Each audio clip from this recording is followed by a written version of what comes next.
We need to be as early as possible because our audience gets sleepy.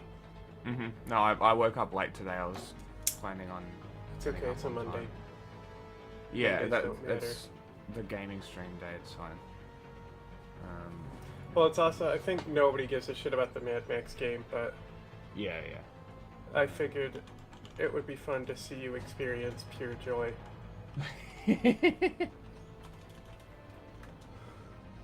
It is good fun. Yeah, and like once you get the first base, all the upgrades for the first base, you don't need to get upgrades for any of the other bases. It's just a waste of time.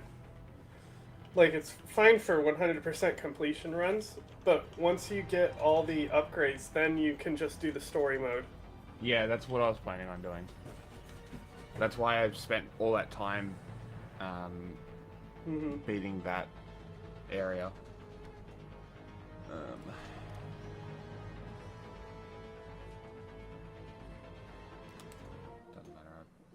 Well, also, that's not necessarily true, what I just said, because certain upgrades are locked behind lowering the progress in certain areas. So you kind of have to do it. Well, generally you're going to be hitting all the camps anyway, which is probably going to be enough to drop them. Yeah, and it'll probably be and you don't really have to go out of your way to find the towers and convoys.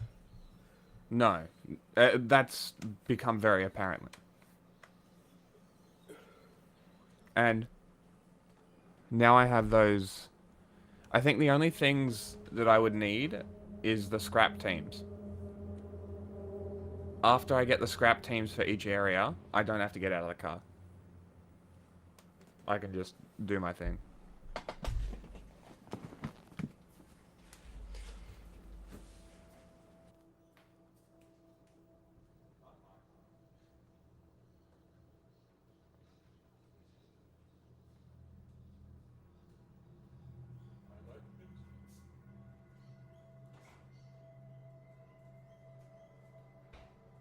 Oh, great.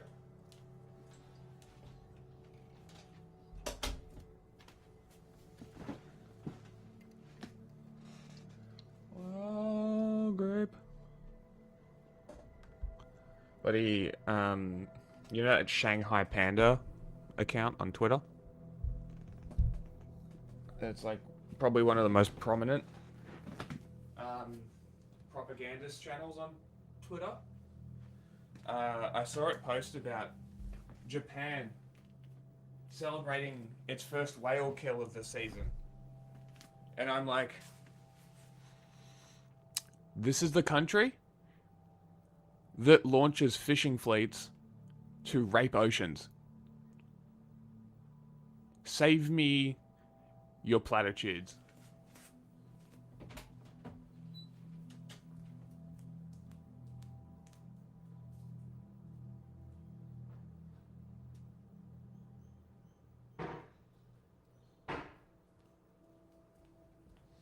Speaking of China,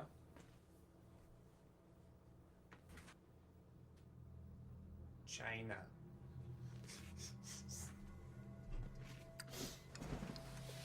Do you know about the documentary The Cove? The Cove? No. Yeah. What is it's about a cove that the Japanese like lure dolphins in and massacre them. Okay. In like an insanely brutal fashion.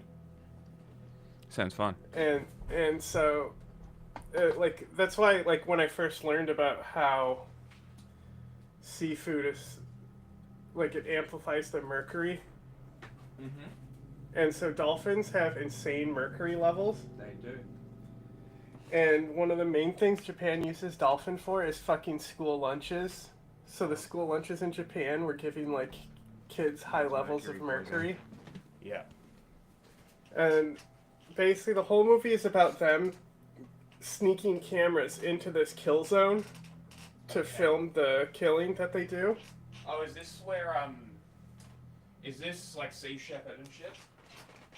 No, no, no. It's literally on land. Like, Oh. it's a cove that they push the dolphins into, and then when they're in that cove that they think is away from the public, they just do this insane massacre. Oh, Like, is that it's what fucking South Park mocked? brutal footage. Is that what South Park was mocking? I don't know. Anyway, at the end of the documentary, he basically goes to some type of, you know, organization about something. Like it's a charity event or something. And he goes to the organization. They build him like a battery pack, and they strap a television to his chest. And he walks into that meeting that's like to just talk shit about Japan, and says nothing but just shows the dolphin slaughter. Amazing. And walks around, and it's like almost has tears in his eyes. It's great. I mean, people need to do this kind of shit. Like, yeah, no, it was like critically and globally acclaimed. Because like documentary. Japan's. I think it was the same year as Religulous.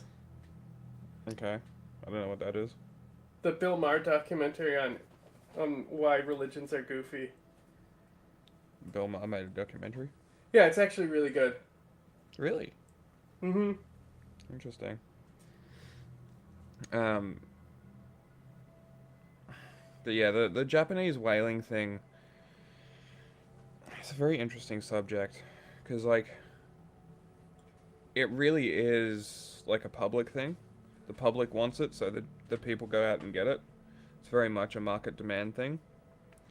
So I think the best way for Japan to counter this is to discourage the consumption of these products. But I don't know whether Japan will do that because it's a very conservative country. And then on top of that, obviously the dolphin thing, which I'm not sure if they still do. Wouldn't surprise me. How old was this? 2008? Okay, so I'm guessing. Fair while ago. As I just discussed, it wasn't on the list of movies I read off of 2008. So. Yes, but it wasn't recent, like last 10 years. No. Okay. 2006. So, there's very much a chance that they don't do this anymore. Obviously, they're still going to do the whaling thing. I think everyone knows that they still do the whaling thing. Not 2009. Not a great thing. 2009. Okay.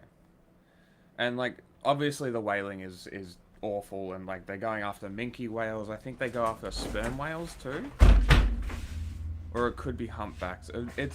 I can't remember which one specifically. I knew ages ago when it was a bigger topic. But they're critically endangered now, I think. And like as I said, I think the only way really to deal with this is for them to have social policies that move towards discouraging restaurants hosting these kind of dishes. Outside of that, I don't think you're going to stop it, and especially it's not going to stop if one of the biggest Chinese propaganda accounts on Twitter is going to start talking about it. Like, it's just so funny how the agents project their shit onto other people. It's just very entertaining. Anyway, game time. I'll make sure my laptop's plugged in so I don't have any disruptions.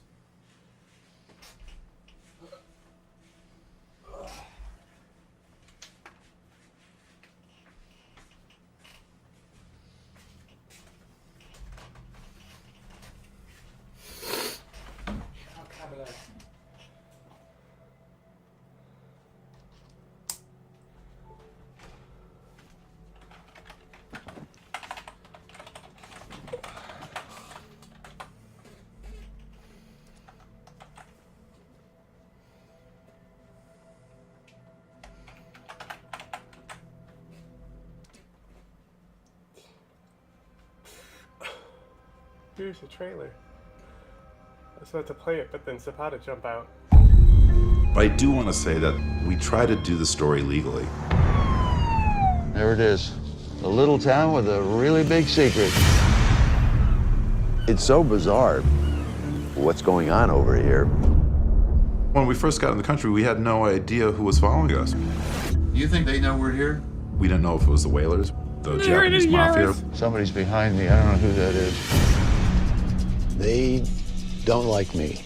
They don't like my message. Rick is world famous for his work with dolphins. I feel somewhat responsible because it was the Flipper TV series that created this multi-billion-dollar industry. You hear that? The dolphin smile. The guy who's doing this documentary was the trainer for the Flipper TV show. Oh. I guess he didn't like his role in that show. Or Well, maybe was he the liked trainer. it so much. If you listen to what he says right here. Multi-billion-dollar industry. The dolphin smile is nature's greatest deception. It creates the illusion they're always happy. You realize after a while they don't really belong in captivity. I'd never seen so many dolphins before. The Japanese people don't even know about it. So you're showing people on the street Crazy. the dolphin massacre, and they didn't want to see it because it disturbed them. Boats Yeah, around I mean, the secret that's cove that nobody Very could much see. Japanese society. They're afraid of cameras.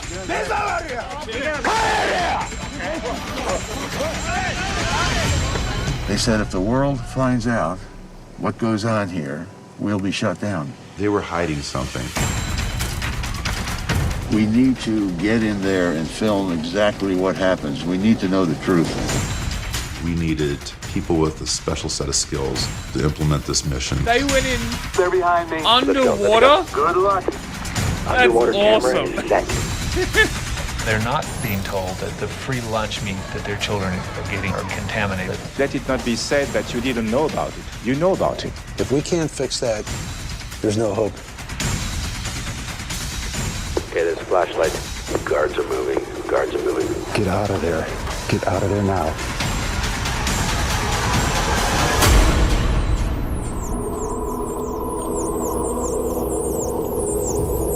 Crazy. And people push blackfish. Get fucked. Oh, well, I mean, blackfish is fine. Killer whales shouldn't be in captivity. No, But, I like, agree. The anti-captivity thing was a very small part of, like, this, but most of the documentary is just about the efforts they go through getting in there, and like how they like make rocks that cameras that look like rocks to get in there and stuff. That's awesome. Good on him. But like the whole thing is really leading up to the ending when he goes into the meeting and shows the massacre. Yeah. Looks good. I might look okay. into that. It's okay.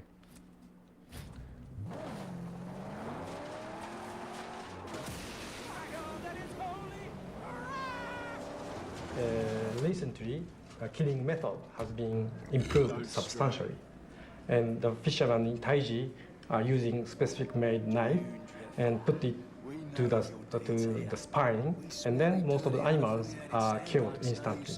Killed instantly. Yes. And if they were killed other than this method, would that be cruel? As I told you, I don't want to talk about if stories. Okay, I want to show you some video that I just saw.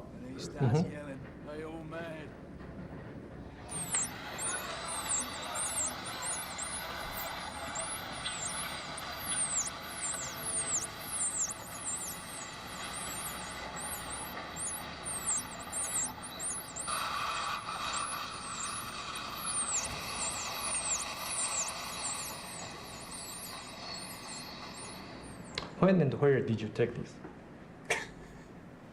Is this exactly how the CCP responds to shit, though? Pretty much, yeah. That's fucking crazy. All whaling countries has proven that they have improved the killing method and time to death. And from my country, for example, the crime to death has been shortened year after year. And now more than half like They're waiting for the Japanese to talk in this conference. we are proud of that data and the improvement.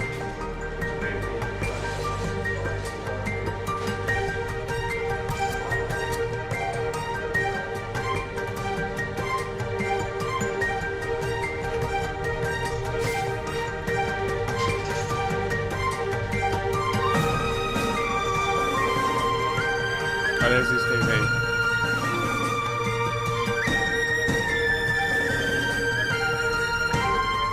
Get the cameras out of the way. The crowd can't even see what you're doing, bro.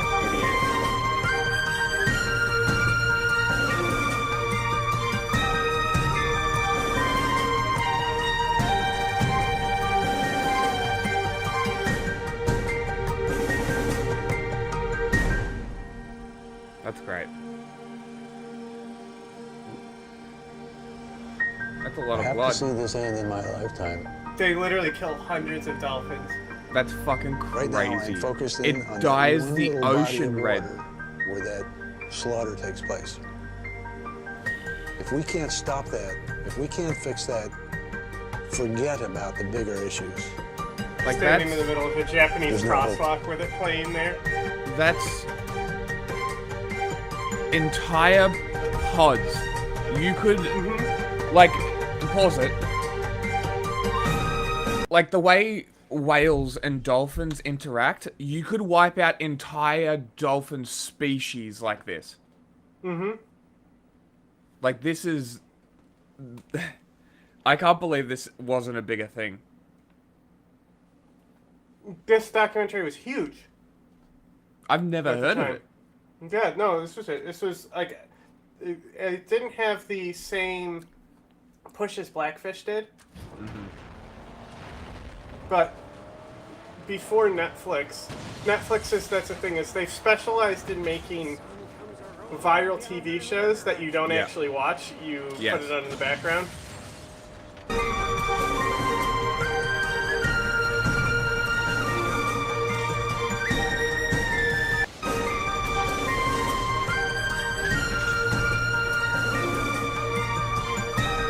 Oh, they pulled a sample of this guy's hair saying it tested positive for mercury, the guy who defends the dolphin killing.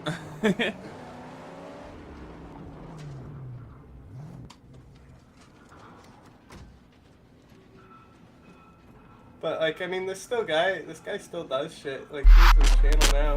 Yeah, how do you confiscate a dolphin? What is the process of confiscating a dolphin? In Indonesia, it's very different than it is in America and Europe. In America and Europe, you have in America we have the National Marine Fishery Service. They're in charge of all things dolphin, whale, and you need their permission to do whatever you're doing. And in Indonesia, it's the... You know, he hasn't given up. Still going. It's good. It's good to see. Hey.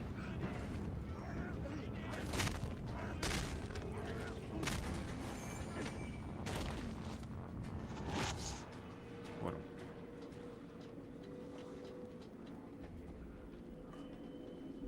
He's not talking today. Who? The war crier. Here he goes.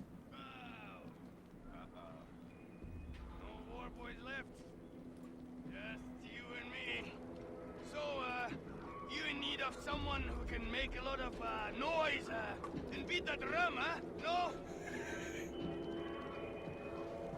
So, this is where it ends.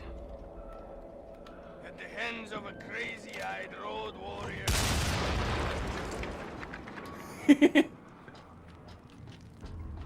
That's one of my favorite parts, is the war crier coping. He's just begging for his life. And he wasn't exactly begging, he was kind of accepting what was going to go down. That's true. The other ones kind of beg for their life. You need somebody who can play drums? Maybe you can join Chum in the back.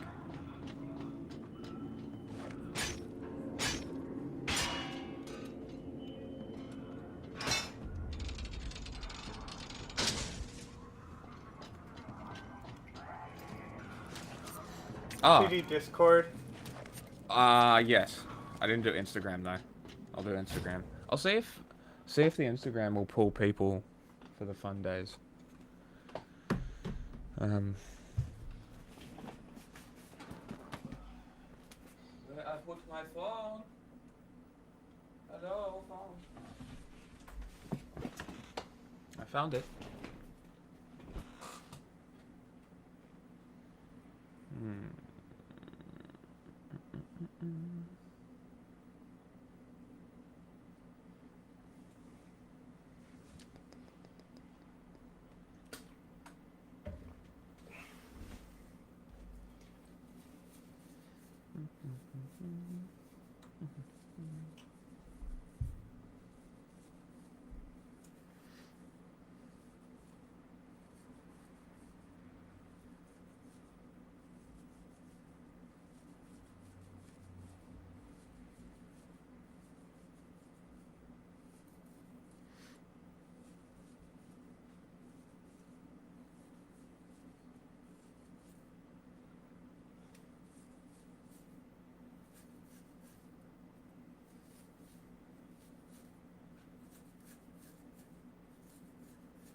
He's just a little guy. Look at that tiny man.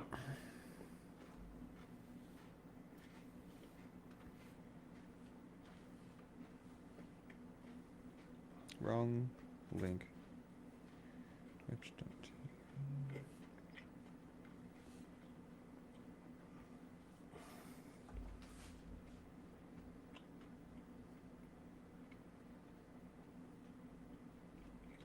Hello, police.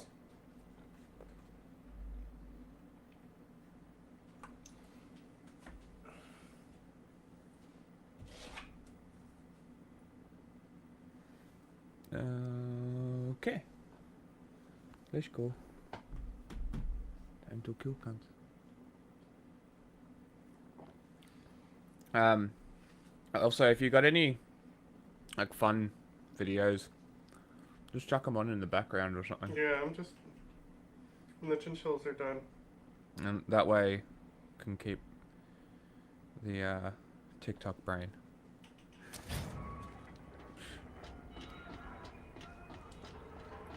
Oh, I don't have bullets. Oh well.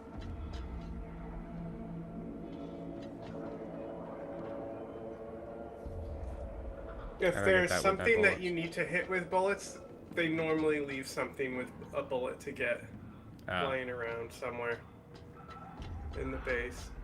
Have you completed this base? Not yet. There might be a bullet at some point. It also doesn't really matter.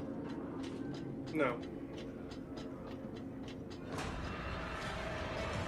Hear that?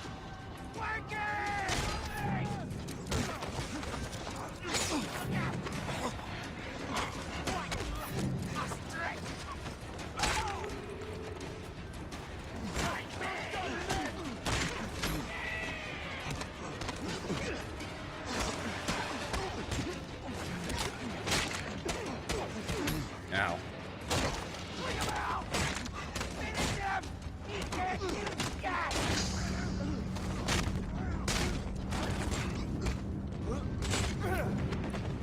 Brutal. Pile driver! Fury ground execution. Wrecked. Ah, I killed them all. That was it? That was the hidden episode? Still need that project part. Threat lowered, Jade's territory. Completely lowered, I guess. No, because you have to do the minefields with the dogs to get it to 0. Hey, look, go back. Bullet there? Hang on, right there? Food. Up there? Oh, just food, okay. It's through here anyway. It looked climbable in the other direction. You might be able to drop a gas can on top of it. From up here. You know, why else would they be giving you the gas can? It was up here, wasn't it? And it's hanging off the side of this.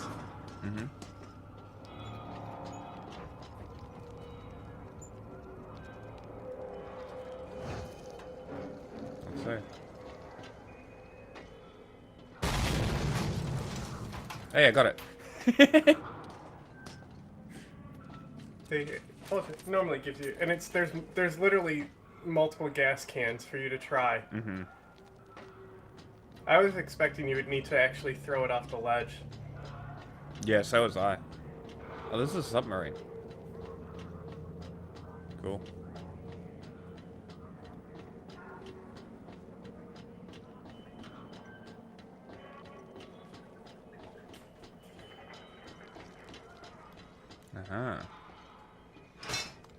Also, you were saying you just need the scrap collectors in each zone.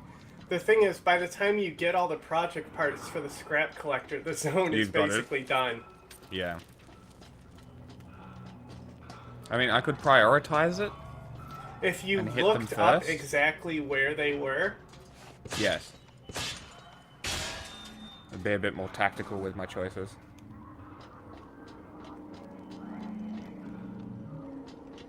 So many fuel cans. Hey, water. Hey, project part. Is this the one you need? Yep. Hell yeah. I don't know what that does. I don't need water. Watch, this is another one that's like... Oh, Scout can show you where all the stuff is. It's like, okay, we already got the stuff in this area, guys.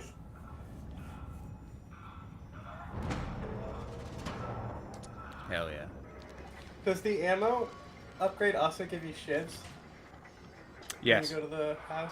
Yeah, so yes, that's the big one.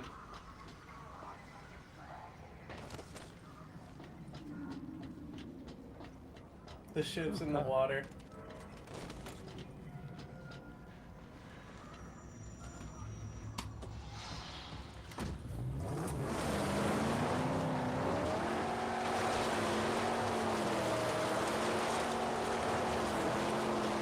On that V8. You'll get it once you do the story. It's literally the next mission. Like, this tower you're going to, you don't even need. Yeah, but I want it.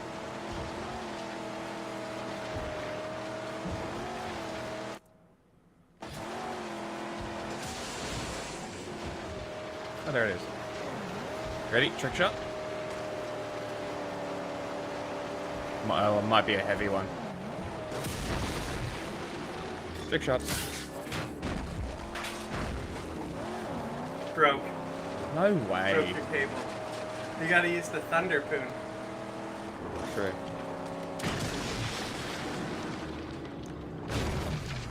You suck, chum. Well, it takes him a minute to switch. You didn't have him prepared before you wanted to do your little trick shot. He's That's like the trying gun to guy. 360 no scope and you don't reload before you do it.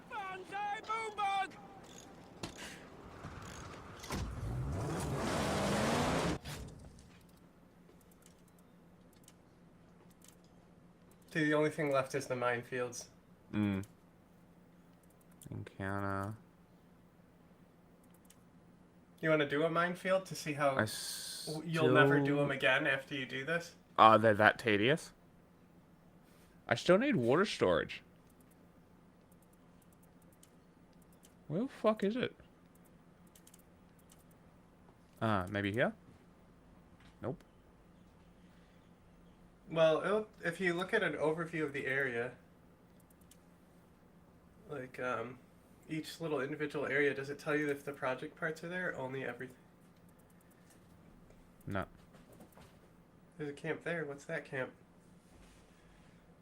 You're literally on top of it. Uh-huh. Not there either. Huh. I can look it up. Yeah, please. Well, I'm gonna do this camp. Oh, maybe I'll do this one, actually. What's a good boy? What's a good boy? Up. Go on. You're waiting for permission, huh? Go on. Up. Goofy boy. Go. I think you should go to this Jeet stronghold and switch to the I buggy literally real was quick going and do to. a minefield. And there, you see how many there are? There's like 6 in this area you have to do. The forever time of dreams, legends.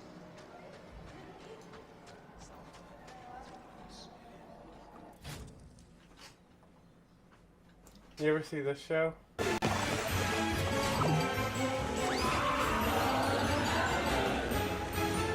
Nope. He does like deep dives into everything that goes wrong in game development behind games. It's very good content. He's very well written, researched, and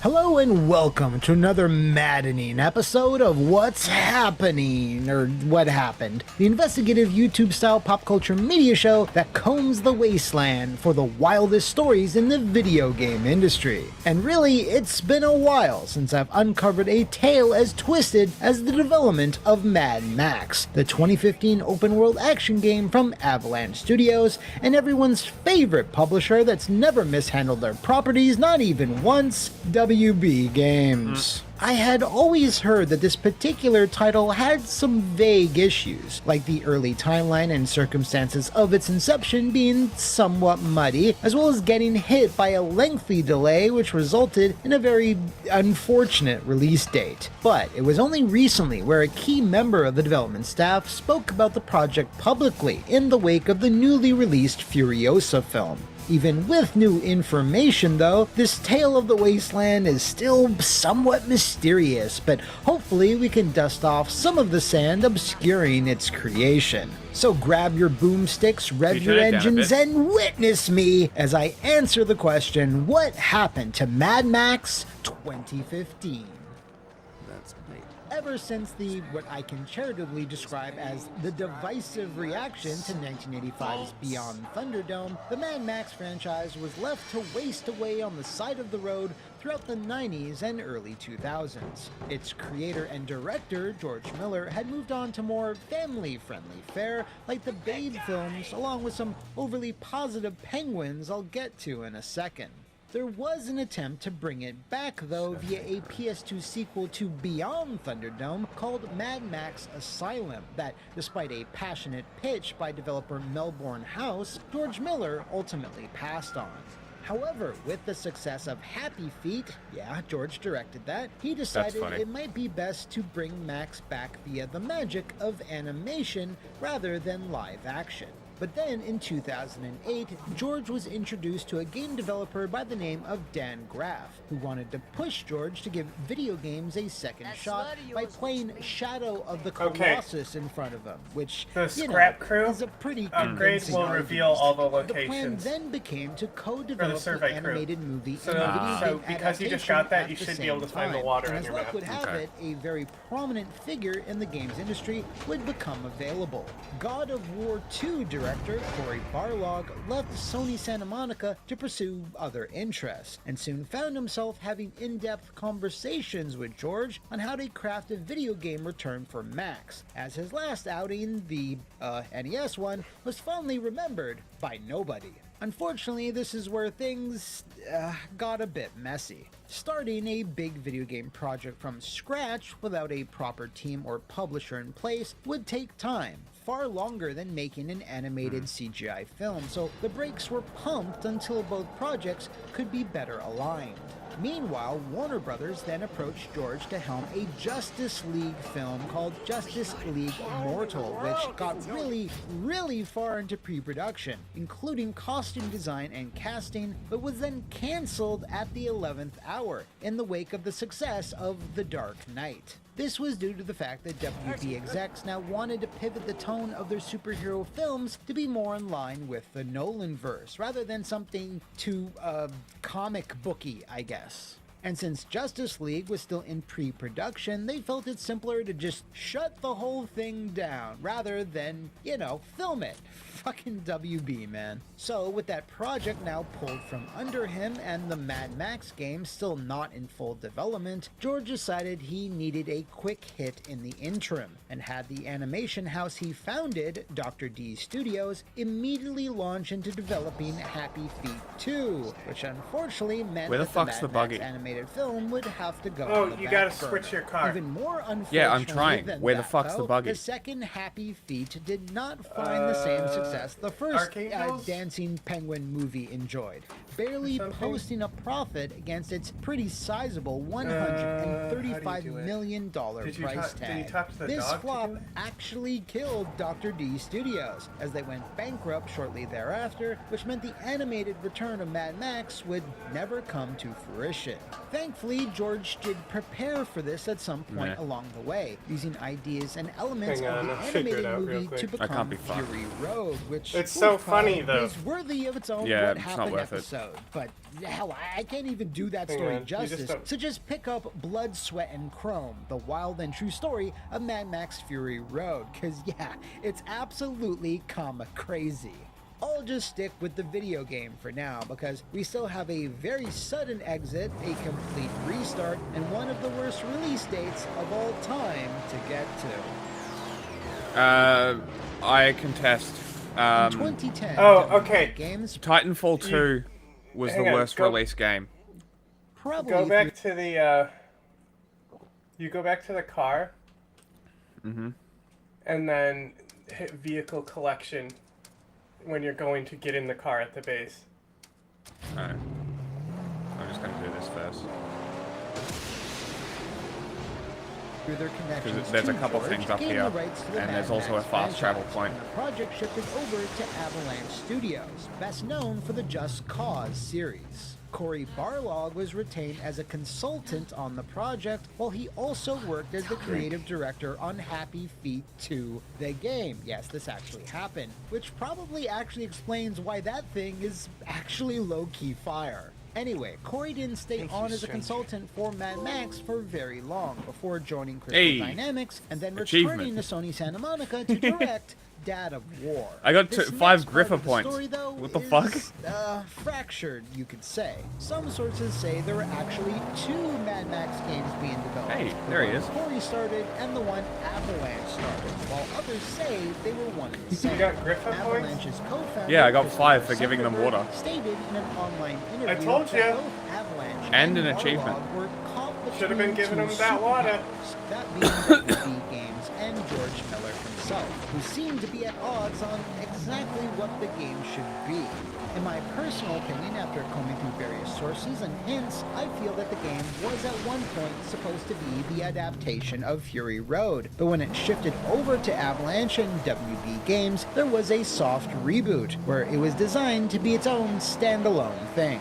This was semi-confirmed in a later Venture Beat interview with WB producer Peter Wise, who said they preferred to make games based off the properties themselves rather than a direct adaptation of a specific work, a lesson I they agree. learned on Arkham and Shadow of Mordor. And in that same Venture Beat interview, Chris Sunderberg went into detail about how much Avalanche loved the Mad Max franchise, and how excited they were to finally enter that world. We talked to Warner Brothers for quite a long time about different Drug games, me, baby. different projects. Every game you work on starts differently. But when we worked on a concept for a Western game, for example, we always referred back to Mad Max. It's the lone hero in the wasteland and so on. When we worked on post-apocalyptic concepts before, likewise, we always referred to Mad Max. One day, the business development people at Warner Brothers called us up and asked if we wanted to work on a Mad Max game. Obviously, we jumped on the opportunity.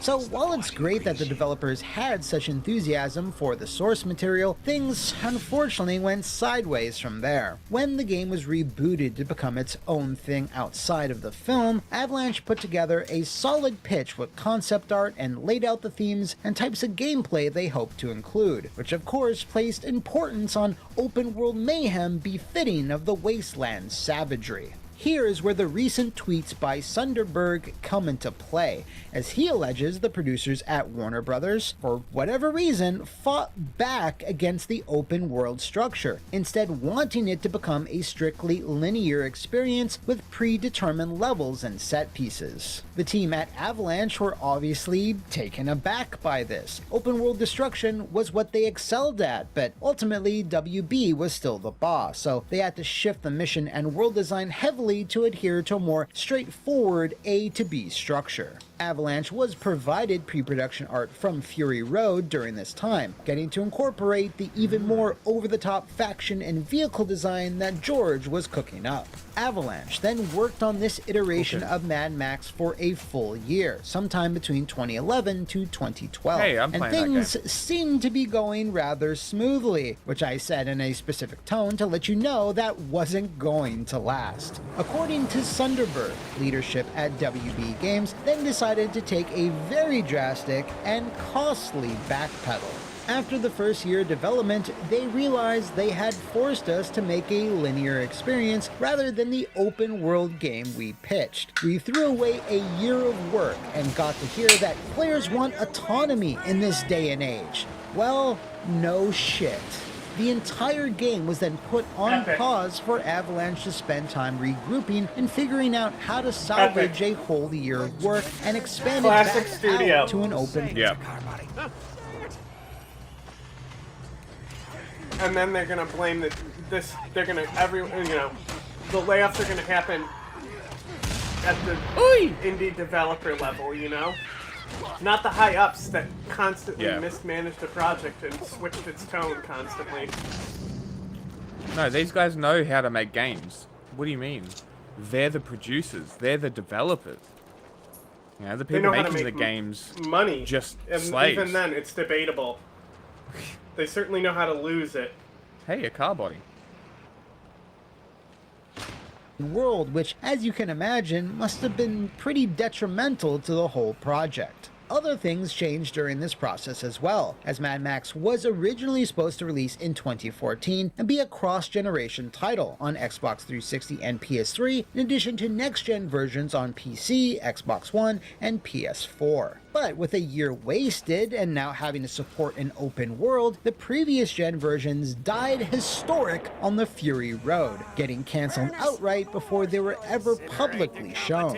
To be fair though, if this was going to be anything like the hilarious 360 and PS3 versions of Shadow of Mordor, it was probably for the best. What was not for the best, in a very specific way though, was a lengthy delay from 2014 to 2015, which was another factor that many feel, including Sunderberg himself, was a massive blunder which made very little sense, even in a world gone mad. Any games publisher is ultimately in control of the final release date, and WB Games wanted Mad Max out on September 1st, 2015, which placed it several months behind the summer release of Fury Road. This was a problem for two reasons. One, given all the problems Fury Road had in development and the fact that the last Mad Max adventure was in 1985, there was some doubt that the sequel would do well in theaters, both critically and commercially. So, when Fury Road absolutely obliterated pretty much every action movie from the last 20 years or so, the pressure was now on Avalanche's game to follow. Have you seen Evil Dead? Which one? The original. No, I have not. The remake's really good too. I love the remake. Is that the one where she gets raped by a tree? She gets raped by a tree in the original too. Oh, does she actually? Interesting. I didn't know that. It's very uncomfortable to watch that is, scene. The remake is, honestly, it's one of the better remakes. Now, because I watched Rise, and it was fine. Well, I haven't seen that one, but the thing with the original Evil Dead, I actually don't, like, people are like, oh, Evil Dead 2 is better. Evil Dead 2 is a remake in and of itself of the first movie. And it gets more campy and ridiculous. And I think it's because a lot of people laughed at the first one. Because even though I think the first one is, like, actually genuinely terrifying. Like, so I watched it literally in a cabin in the woods for the first time. Oh my god! So it was one of the few movies where going to bed that night, I was a little, like, uneasy. You know what movie did that for me? Blair Witch Project. You know why? I was told it was real. I laughed at The Exorcist while watching it, and then later that night I was, like, kind of awake and kind of scared. You know what? Because I was such a fucking hardcore Catholic.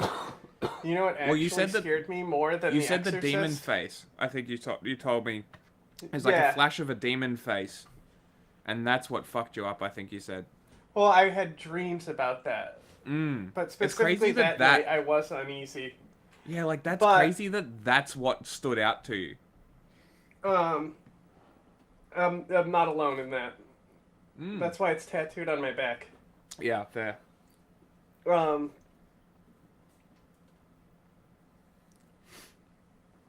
forgot what I was saying. I was trying to get my thought out, but you kept interjecting, and I was Evil Dead. No. Evil Dead 2?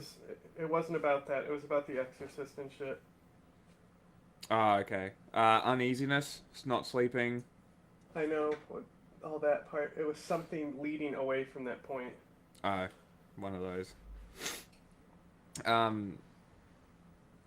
Because the Evil Dead remake is the one that I watched first. That was the first Evil Dead property that I ever watched. I think, honestly, so this is a hot take. The thing is like, the people who are fans of the series are fan of the camp, of the comedic chops in the second and third one. And honestly, the TV series that they made recently, where it's Ash as an old guy. It's Ash versus Evil Dead, right? Yeah. Yeah. That's good. That's good too. Is it really? I might watch it then.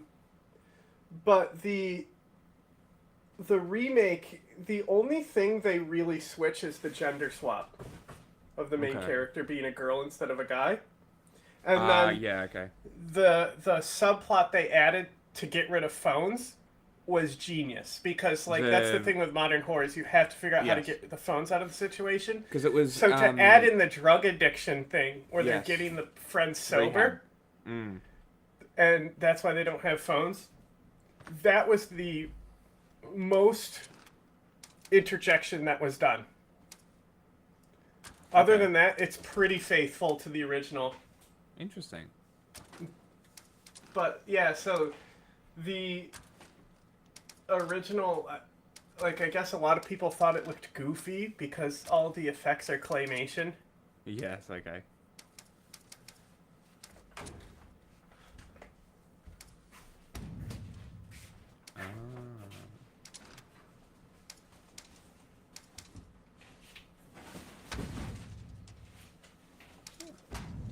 Fuck it, let's go with this one for a little bit.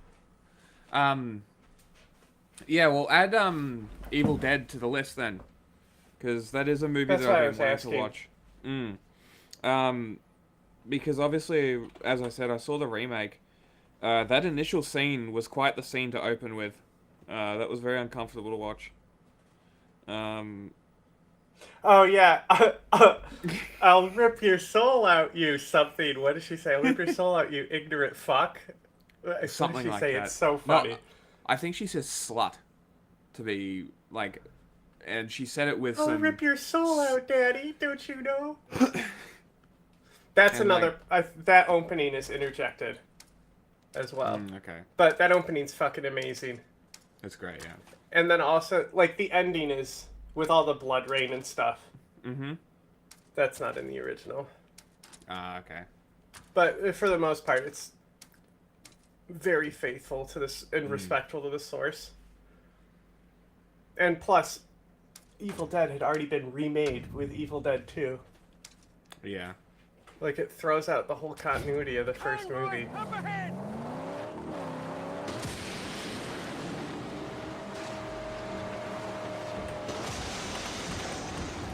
Their lead truck.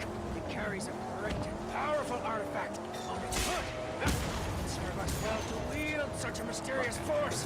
Hey, look, there's the cleanup crew giving me scrap. You and I.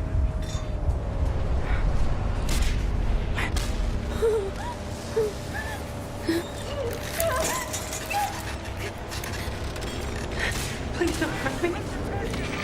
Haydi kagawin Merki.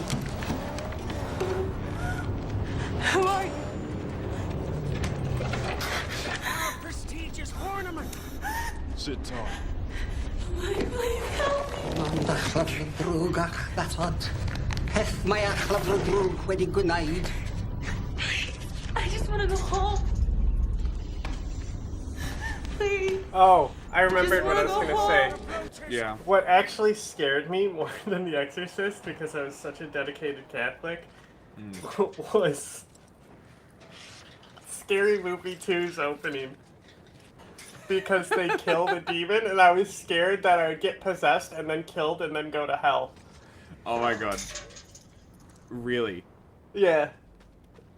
I would Damn. think about that a lot, because this was also at the time when paranormal stuff was really picking up, so it was like all the haunting and possession TV shows. Yeah.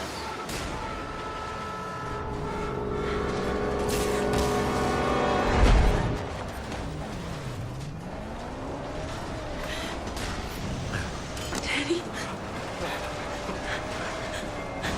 Daddy, why are you doing this to me? Who are these people? Look, they're good people. I don't want to get claimed, I just want the good part here. Please.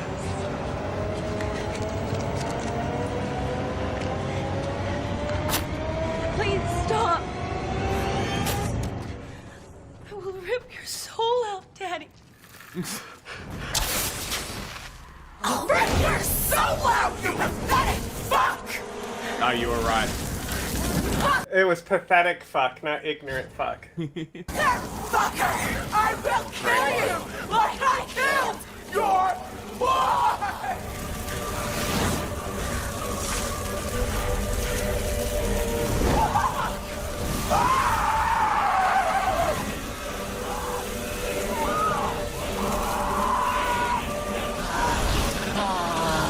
I would be careful with the YouTube. I love you, baby. Nice. Great opening. Solid. Goes hard. Because Evil Dead Rise is more focused on kids and their parent or their mum getting possessed and them having to deal with it. So you have that aspect of like kids being fooled by their mum and like baiting them in and shit. So there's that aspect of tension there. And the one girl in the movie, I think she's like 15 or something. One of the younger actors. I've seen her in a few things. She did really fucking well. Like her performance as like possessed and all that sort of shit, so good. Loved it. But the movie, I don't know whether it could be considered a direct sequel. It's almost like it's just another group of people who found the book. Actually, no, it's a record. That's right. It's not even a book this time. It's a record. It's a recording of the demonic spell, and they play it, and that's how it, the possession happens. And I think that that's a very... Doesn't it happen in the remake as well? A record? No. Yeah, he's playing a tape. I think it does. I'm not sure. That does sound familiar, but I don't think so. I could be wrong, but I don't think that happens in the remake.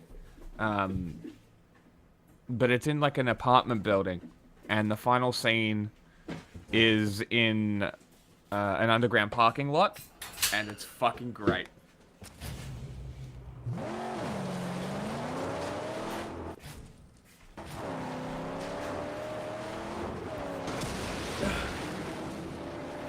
The thing is, I can't just add it to the poll because then people are gonna know. True. You know, You'll have to and leave it's it for gonna later. influence their bias. That is true. It'll be for another When day. you become with multiple things.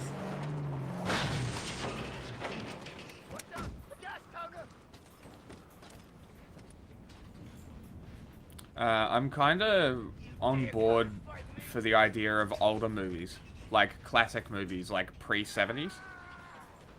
I mean, I always have classic on there.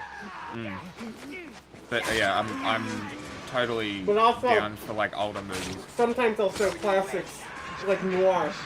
Like Yeah. noir is, likely to get.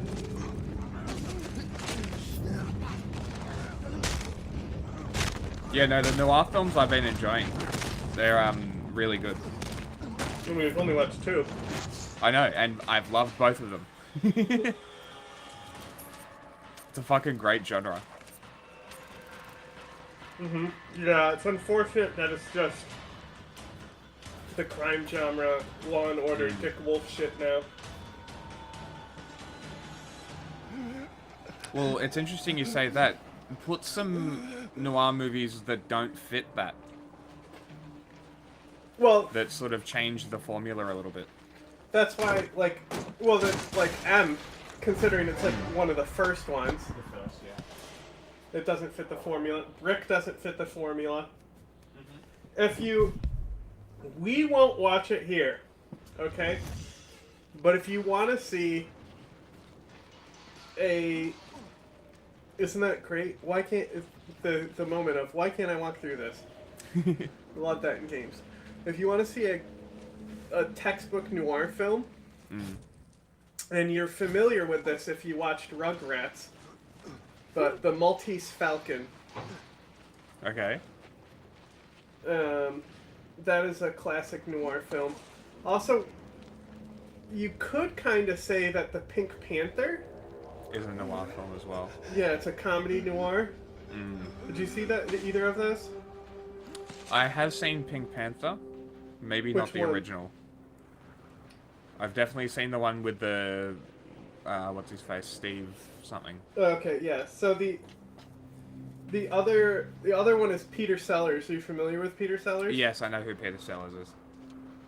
Have you seen Doctor Strangelove? Yes. So, I mean... Just don't remember much of it. Would also not say no to watching that. It's long. I know it is. That's the thing, it's a very good movie, but like other Kubrick films... It drags out. I think they're kind of hard to get through when you've seen them as much as I have. Yeah. I think we should, and I know that people have probably seen it, but, a movie that I would like to watch with you as somebody who knows about film is A Clockwork Orange.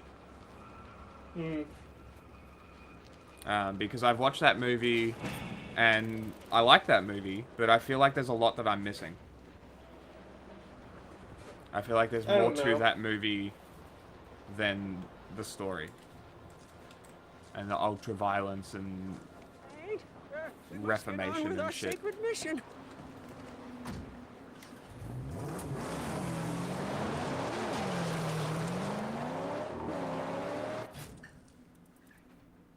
Again, that's another one where it's like...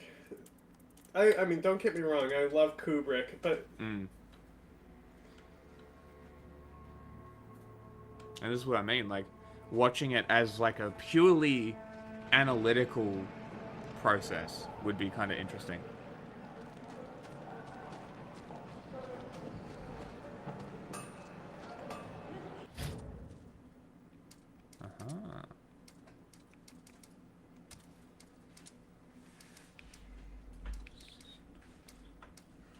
that my buggy?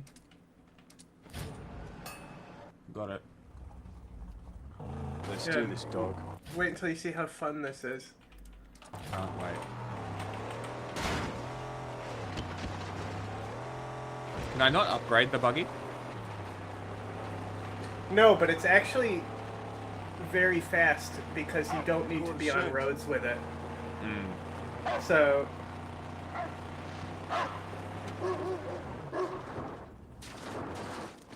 Okay, so...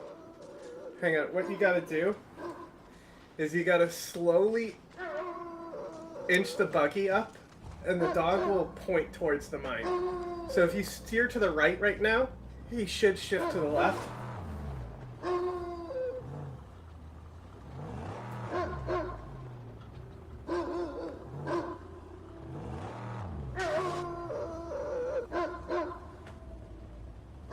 Keep going to the right. There you go. See, he detected it. These also do give you shotgun shells. Oh, You just okay. use them.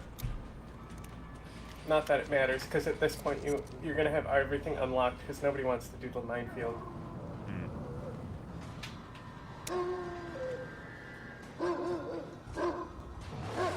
See, now he's barking to the right.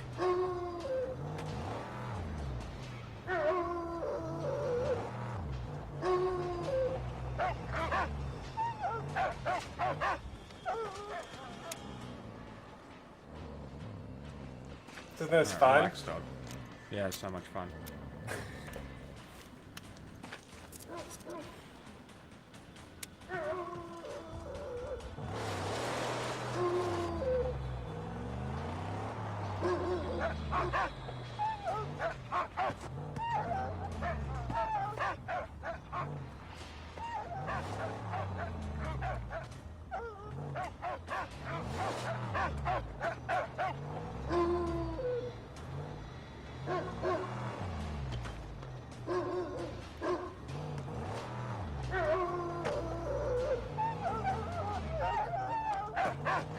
Alright, relax, dog.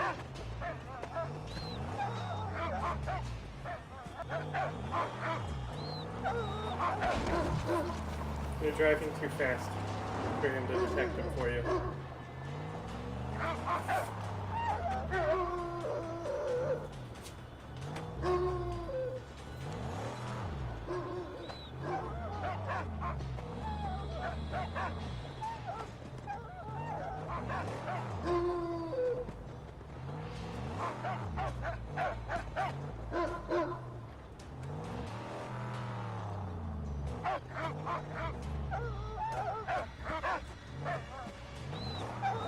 Alright, I'm done.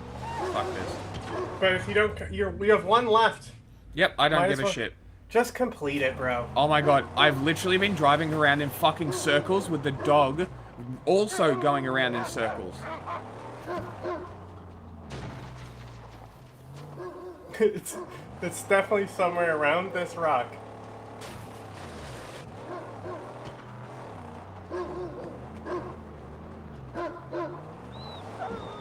Yeah, I can't be fucked. Stop driving so fast. Alright. Well, you literally just wasted all your time there. You could have at least gotten experience for it, but... I don't care. If you just... You know, if you just weren't you, and could handle tediousness and tasks, Yeah, you would have it's not gotten happening. experience for it, but... That's fine. You're too big of a baby. Mm-hmm.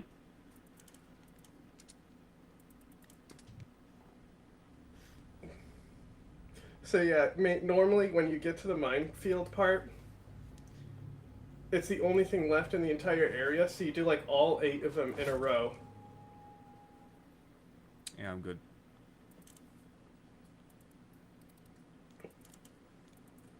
I will... Did you not get be the doing those. water parts yet? Mm-hmm. Okay, so you Shall can we do go? story missions now. I'll actually build it and then do the story mission. And get your V8.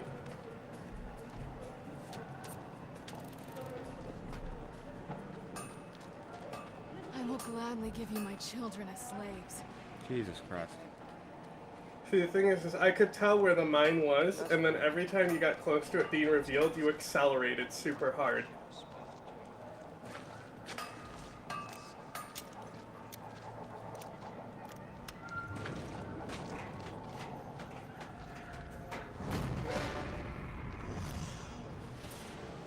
Now you just need to give him the scrap cleanup. Or the scrap value. Stockpile. What's it called? Scrap something, probably. Was it you who took care of the man scum outside? Thank you.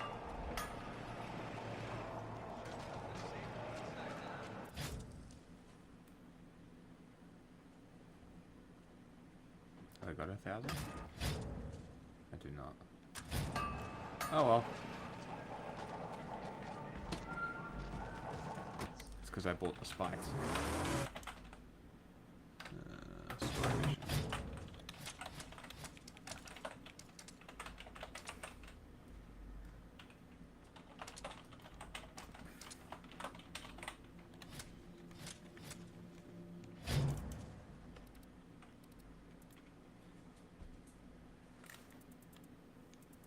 What are the story missions?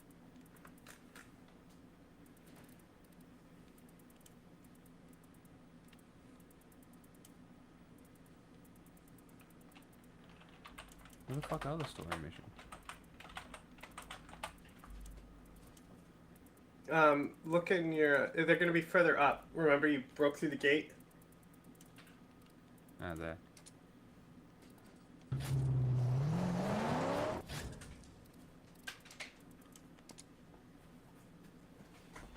What do you think you're doing?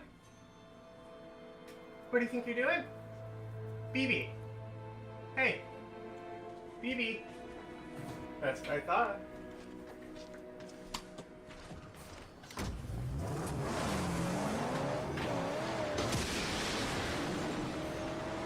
Hey, get this stupid guy.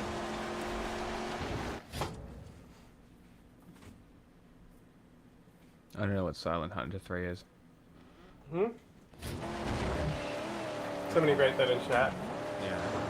I'm trying to come up with this poll that's gonna have too many options because I need to disguise Evil Dead in there. I'm going. Wait here.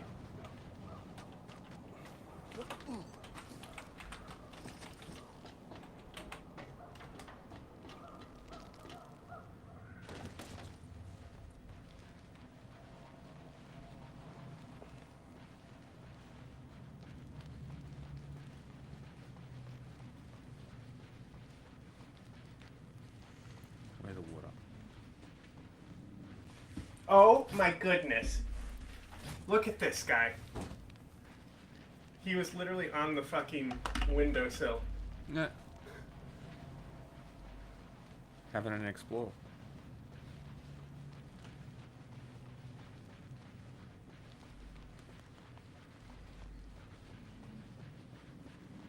There's water things around here somewhere.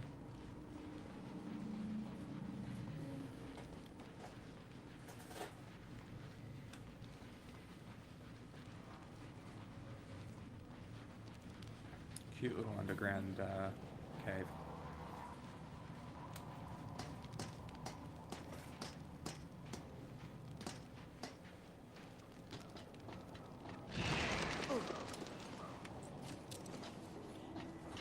There it is.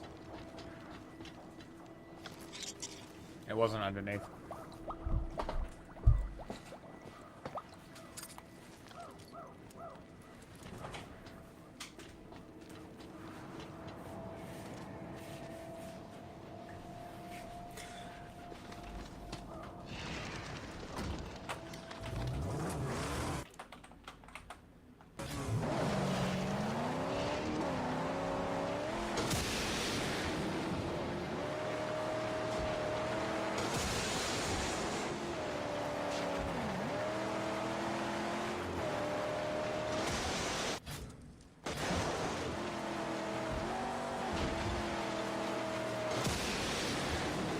A party of roadkill.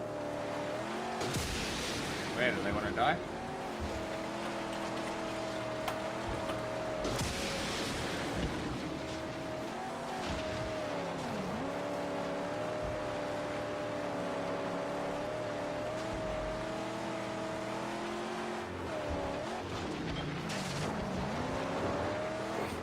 the fucking size of this pole. No! I made it multiple choice and also misspelled something.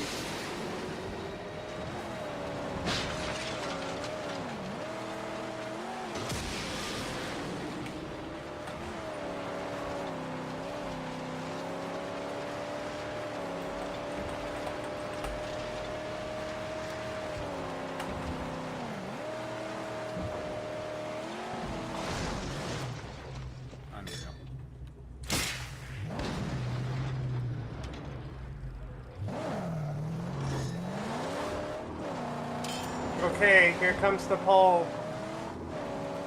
For the nobody that's watching. Infidel hordes! Destroy! Destroy! Say.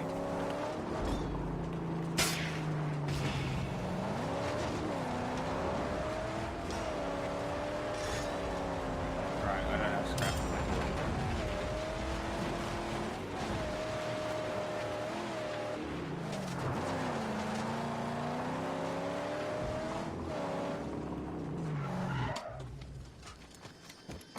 Fix the car. So if sometimes Max will literally get out and just yell that at him.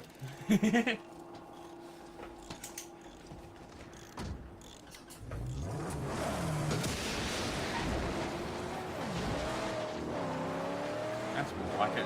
Now we're getting some Australian scenery.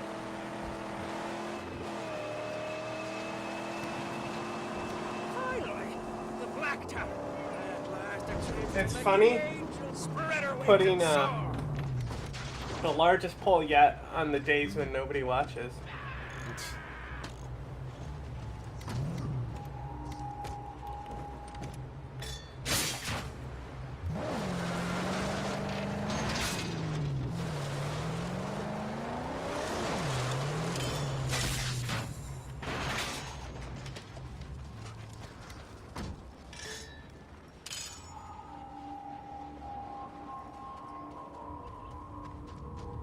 Old diner. Hey. And then once the chinchillas are in, they're deciding to do another we're gonna stay out for 2 hours day. But once they're in, we'll look at the Canadian elections.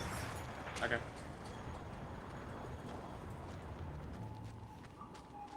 Did you see? I asked Discord for questions for the for that video, for the election video. So basically, get some questions, answer some questions that people might want to know. Explain the parties. Explain how the voting just works. Do it like how Squid Tips did. Just Yeah, go to yeah, the that's voting poll and then answer like a few questions. Yeah, because there's a Do a few aspects of the preferential voting that I'm not 100% sure on. Like, I'm pretty sure it only trickles down the votes to 4th place. And then once 4th place, if 4th place is Labour, it'll stop there. If 4th place is the independents will get those votes. So if you have a vote card with 8 people, you need to make sure that the last 4 are ones you absolutely don't want votes. So like stuff like that is something that I have to. It's just like the ranked choice poll that I just made. So it's whatever's in 4th place is going to be way down because of how many points 1st place will be awarded. So yeah, it would be. So let's say someone puts like the 4th preference movie at the 1st place. Basically, those votes will go to the 1st place, but not the 5th. If that makes sense. I think I explained that really badly, and this is why I need to figure out how to actually explain this, so people can understand. Obviously, if international people can understand it, then theoretically there won't be any problem having Australians understand it.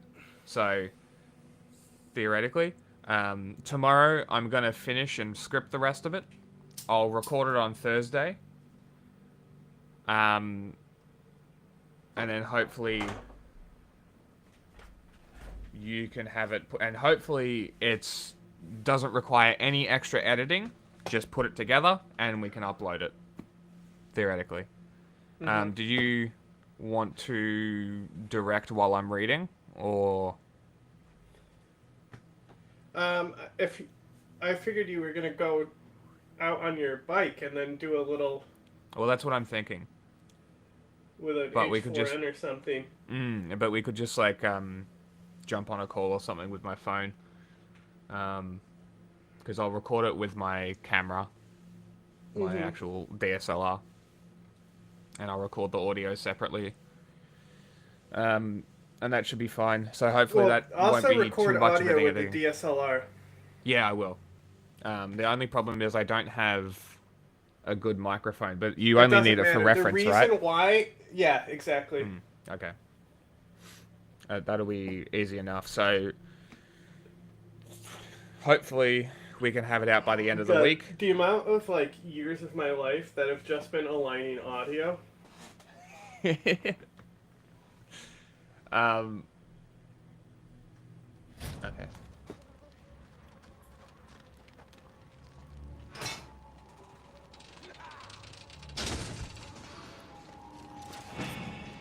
But yeah, so hopefully I can get all that done and that we can get out soonish. Because the election is 5th of May, so I think Sunday next week, or Sunday next week. He was like grooming himself and shit, but I walk up, nope. It's not time for me to go in the cage. I'm still playing. Then why did you go in there and start grooming? Like you were done.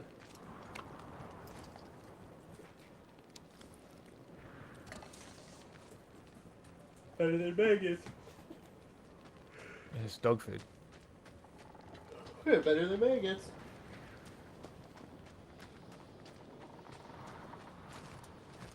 Can you check that video about Canada on?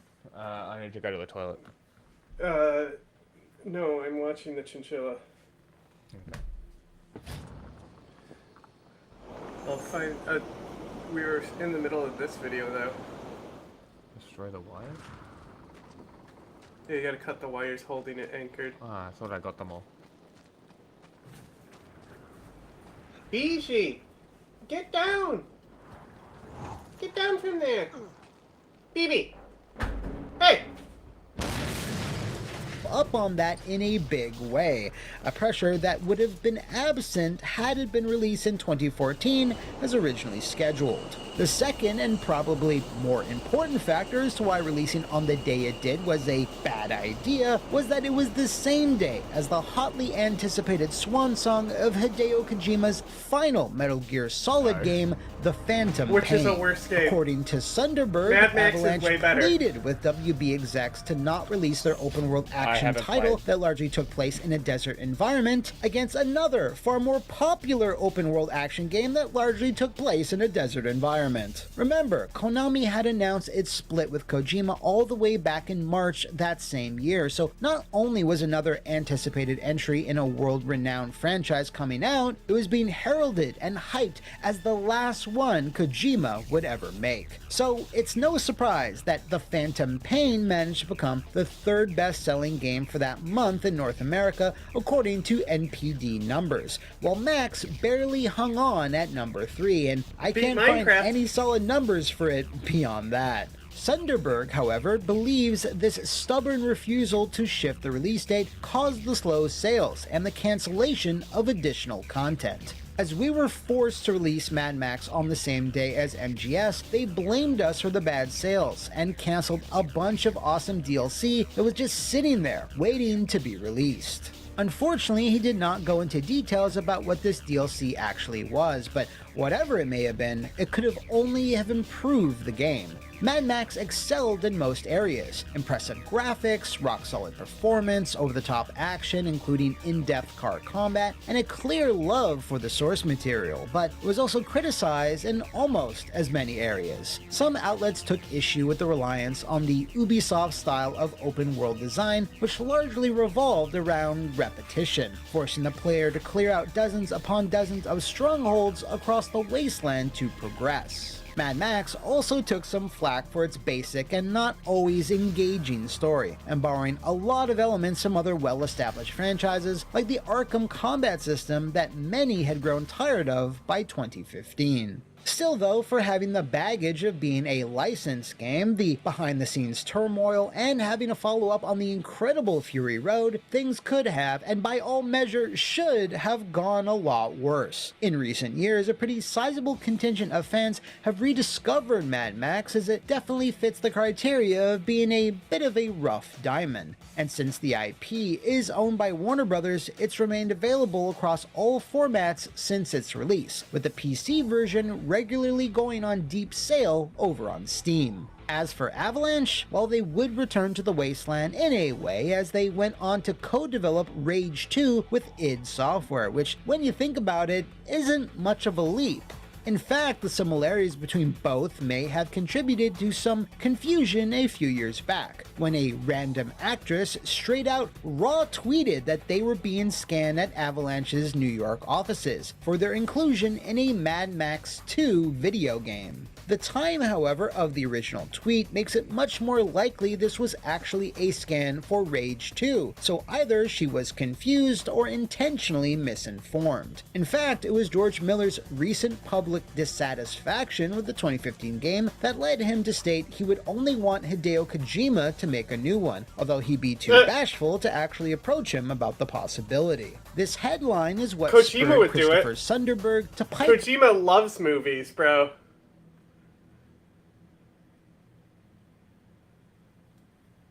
up and defend the game Avalanche. It also, he's like higher up, like in the Sony film division, like their capture studio in America.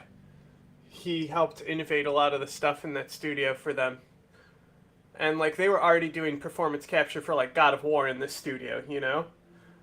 But because he has that, like, film director type of vibe, he, you know, like, brought in a lot of, like, actors, like Mads Mikkelsen and stuff, and Norman Reedus into the studio. So,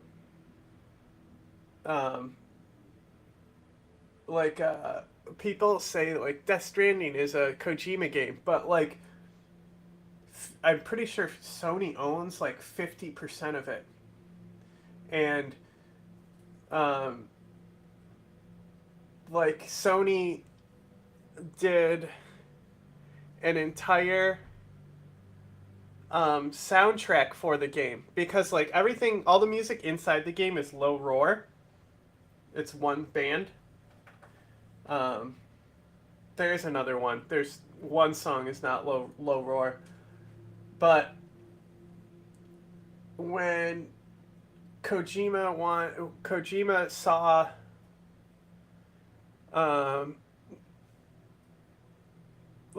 he heard the Church's song, and he decided that would be one of the themes to the game. And and during that time, Sony was taking some of their artists, and a lot of their indie artists, like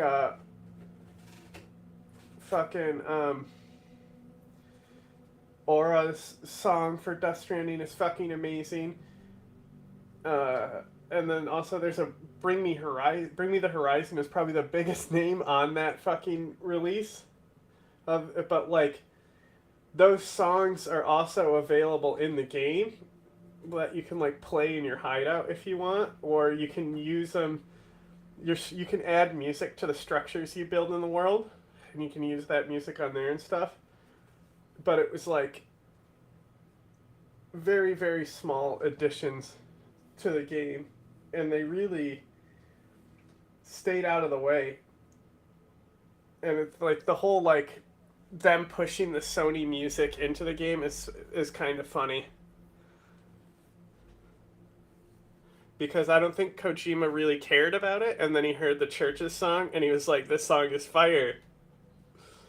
created over the course of 5 years, citing George's ignorance of the project's difficulties that were mainly caused by WB Games' mismanagement. Although Chris was quick to note that there is no ill will between him, George Miller, or Hideo Kojima, just that he felt Avalanche and their work was being unfairly represented. As for Sunderberg himself, well, he moved on from Avalanche after Rage 2 to establish Liquid Sword Games, cool name, who are currently hard at work on a, as of yet, unannounced title. So, yeah, good stuff, WB Games. As of right now, there is zero evidence that a new Mad Max video game is coming anytime soon by anyone, but you never know. In a few months, or more likely years, we might be riding once again, shiny and chrome, on the highways to Valhalla. And if you know of any other feral, high-octane stories of the video game or movie industries, let me know in the comments below, or enter the Thunderdome that is my social media. See you next time, bloodbags, and thank—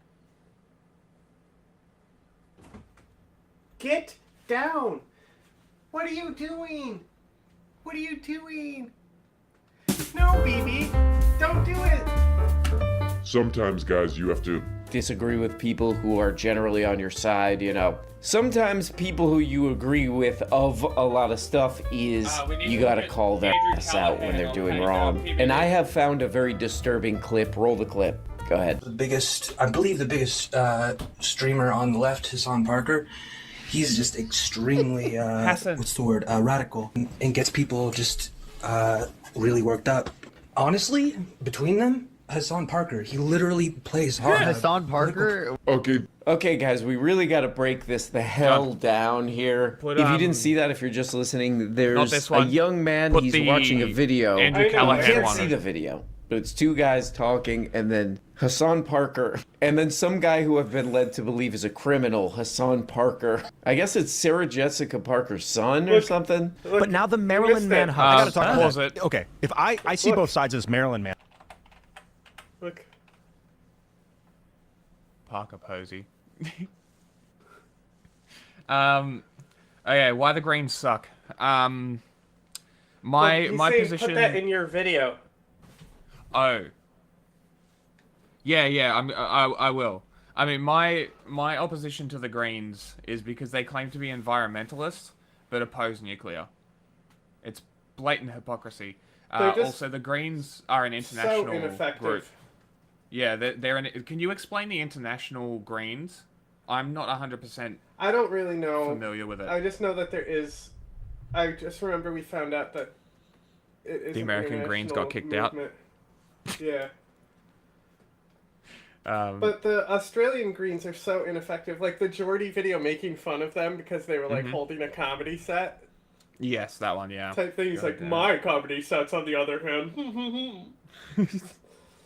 Fucking Squilliams ass motherfucker. But like he wasn't wrong about that part of the criticism. No. The part that's funny is that he was whining about them improving a labor policy. Yeah, exactly. It's very funny. And that's the thing. And you can say that the Australian Greens have actually accomplished something because they did make that policy better by making it less of a gamble and building houses now instead of an investment fund for the future. Yeah, that is true. I also found this thing that I wanted to do on stream with everybody as like a chat interactive thing. Because like that labor policy could end up, working out great. Good. It could also not. So like Geordie's only putting investment into the gamble, while he didn't he is he anti-gambling or just anti-mob in gambling? Well, I'm not 100% sure. I feel like it's purely anti-gambling stance, and it should be because it's revolting here. But I'm not 100% sure. But I wanted to do this with the chat because it would we can answer these questions because it's kind of like a political compass. So it's got a bunch of questions, and it gives us who we're closest aligned to. So I think it would be pretty funny to do something like that. It's gonna be like, what is your opinion of black people? Maybe. I'm sure that there are questions like that. Fortified.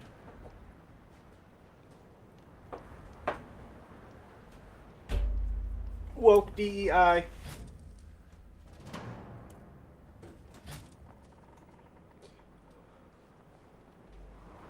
Where'd my thing go?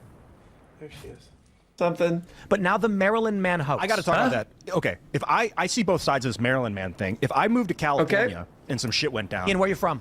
Ohio, but I'm from Maryland because I live in Maryland. You're not from Maryland. Someone asked me, where are you from? If I was in Germany and they're like, where are you from? I'd say Maryland. No, you wouldn't. Because that's where I came from. That's not true. Because I moved around so much, I would tell people I'm from LA when I lived in LA. When they would ask, where are you from? I'm from LA. I've been there 7 years. You are one of the rare people who does that. If I went to California and there was an article written and something happened and they were like, California man, something, something. Yeah, that's the meme. You can move to Florida? You're a Florida man. No. Dave, what's his name does that? No. So anyway, you're wrong. This is so funny how mad Tim gets at this guy. Because Tim is so dedicated to this Maryland man hoax thing. Mm-hmm. Like, and like this guy, it's so funny how he immediately cedes ground here and says, no, while I'm completely disagreeing with your point, I actually agree with you on the point that you're making. State of mind is they no it's not. You can write it up as such if I'm residing if in you're there. lying to people. Well, these people, this guy's an El Salvadorian, and they're intentionally trying to spin it like he's an American Maryland dude. Whoa! So they're intentional. Okay, I'm very excited about this. It's Monday. Ooh, not great. See, Not great, but at least we can see watch his he put the lower third in for himself. It says, Hassan Parker, host.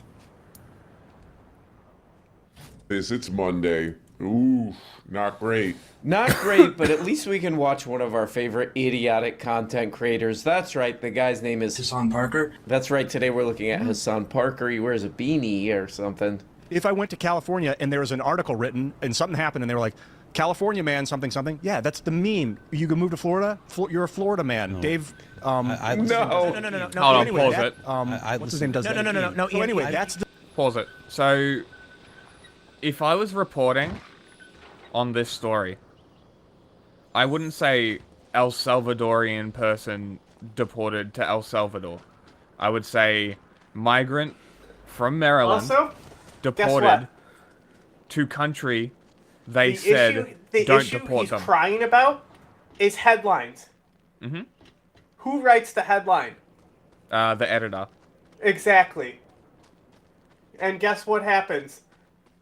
You think how often are headlines represented to an article? Almost never. How often do you see people raging about headlines when it's about Israel or Hamas or anything all like that? It's right? all Tim does. Well, not even. I'm talking about the communists when they talk about Hamas terrorism and stuff versus Israel.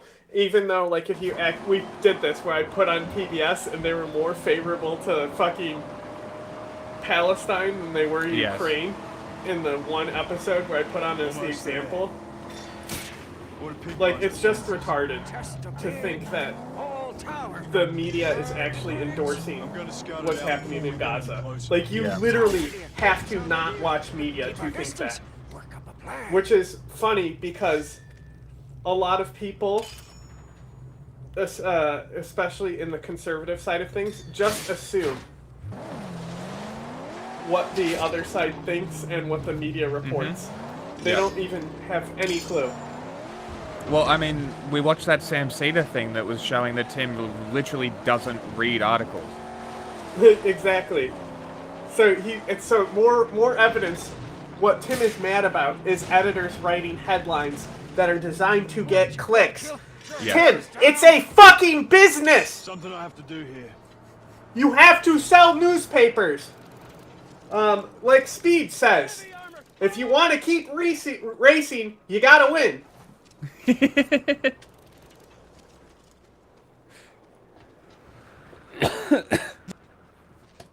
That's You're that wrong. State Wrong. of mind is No, it's not. You can write Whoa. it as such. Hey, but shut my up, man. mind- Hey, bro, shut up, dude. Hey, leave that guy who buys his clothes from Party City alone, man. Clothing situation on the show. One guy buys his stuff from the Amazon costume tab, I guess. Where's the other guy? Hassan Parker. Let's look at him. This guy's clearly buying things off the Temu fashion section. What's going on, man? Okay, this is kind of fun and exciting. This is Hassan Parkour. Hassan Parker? I believe his name is. What the hell? This guy went to the White House. He's part of the White House press. Toilet. And he doesn't know what area man means. This used to be a joke with The Onion, because they were making fun of the news, you know, area man. I mean, they're talking about this guy who's kind of been dominating the news headlines, you know, the mainstream news headlines a lot lately. Kilmar Garcia. What does this one say? This is from CBS News. Maryland man mistaken deportation to El Salvador. This is obviously an insane story. Now, I can understand that specific headline. Maryland man mistakenly deported to El Salvador. That makes okay. sense. You know why it's written like that? Because the guy settled in Maryland. Because and he was of internal mistakenly deported. racism. When you read Maryland man accidentally deported to El Salvador, what race you picturing? White. My fingers won't fail me. You know? And when you hear the thing like, oh, all people are racist, that's the shit, right? When you hear something like that and you associate it that way with it immediately, and you know, you could potentially blame media a little bit at fault for this, but you'll see right now the big thing is like, oh, I wonder why they didn't want to release the pilot's identity right away, you know, because it was black or because he was a woman, you know? Like, it's all confirmation bias shit. But, like, of course an editor is going to put that headline on. Yeah. Yeah, but Tim's a journalist. He should know that.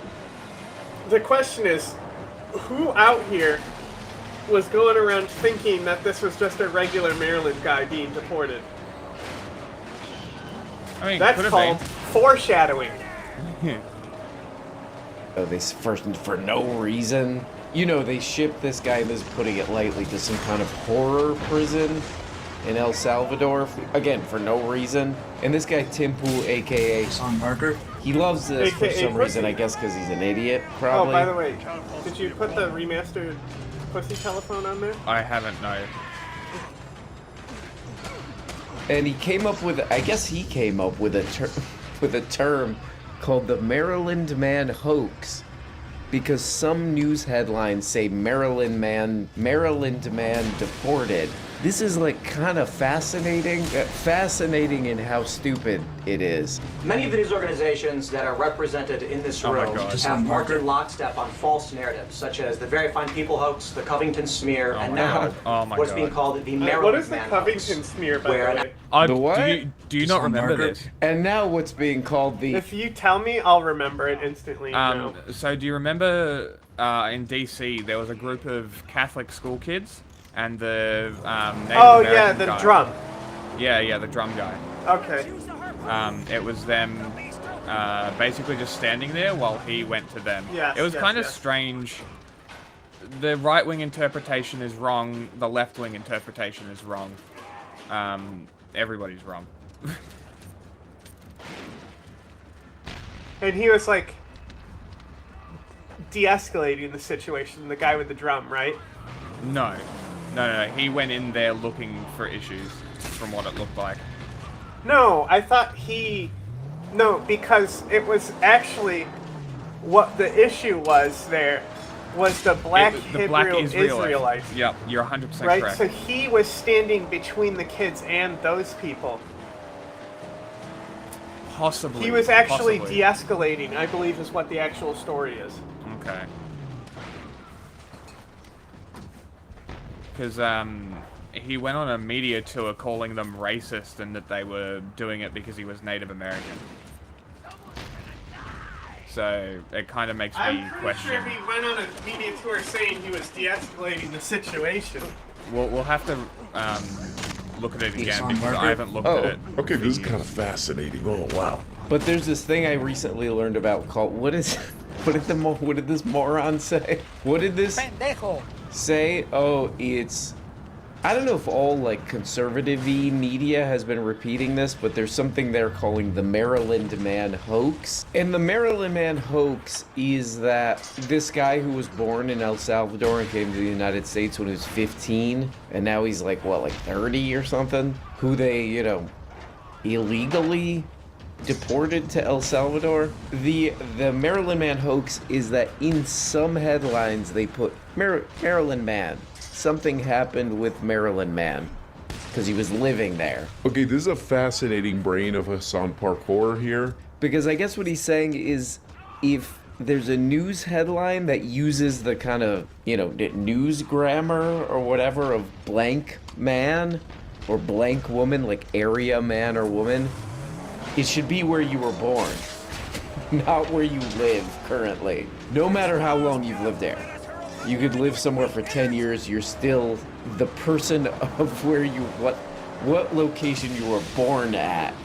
So for example, if you were born in Toronto, Canada, and at 5 years old, your parents moved you to Dallas, Texas, and you win a pancake eating contest in Dallas, it should say, Toronto man wins crap. A Toronto man by the name of Hassan Parker won a thing today. So that's a hoax, but I get it. I think I get what they want it to be. They want it to say, man who is the type of guy who is the source of all my problems, including my grandchildren not calling me, Okay, and so, in like, my case, Hassan Parker. Like, the main issue here is that the media just fucking, it's not that, the way that it's depicted is it's like, oh, it's always, racism is actually fake. That's what they want to fucking frame it as. Like, we were vindicated. But really all it is that the entire fucking news industry is copy-pasted, and nobody actually does journalism. Yes. Journalism isn't a real thing. It's like professional wrestling.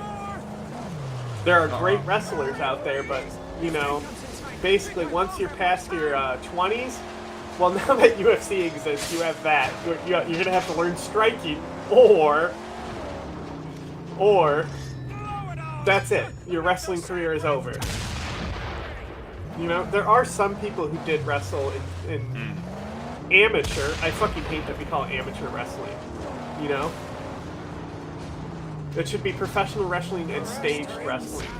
Or staged wrestling, or theatrical wrestling. You know?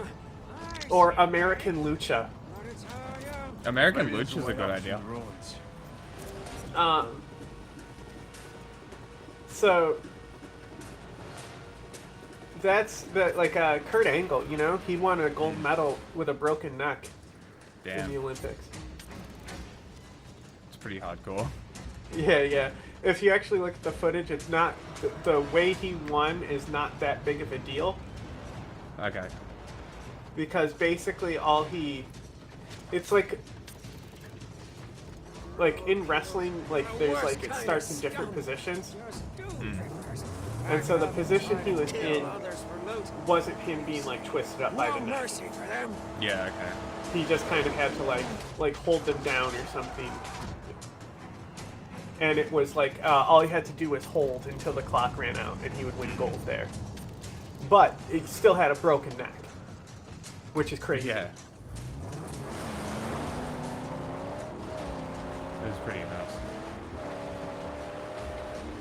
And like he kind of brought wrestling, the professional wrestling's, like, because like I'm saying professional as in Olympic wrestling. Mm-hmm. Like he brought, they used to like really disrespect the stage stuff. I think there's a whole South Park thing where he's like, it's not wrestling. It's wrestling. You know, that's more rare now. Because I think also not only because of like Kurt Angle bringing legitimacy to it, but also just because they say it's sports entertainment and they totally are full up front that it is fake and performative, which is more reason why it should be called professional wrestling. UFC is professional wrestling, if anything. Parker, my music sounds like absolute shit, and I'm an adult man who can't dress himself, and that's this guy's fault. because he looks different. He was born on a different part of this stupid rock, so he's the source of all that's gone wrong for me. Man, that's what... It's longer, but it's way more of what I want to what I want to hear. But I like this. There's a funny twist in here. You get the kind of... You get what's making the wheels spin over at Timcast when you see something like this. Check this out. If I went to California and there was an article written and something happened and they were like, California man, something, something. Yeah, that's the meme. You can move to Florida. You're a Florida man. Dave. No. So anyway, that's you're wrong. State of mind is they. No, it's not. You can write it up as such if you're lying to people. Well, these people, this guy's an El Salvadorian, and they're intentionally trying to spin it like he's an American Maryland dude. That's the point. So they're intentionally lying. That's the point, man. Yeah, something happened there. So there's some kind of turn happened there. Okay, so you know it's kind of.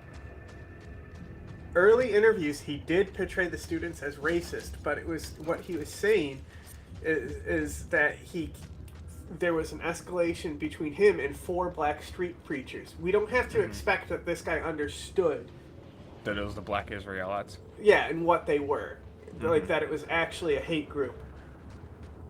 Okay. Like those kids were actually being pretty anti-fascist in that situation, you know. But it says straight up in here that the reason why he got in their face with the drum was to de-escalate the situation. So he wasn't. Okay. He still saw them as the ones who might potentially go to attack the other people. So he still saw them as the opposition in the situation. Sure. But I was right. He was de-escalating. Okay. So I was unaware of that aspect of it. I hadn't heard him talk about it like that.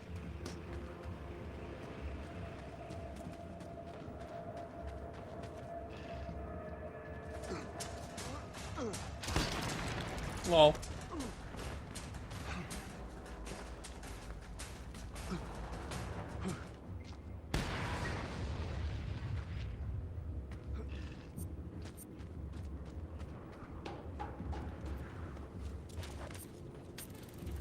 Just a bunch of scraps.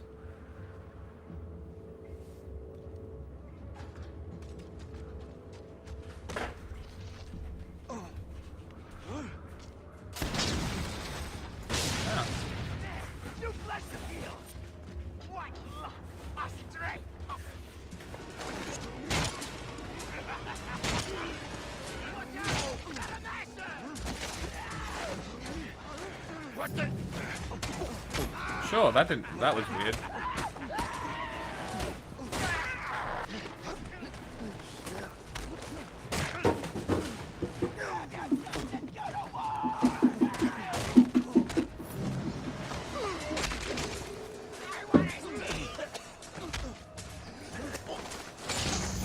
You can die.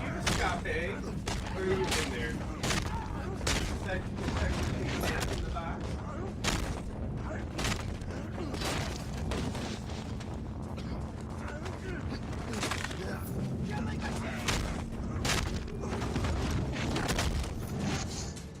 That was fucking brutal.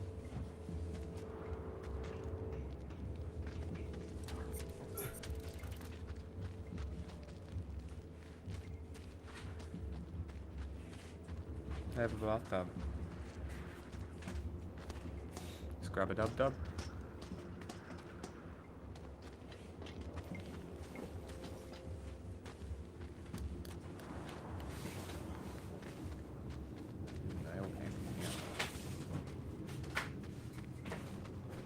Just be chilling.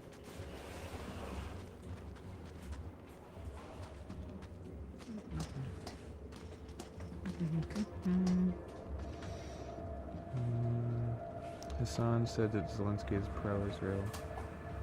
I mean, Zelensky is pro-Israel.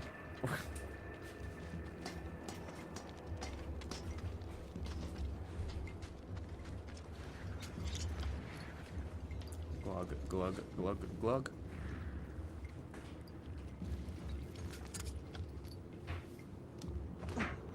Yeah, punch that water.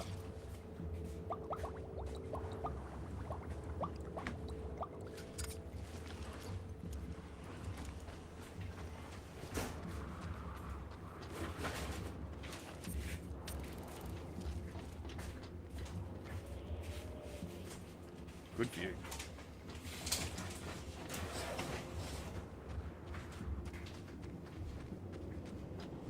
Let's see what's inside.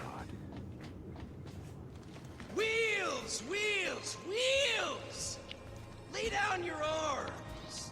Let's you and me parley instead. No more sticky tricks, Stink Gum. Today, we finish it.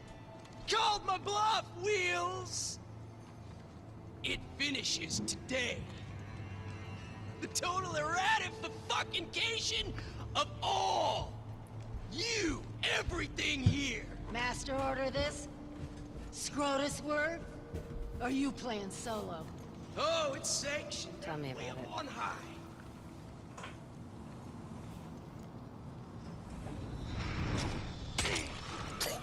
Bring him out!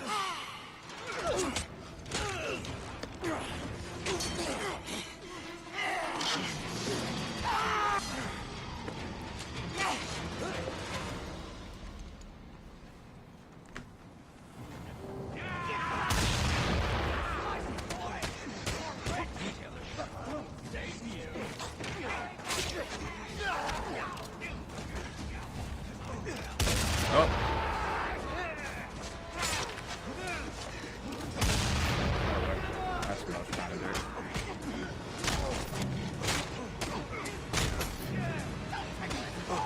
Kill him!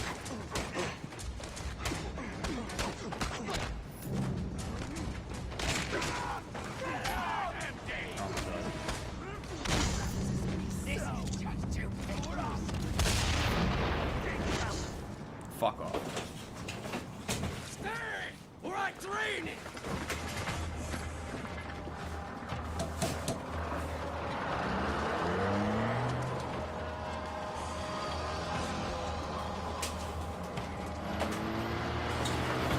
Naughty goblin! Naughty goblin!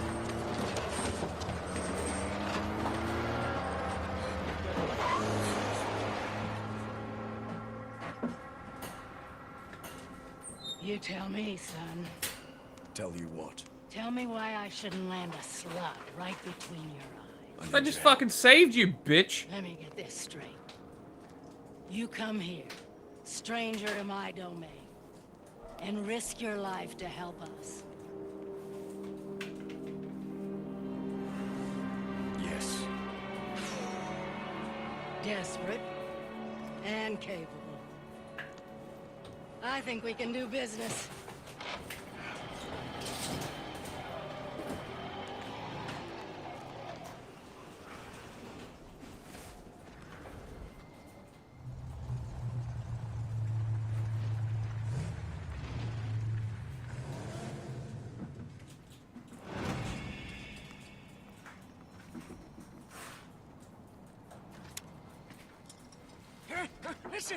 Listen, Saint. There's fresh talk of the big chief in Gastown. Can we trust it? Oh, these folks, they know engines, huh? And the V8 we seek. Let's hear it. They say, to take the big chief, one must win the most dangerous race. Who do I see about this race? The Gastowners call him the Outcrier. Oh, he hangs out near the refinery underbelly.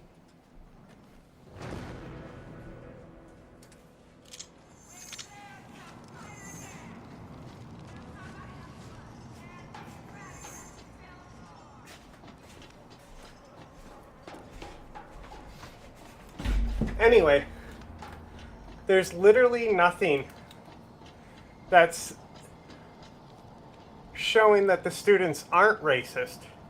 Okay? Okay. To be clear. That's fine. That said, they have won millions in lawsuits of dollars in defamation suits against the media. Of course they have. Which, for me, is like, oh, good for them. The time has come for us to That's how you get There's fucking no way free we college, stand motherfucker. Exactly. It pays to be I'm a right sending my winger, young huh? ones away, It does. across the Oh, great you want to know wall, what's funny? out the unknown. You want to know something that I learned? You're gonna love this. But we're not using fuel. We'll build a dune ship on wheels with a sail to catch the wind. Why are you telling me this? I think you might help me, for a price. I've found a fitting sail. I know where to get it, but not how. As reward, treasure from the days of old. Still buried okay, never mind. the dunes and ruins. I had to fact check it. It was misinfo. Okay. It's just using somebody is with the name Ben Shapiro, showing they got student loan bailouts from the government. Wait, who got student loan bailouts? Not the Ben Shapiro we know, just some guy named Ben Shapiro. And then people took that and deliberately did a misinformation thing. Amazing. So I actually, factcheck.org. I went here before I showed you that. The original thing that I saw. But apparently this is old news. I only saw it the other day. I haven't even heard about this. It's probably because it's just something where people post a thing showing Ben Shapiro got $20,000, which is nothing. He went to Harvard. $20,000 is nothing. I think that should be the first red flag, is that it showed that the loan was that low. Yeah.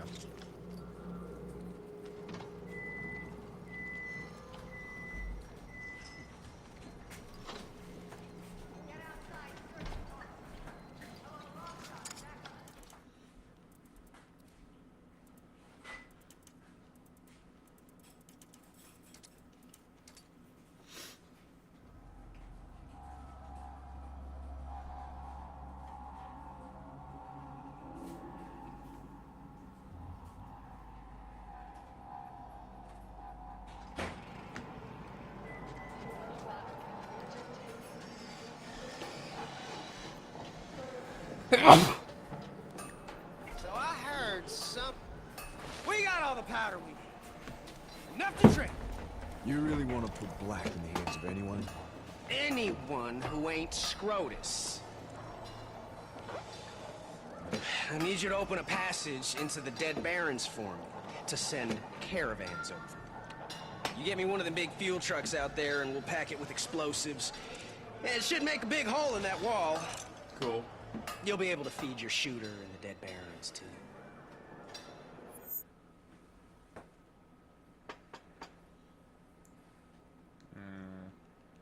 I like this idea. I might do that mission. Big Boomba. Give me 1 second.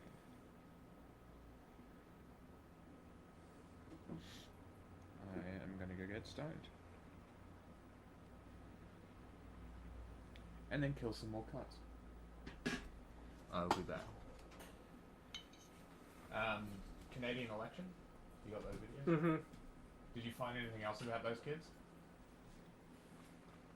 No, I mean, that's what's important, is that they were also waiting for the bus. They weren't part of any protest movement as well. That's another thing that people deliberately fucking misinform about. But yeah, I also wanted to do this with chat as well. So maybe we'll keep it for when we have more viewers. Mm-hmm. In the middle Why of would the we do week. it on Mondays? Well, exactly. So I'm gonna keep that. We don't even get people to vote in the poll on Mondays. But this will be interesting to do as a stream, I think. Anyway, so put those videos on, and I'll be back. And they're like, no, that's a lie, man. That's lying and that's a hoax. You know, like 2/3 of the people who live in Florida were not born there. So when it says Florida man, there's a lot of hoaxes probably in the news related to Florida. And then you can see this guy, what's the guy's name? Moondog, who's wearing an outfit that looks highly flammable. It seems like he starts to get it or something. He's like, oh, right, we do this by saying that immigrants are bad. Sorry. And he's like, oh, they're doing a bad thing. They're doing a bad thing, and you know whose fault this is? Hassan Parker. They're pushing a hoax, and Hassan Piker, did you notice? Hassan did not know the guy was from El Salvador. Hassan Parker. One of the most prominent leftist streamers, speaking to millions of people, And in his mind, he saw CNN, he saw ABC, he saw these outlets, and he was like, this guy's from Maryland. I can't believe Trump would deport him. I would be as mad at Trump as he was if I thought Trump took a guy from Maryland. And this isn't very convincing. I'm going to be honest. On Piker, did you know this? Hassan did not know the guy was from El Salvador. Hassan Parker, one of the most prominent leftist streamers, speaking to millions of people, and in his mind, he saw CNN, he saw ABC, he saw these outlets, and he was like, "This guy's from Maryland. I can't believe Trump would deport him." I would be as mad at Trump as he was if I thought Trump took a guy from Maryland and sent him to a foreign country. That's not what happened. It should have said El Salvadorian man residing in Maryland. It should have said that. That's what the New York Times said today, and I said, thank you. Despite the fact I said, thank you. Okay, so yeah, this all adds up, and hopefully this guy definitely believes this. There's this guy who streams on Twitch all day long. Yeah, this guy Hassan Parker. Hassan Parker? Hassan Parker got super confused because the headline said Area Man. And the way that it said Area Man is Maryland Man. Yeah, so this guy who was deported... So, the thing that really gets me is that nobody seems to be talking about the fact that this guy was a refugee and he was deported back to the country, which an immigration lawyer what a lot said, of people are talking about. Okay, good. I just haven't seen any of it then. No, that's the point. It's like even Legal Eagle was like, and the Trump admin, they continually frame it as them winning in the court. Because the court said we had the right to deport him. Yeah, to any country but El Salvador. Exactly. So, like, So that's the thing, is that that's why they do this dance where Bukele is like, how am I supposed to bring him back to a country? He's like, what do you want me to smuggle him into America? You know, that like douchey interview he gave? That's the point, is that it doesn't matter, like from the admin's perspective, and Stephen Miller, that ghoul, like it's like, it doesn't matter he's in El Salvador because we had the right to deport him. And he's there now, and there's nothing we can do because he'd still be deported. And if he came back today, somehow, he would be deported again because we have the right to deport him, and the Supreme Court sided him with us in a unanimous victory. Because, like, I think that is... They can twist anything now. They can literally just say anything, and their base is going to believe it. Yeah. Because this is, like... like, in my opinion, this is the best way to try and get rid of Donald Trump. But obviously it's not going to work that way. But like, literally, immigration judge, don't send him back to El Salvador, he's in danger, refugee. Shipped him back to El Salvador. International Refugee Convention breach, ICJ charge, like, all of that is possible. But obviously it's not going to happen. But the potential is there. The breach has been done. It just requires someone to bring the charges. And I don't believe you really need to be of anybody in authority to bring a charge.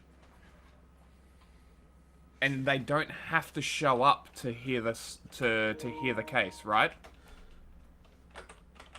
Is that how? Anyway, I'm not 100% how the ICJ works. This is just the part of the video I wanted to show you about how he's so mad about Area Man.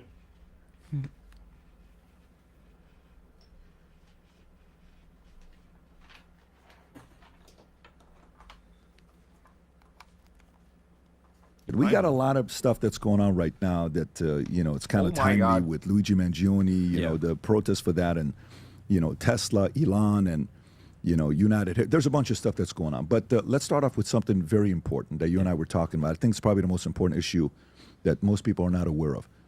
And that is your favorite movie. Your favorite movie of all time is? The Dark Knight, the second film in the Christopher Nolan Batman series. And why is it the second one? Well, everyone expects me to say that I'm into like really cutting edge documentaries like by Adam Curtis and Errol Morris and stuff like that. But I actually just love Batman.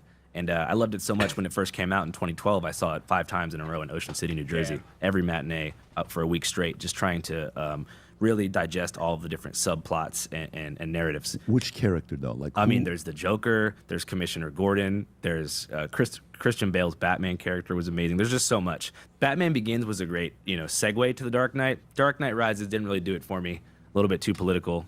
Too political for you. Well, Dark Knight Rises was like a metaphor for the Occupy Wall Street movement going too far. When they start, when Bane is supposed to be like the commander of Antifa, and they roll up in the New York Stock Exchange and start shooting people and stuff. Too divisive. Well, it was literally like, I feel like it was subsidized in some way by Wall Street. Yeah. But character-wise, like, who do you relate? Because for me, for longest time, my podcast set had 3 characters behind me: Batman, Joker, and the Incredible Hulk. And it's like the 3 personalities I relate to, right? But which one was it where you said, I kind of feel like I'm this guy in this movie? Well, it's a hard one to answer, because if I say I'm like the Joker, that makes me sound like I'm a dark, sort of sinister. But I have a Joker side to me as well. You have a lot of vengeance in you, where you get Joker brain. It's not though. It's when you see somebody that, when you're sick and tired of being taken advantage of, and you can't let go of you choose a wrong enemy, can really destroy your life. And I think that's what happened to him. He couldn't let it go. Yeah. But he's a hero to a lot of people as well. A lot of people followed his fire and the pain that he had. Yeah, I would say that I'm somewhere in between Batman and the Joker. Okay. But I think that the Joker is definitely a relatable character, more so in The Dark Knight than he was in the Joaquin Phoenix movie a couple years ago, which I know you said you were not a fan of. Dude, I walked out 43 minutes into the movie. I go and I look at my wife. We had 20 people at the movie. Rob, were you with us or no when we watched the Joker? No. So we're in a movie theater. I'm like, yeah, I'm out. Why? So this is divisive, man. You're pinning America against America. We don't need more of this. Oh my God. And it's interesting because that movie, what ends up happening at the end of that movie? He ends up killing, is it Robert De Niro, who is like the Johnny Carson character of the movie? Yeah, he says, how about another joke, Murray? And he kills him. And that was after he killed a couple bankers on the subway. After he kills a couple bankers on the subway. And then that leads to one of the stories, the Luigi Mangione story. Well, here's a guy. You got Luigi Mangione. You look at his background, stud of a guy, student, good grades, everything's looking good.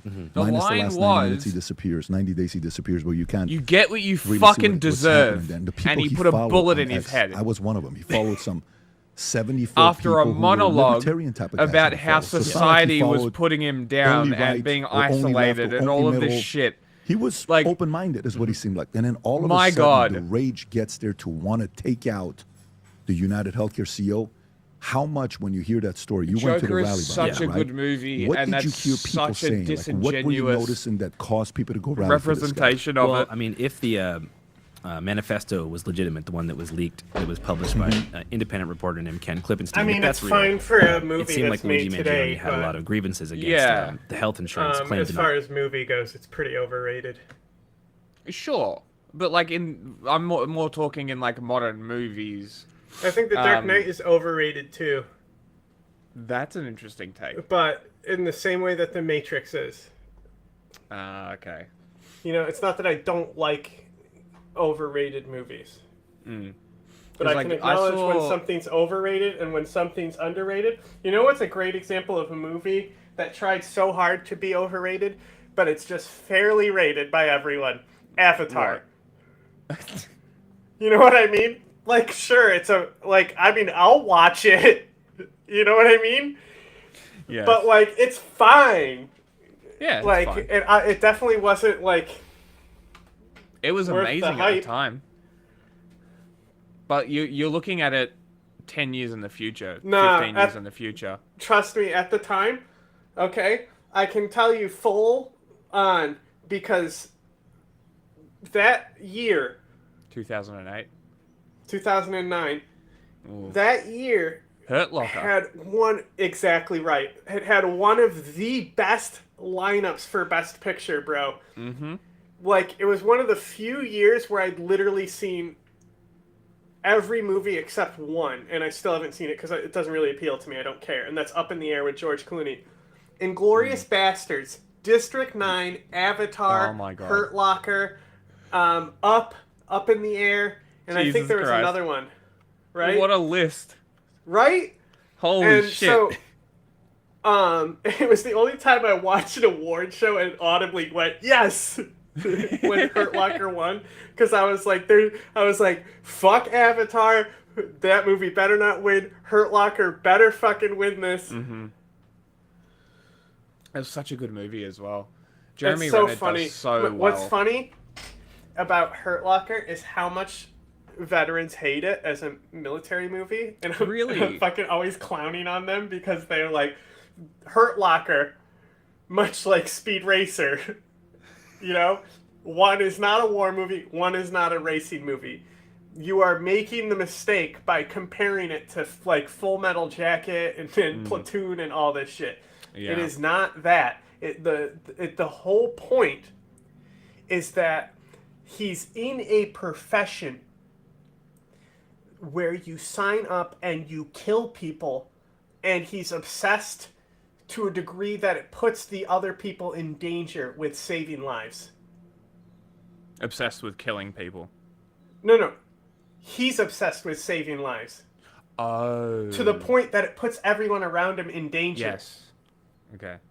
So he'll literally, like, he's sacrificing his team in many situations. Yes. For just regular they're always yelling at him and stuff like that. Exactly. They're yelling at him like, "Get the fuck back! What are you doing?" Turns the radio off. It's not about realism and war. It is a like fantastical, deep, emotional story that's supposed to contrast to these things.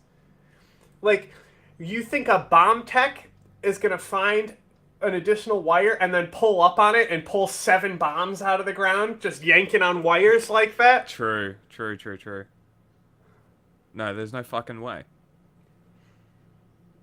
They would and then, get a robot and blow it up. And then you have the sniper scene, which is one of my favorite sniper scenes, Oh, it's so good. But the whole point of why I like the scene is because it's contrasting where these characters have clashed before, and it shows Jeremy Renner's character genuinely caring. And now it's about for saving the people around him. Anthony He's Mackie's literally character. like making sure he gets water, all this shit. Mm-hmm. Like, so it's a very important scene to shift the emotional scale in the film. It stops being about opposition then, and they start understanding each other from there on out. True. It was Anthony Mackie. Yeah, okay, I was right. I'm gonna have to rewatch it now with that context. Because I haven't seen it for a few years. But I love that movie. It's so good. But it's one of those movies that I love, but I won't watch. It's one of the movies that literally triggers veterans if you bring it up to them. Like, it's one of those movies that I absolutely adore, but I don't watch regularly. Like The Green Mile, Saving Private Ryan, stuff like that, where they're long, Private Ryan, intense movies. That's a war movie. Yes, it is. But they're long, intense drama movies, and like they're a slog to get through, and I don't go on my phone through them, so it's like I'm actually paying attention and I'm actually watching, so I don't watch them as often as I would like to. So I haven't seen it for a few years. There's a lot of those movies that are in like my constantly shifting top 10 that I don't watch a whole lot because of the genre of movie that they are. I would put something like Hateful Eight is in there as well. Yeah, I mean, that's same type of movie. So Hateful Eight, I think this about a lot of Quentin Tarantino movies. They're good movies, but like, they're get it, dialogue. bro. You're an artist type thing. You know what I mean? Like, he keeps saying it's going to be his last movie. I would love that. Not that I'm against Quentin Tarantino, but, like, we get it already, you know? We've seen what he can do. What did you think about Once Upon a Time in Hollywood? It was fine. I think it was more watchable than Hateful Eight. But Hateful Eight is, I think, probably one of his best. Not as, like Inglourious Bastards is obviously like the most rewatchable one and the most enjoyable. Hateful Eight, though, is the best. Kill Bill? I don't think Kill Bill is as enjoyable because it's also 2 parts, so that's I just disagree. You get invested by knowing how long it is there. And I like, think I get part the one argument. is so much better than part two as well. That is true. Because they're presented as supposedly like one story, I think it actually brings it down. The first one is great though. Like the end fight is amazing. The crazy and then 88. The opening as well. Both with the cereal getting, you know, in the lady's kitchen, but also when she wakes up in the hospital. Both of those parts of the opening are very, very good. But I think Hateful Eight is just his best movie. It's like from a cinematic like scale, like there's a lot of Tarantino things in that, like the spotlights. You know that meme, how he always be putting spotlights on? Yeah, what do you think of Hurt Locker? Yes, there you go. See, confirmed. I was saying that Hurt Locker isn't a war movie. It's the point of it is that the guy is in a job where you kill people and he's obsessed with saving lives. Like, it's not supposed to be an accurate war movie. And I was making fun of it being like, of course it's not accurate. When is a bomb disposal expert just going to yank wires out of the ground to pull up 7 bombs? I do think the bomb design is pretty good, though. Most of them are all like the shells that are converted with detonators and stuff. Yep. So the bomb design isn't bad, but... Also, you know what's also funny? You know who directed that, right? Cameron's wife or something, ex-wife. Yeah, his ex-wife, Catherine Bigelow, right? And so she was literally going against her ex-husband for the Academy Award. Yeah, and she won. It's great. Yeah. Like, of all people, too. It's because she told an original story instead of Pocahontas in space. Healthcare had implemented AI I forgot about the to automatically whole deny people's kid part healthcare of the claims. storyline. So people needed treatment, they were paying customers, and there was a And he machine finds the kid that dead, had one of the highest I think. insurance claim denial rates of any other. That's my main criticism of the movie, is when he goes to the lady's house. I don't really see the point in that scene. Sure. Fair. All right, play. Major health insurance 32, 33%. Something that was ridiculously high. Can you pull up that number, Rob? People were trying to appeal the robot's decision, and it was almost impossible. You were stuck, with someone on the phone for days, and a lot of times during that window where people were waiting to get care, they would pass away. So I'm not sure if he had someone in his family who was affected by the healthcare policies, but I feel like a lot of people in my generation are kind of fed up with things not changing. The cost of living being ridiculously high, the wages being really low, and they felt like Luigi Mangione was something like a martyr who spoke for the rage of the collective public who feels like nothing is changing. So what do you think is the level to go to? Because some people, what's the one girl lately that's been talking about Luigi Mangione in a very complimentary way? Tracy, is it Taylor Lorenz. Taylor Lorenz. Have you heard about Taylor Lorenz? Yeah, she helped us. Whenever we lost all gas during a contractual dispute, she leaked all the information, which kind of like segued millions of fans to Channel 5. So shout out to her for that. I'm not sure what she was saying about Luigi, but I think that basically probably what I'm assuming she was saying is that many people felt like he represented the call for direct action. And there's a generational shift to the idea that awareness culture and raising awareness doesn't actually create change. So there's a lot of people Say that one more time. There's kind of an idea that has persisted over the course of the past couple years, especially with the progressive left in the U.S., that raising awareness doesn't do much to actually create change. And so for someone to break out of the mold of like making people aware and actually take things a step further made people feel some type of revolutionary spirit. Wow. So even if it means killing the CEO. Mm-hmm. Well, because their logic is, how many people have died as a result of their healthcare claims being denied. Yeah. Health insurance claims, Yeah. So to somebody that is going through this and you're touching and you're talking to people and you're hearing the arguments at the protest, isn't it walking funny away, how he was able what to got for you assume to say, it's a little too exactly much. what her position was? You know what? These guys may Isn't have that a point funny? in this area. Which one was it? Well, I mean, the reality And is he's that just regardless coping. of like how I felt about the opinions, killing a bunch of CEOs is not going to change any of that infrastructure in the health insurance industry. You know what I mean? That's not like for sure. I that's agree gonna with lead that. to. See, that was my concern with the movie Joker. Mm-hmm. Say, here's your chance for me to be a hero. God. But the fact that Video it spurred games cause conversations, I thought violence. was interesting. I mean, just it was fascinating to see such an I'm gonna go the and instant beat up valorization of people now. Luigi that happened overnight. Everyone's like, "Oh my God, this guy's so hot. We love him. He's our hero." It was interesting because that was very much poisoned by the social media algorithms of the time. You know, where like Luigi Mangione becomes a hero to so many, and in general, I think that it did spark some good conversations.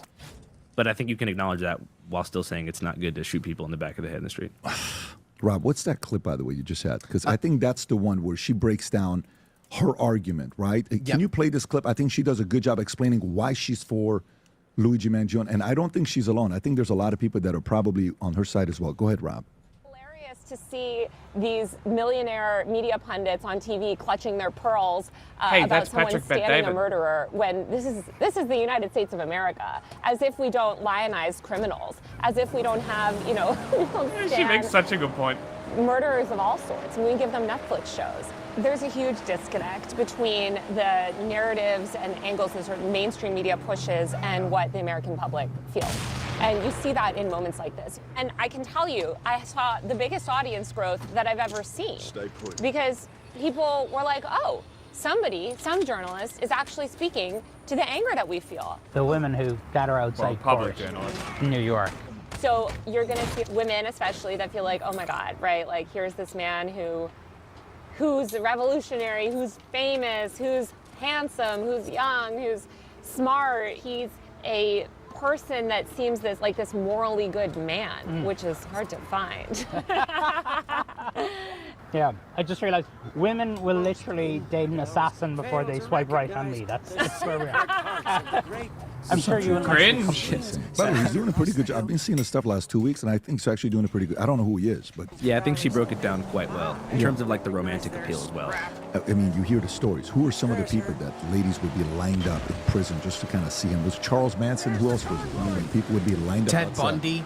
He had the Menendez brothers who killed their parents in California. One of them got married while they were behind bars. Wow, I mean, every serial killer has typically had like dozens, if not hundreds of women writing them in prison. Why do you think that is? I don't know. I think people are just fascinated by the allure of it when people's names are in the headlines, like just someone's sort of profile being that large. Just fame attracts a certain kind of person regardless. And you know, she said something here, which is very interesting. I was having this conversation with us, Rob. One day, you and I, 7 of us were at Casa D'Angelo, and you even said this once when you were being interviewed with Vice, I believe. And I don't know what the guy asked you. He said something about, did you ever catch yourself, creating content that the audience was reacting to or something like that? I don't know what the context of it was, but you were kind of explaining that where she says, I've never had this many followers. That's not necessarily a good thing. Yeah. Because who is following you? Who is agreeing with you? Who is saying, man, I like what you have to say. And all of a sudden you're in the room with them, you're like, whoa, I don't relate to you guys. Where did you guys show up? Yeah. And that's the thing about social media nowadays in particular is like people kind of become, it's a very fine line to walk when you exist online, is doing things that you believe in and doing things that your fans will appreciate and kind of want you to do. Because once you pigeonhole yourself as a certain type of person, you know your audience quite well. When you were just shouting, no, no, no, no. Okay. I have found a channel with the worst accent I have ever heard. I'm sure you personally have heard worse than this. Let's fucking go. So I'm just gonna play the first few minutes because it's like I just this auto played for me, right? And like I had seen the girl I've seen some of her videos, the girl who this video is about, but I put this on the list because my goodness, does this person's voice make me laugh. I can't wait. Friendship is Witchcraft was popular, and we got invited to a lot of cons. I was horse famous. That's just our nature, I guess. I don't know. We like to make stuff. We like to make stuff, yeah, exactly. Here, Darren, grab the vine. A lot of my friends have pointed out that I'm really, really good at making up Star Wars names. I'm gonna take a second to explain my methods. Their hair is like frizzy. Look how deep this box goes. Like, I can just stick my arm. they would feel is great. As 48 points, then a lot of you. Sure. Strange. Like you were there too. And also, I think, feel other emotions. I had this strange urge to search for Jenny Nicholson's name on Google the other day. Don't ask questions. I don't know. But I did it. Of course I did. I have no self-control. I fucking lost it when I heard that. Because I only hear it with the N-O. Like, from my experience, they don't do the nar when it's K-N-O-W as much. But wow. The other day, don't ask questions. I don't know. But I did it. Of course I did. I have no self-control. I can't just say no to my brain. And this is the best thing that I found. It's this Reddit thread from, I guess, a couple of months ago. And it reads, my boyfriend, 28 male of almost 2 years, is obsessed with this YouTuber, Jenny Nicholson. I know she's been getting a lot of attention lately for that Star Wars video that she did. My boyfriend made me watch all 4 hours of it on our smart. Pause it. Shh. Yeah, it's the funniest part. She's a Kiwi. Oh, yeah. But still, they do it too. Uh-huh. They sure do. Well, that's what we were laughing because Tanya sent a voice message and it was just, no.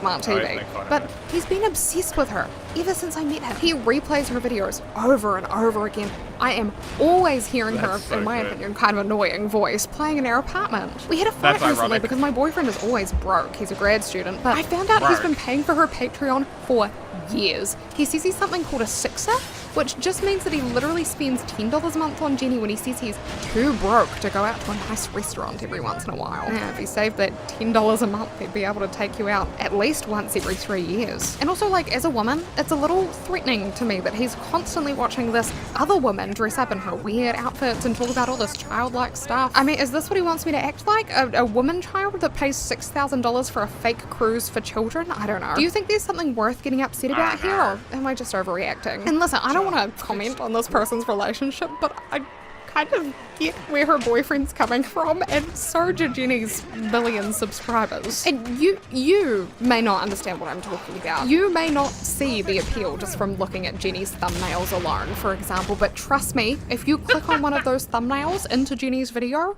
you'll be hooked. And it's natural. It just comes naturally to her. It's like she can't help it. But in this video, I want to sort of dig into what exactly she does do to achieve this sort of... Did you flip your house? No.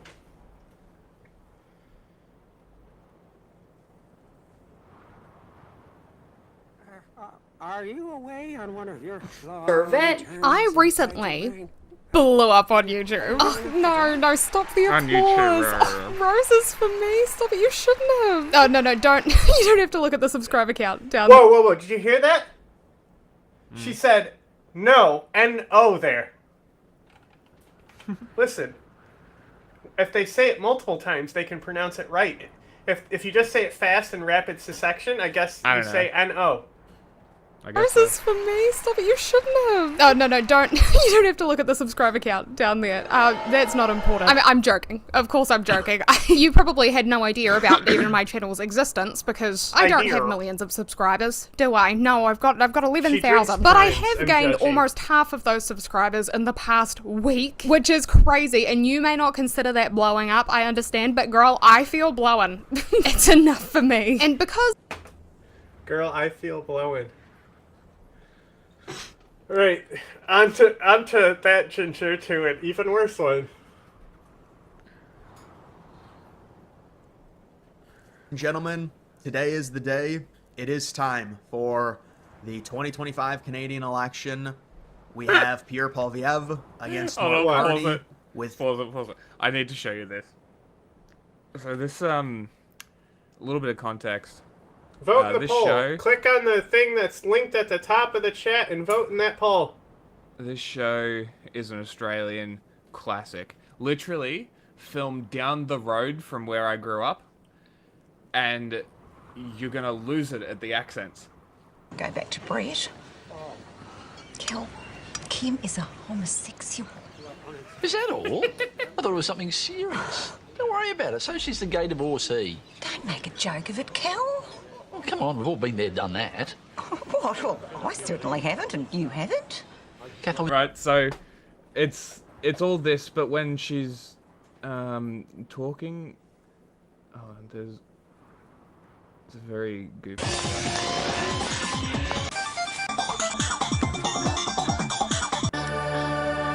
I didn't come down in the last shower. I just want to... Nothing wrong with that. So you're giving up waxing, Kim? Oh, good. No, a bit of unsightly body hair, nothing wrong with that.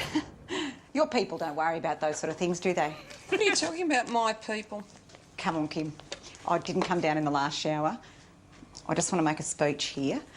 I now know that you've thrown your handbag in the river, and I want to say I'm okay with that.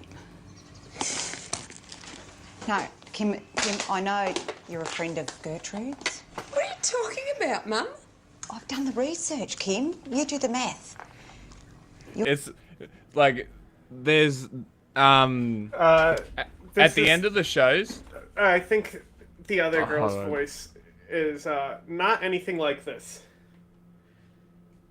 No, it's absurd. I almost want to say it's put on. Like, it's such a crazy accent. Like, it's weird.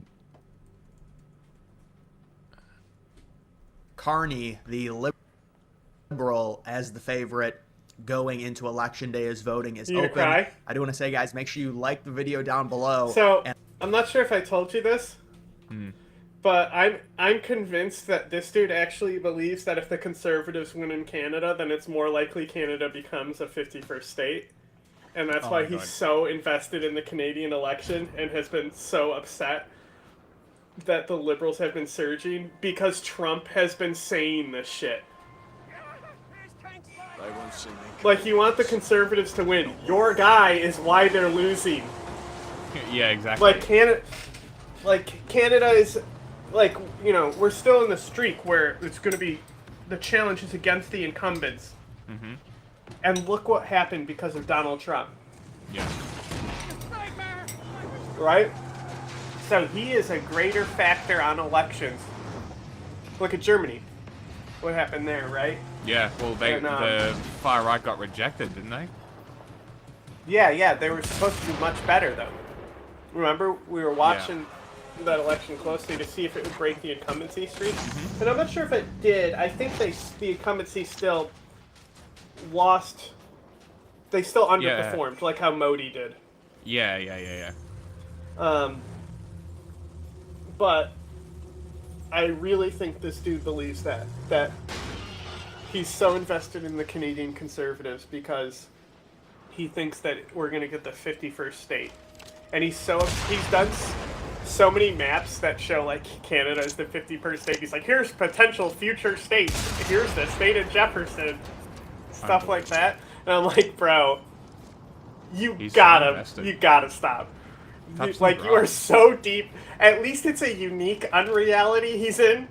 That's like, true. I don't hear him talking about, like, I'm sure he has the same opinions as everyone else on trans issues on this side of the movement. But it's not his key focus. His key first is manifest destiny. And somehow, that's better. And I will be streaming the Canadian election result tonight. Maybe at 5 o'clock, maybe 6 o'clock, 7 o'clock, sometime tonight. But this video is focused on Donald Trump and his message to Canada. And once again, you could say, well, it's a troll, whatever. He's coming out saying he wants Canada to be the 51st state. Good luck to the great people of Canada. Elect the man who has the strength and wisdom to cut your taxes in half, increase your military power for free to the highest level in the world, have your car, steel, aluminum, lumber, energy, and other businesses quadruple in size with zero tariffs or taxes if Canada becomes the cherished 51st state of the United States of America. No more artificially drawn lines from many years ago. And so, so now we acknowledge his borders are fake. For Canada to join the United States, kind of having some fun there, not really endorsing either liberal or conservative, because neither of them want to join the United States, we know that. But you could say this is a slight endorsement to Carney, because this type of rhetoric from Trump has resulted in the past of liberals improving in terms of the polls, and Trump has said, although when politicians or leaders comment on other elections, they tend to be very disingenuous in terms of who they root for. But Trump said that he does want Carney to win because he thinks he'd be easier to deal with, and the dynamic there is when you're dealing with conservatives and you're trying to get, let's just say, a better trade deal, conservatives may be harder to negotiate with because they're a lot more, because as they're we've idiots? seen with Canada, they've taken the whole Canadian first moniker. Not that it really matters because they're still moderates, but the idea is epic. Liberals are more open hear to that? a globalist. You hear that? He just said these people who say Canada first are moderates. That's hysterical. He's an This is why spectrums don't mean anything. Is that a scrap car, or you have to blow this up? No, is I this have the mission? to kidnap it. But it's Is that low the on mission? fuel, and I can't refill it. Is that the mission, though? Yeah. I missed the story part because I was catching the chinchilla. Yeah. All good. Sense hopefully. of it's close. trade, relationship, giving more. Not that it really matters. I mean, this is Canada in terms of their population. They are like a feeder state to the United States. Whether it's Poilievre or Carney, it really shouldn't matter. But this is just Trump's message talking about how Germany would be all positives with no negatives. Pause it. He just said a feeder state. Do you know what the Nazis did with the states that they occupied? Do you know why they Open killed camps in them? Do you know why they killed people? It was so that they could feed the German population. This is literally Nazi shit. This guy's a literal Nazi. I'm calling it. We all know what Everyone you don't disagree with is a Nazi. No. Literally, this is Nazi shit. This is Nazi rhetoric. He's Straight too out dumb of to Nazi understand Germany. that, though. That's the thing. That is true. And then they have to cope when you point that the Nazis say stuff that they agree with. Yeah. Like, I literally watched a documentary yesterday about the economy of the Nazis. And this was a large part of it. And it's also why they invaded the Soviet Union is because they needed more food. But they also calculated that they had to starve 10 million people up to 30 million people just to feed the overpopulated German German population. You know what's so funny about that? Mm-hmm. The Nazis invented synthetic fertilizer that can feed the world. Yes. Like, the reason why we process have of been getting able to Zyklon combat B. so much hunger and uplift so many people is literally because of the Nazis. Mm-hmm. Well, it's not really because of the Nazis, it's because of the scientists in Germany who are already exceptional. It just happened under their admin. Mm-hmm. You know, we also give Trump credit for COVID. True. Getting that vaccine, so... Well, that was one thing that this documentary did talk about, was that the modernization of Germany and the central planning of the Nazi Party and the essentially forcing scientists to work on specific projects. Is Jenny Nicholson the one writing a subliminal Holocaust denial book, or is that Lindsay Ellis? I get them confused. I have no idea what you're talking about. Neither do I. But they would basically force scientists to work in certain fields to advance certain technologies. And this was a part of how they accelerated their modernization so fucking quickly. To the point that they were rearmed in a matter of years rather than decades. It's quite amazing, honestly. It's crazy because all you have to do is give grants and funding to the areas you want to develop. Yes. You don't need to force people anywhere. No, exactly. And that's the stupid thing about capitalism, is it doesn't do that. Yeah, we do. We give grants to... That's what I'm saying, is that we literally... Well, I mean, Trump is trying to stop hardware funding and shit. You know, but government funding is what advances the technology. I'm just saying you don't have to move people around. Sure, like, I mean, giving NASA budget over SpaceX would be great. I don't think that's viable, honestly. I think You think NASA's done? I think it is better for the space industry to be commercialized as far as advancing it goes. Yeah, okay. But, like, for example, the COVID vaccine, you know, like, we didn't have to fucking move people around. We already had the people where we needed to have it, and we just gave them the funding that they needed. All scientific achievement right now would it be achieved so quickly if the government actually paid these people. When they need something, they pay them. Yeah. Trade, relationship, giving more. Not that it really matters. I mean, this is Canada in terms of their population. They're like a feeder state to the United States. Whether no, they're in conjunction. I'm pretty against NASA at this point. Why? I mean, we've been over this with Project Artemis. It's a fucking joke. Sure. Okay. So, like, sure, I would love NASA to exist, but the fact is, Artemis is a fucking joke program, and it's literally a money sink. That they're fucking doing the same shit that Elon is, teasing that they're gonna go to Mars with this shit. Bitch, put the fungus on the moon already, alright? And start cultivating the fungus on the moon. We don't need this staged fucking, like, oh, we're putting people back on the moon type shit. Put the fungus there. Start growing it. Do you know about the fungus? No. So, like, it's the mycelium, right? You know mycelium? That's what the actual mushroom is? Yeah. So, like, everywhere. But, like, the guy was on Joe Rogan one time, but he showed how he had a hat that was literally made out of a mushroom.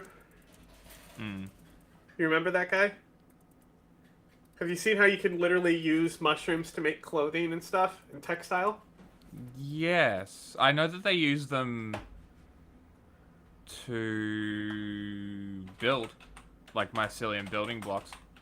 That's exactly what they're doing for the moon, is they're going to use mycelium building materials. Cool. To build the moon habitat. That's the whole point, is that they're trying to fucking... I typed in mushroom hat, and it's literally just people making hats that look like mushrooms. That's fucking great. Here we go. This guy.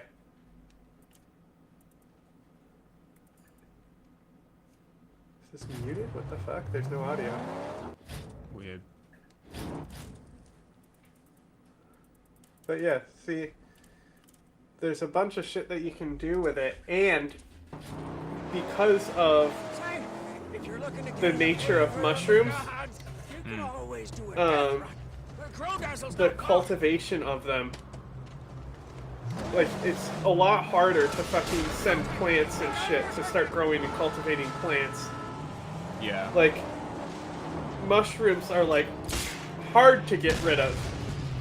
That's really the point. yeah.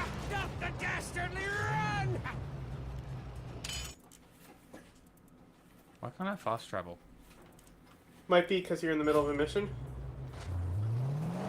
Are you? I might be. There is a green thing highlighted. Wait, but why I'm so did I far not away. have audio out of my headphones from this? Did I stop capturing audio?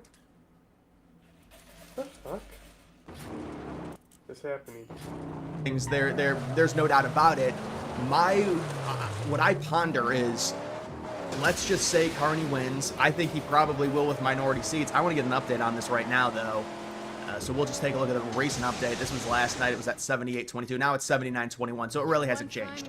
And so you have this is who wins the majority in each province and territory. These three territories only have one seat total, but you do have Alberta, Saskatchewan, Manitoba possibly going to the right.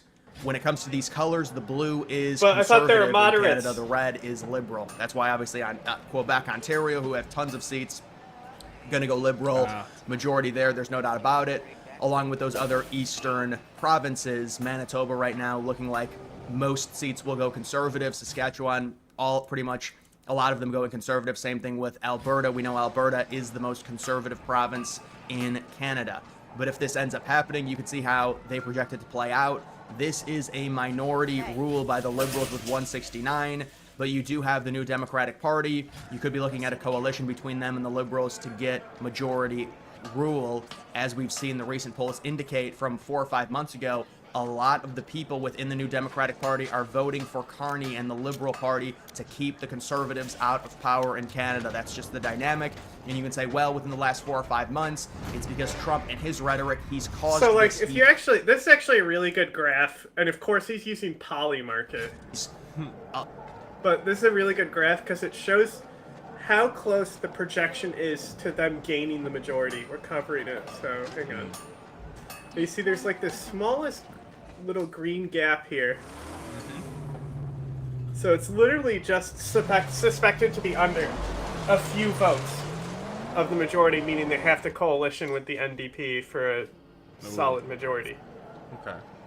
But they could potentially overtake it and get a full majority. So I guess in this regard, it kind of is an interesting election because we already know who's going to win, but there still is that. You forced Carney to win, and honestly, I mean, if you think about it, if we just play this out to where Carney does win, we are immediately shifting focus, at least to a degree, on Alberta and what happens there in terms of them potentially seceding from Canada. And if they did that, there would be undoubtedly some type of economic deal with the United States. I don't know if they just want to be independent to where we can protect them. To be honest, if you just look at Alberta, they really don't need a ton of protection, just because who's going to invade them even if they became independent? They're just surrounded by a lot of uninhabitable land and a bunch of rural areas. You've got the United States. Anything happens, things would happen to other territories or provinces before anything happens to Alberta. And it's not like Canada would invade Alberta even if Alberta did secede. So, and by the way, this is another thing to where you wonder if the citizens of Alberta angle for a better situation within Canada if the Canadian government negotiates with them, if they vote on a referendum to leave. And based off of, if you go back to what happened in Quebec in the 90s to where they almost left, it does have to be a pretty sizable majority. So let's just say it's 60-40, 60% say they should leave. Now, whether that means join the United States or become independent, I don't know.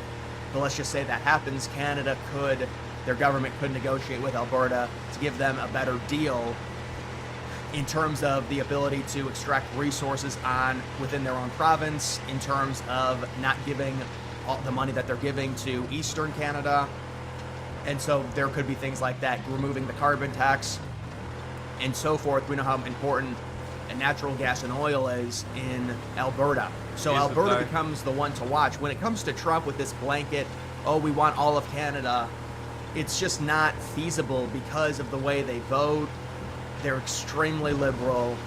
Yes, they tend to turn on a dime, but it's just more of a moderate sense. Like the United States compared to Canada, the Republicans within the U.S., we would be considered pretty far right. And even if you go back to the 2024 election straw poll, Canada had, like they did a straw poll in Canada on Kamala against Trump. Kamala got 64%, Trump was at 21%.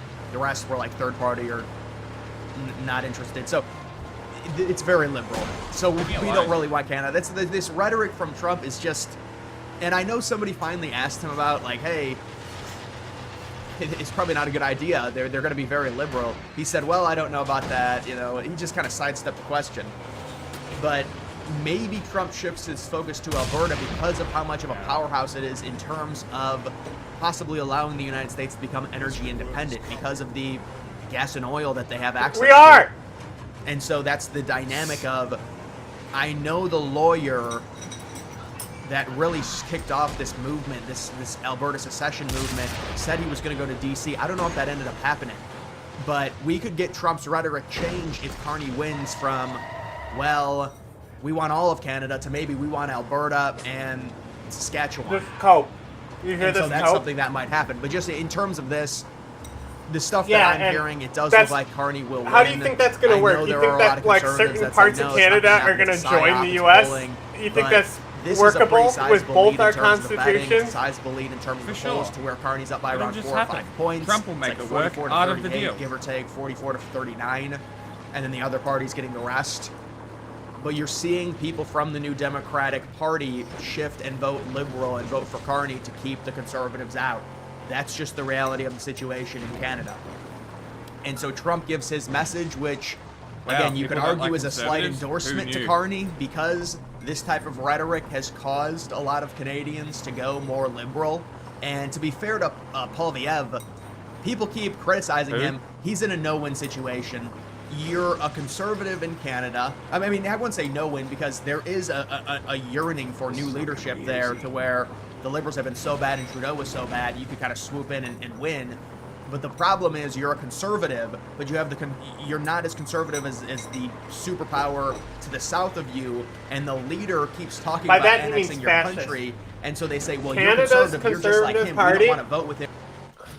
Canada's Conservative Party is more of a conservative party than American Republicans. This is true. Okay? Don't act like you're more conservative. You are a different thing, my friend. The conservatives are actually the good guys. You know, the people you call moderates, aka Mitt Romney. That's all that's left. Yep. Pretty much. Then we're going to galvanize against him, and then you have Poilievre who says, no, I don't like Trump either, and then that makes him look weak, to where now Americans don't even want to support him. So see, the dynamic of it, and not that it matters if Americans support him or not, but the rhetoric is just so hard, because you're dealing with a liberal country. It's like it's a square peg into a round hole trying to win as a conservative in Canada. You have to be very moderate. It has to be the right circumstances. Maybe it was, and then Trump said, well, we have all this rhetoric, the trade war that's going on with the tariffs, which they've used, the Liberals have, as like this crazy existential threat is what they call it. They've tried to drum it up to make it this terrible, like, World War III scenario to really up their votes. And so that's another thing that's happened as well. So when it comes to this election, my thoughts is that I think Carney wins probably with minority rule, and then the focus shifts to Alberta. Do they have a referendum? Do they even make a focus group to have the referendum? Would they consider leaving? Would Trump start shifting his focus from, oh, we want all of Canada with these statements? Piss me off. Get the fuck away from me. Oh my god. And I'm in this fucking muck bullshit. Get out of the car. Just start blowing these guys up. Don't get smushed. Oh, they got straight out. Yeah, I figured they would, because you're already at like a complete stop.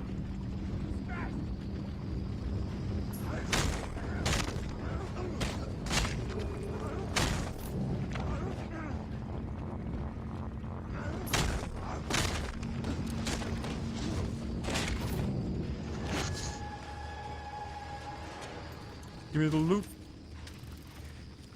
Too bad Chum can't repair this car. I guess. It's all good now. Just gonna this take where a you while have to get take there. it is right here? Yep. Oh, okay. God damn it. And there's no boost on it either.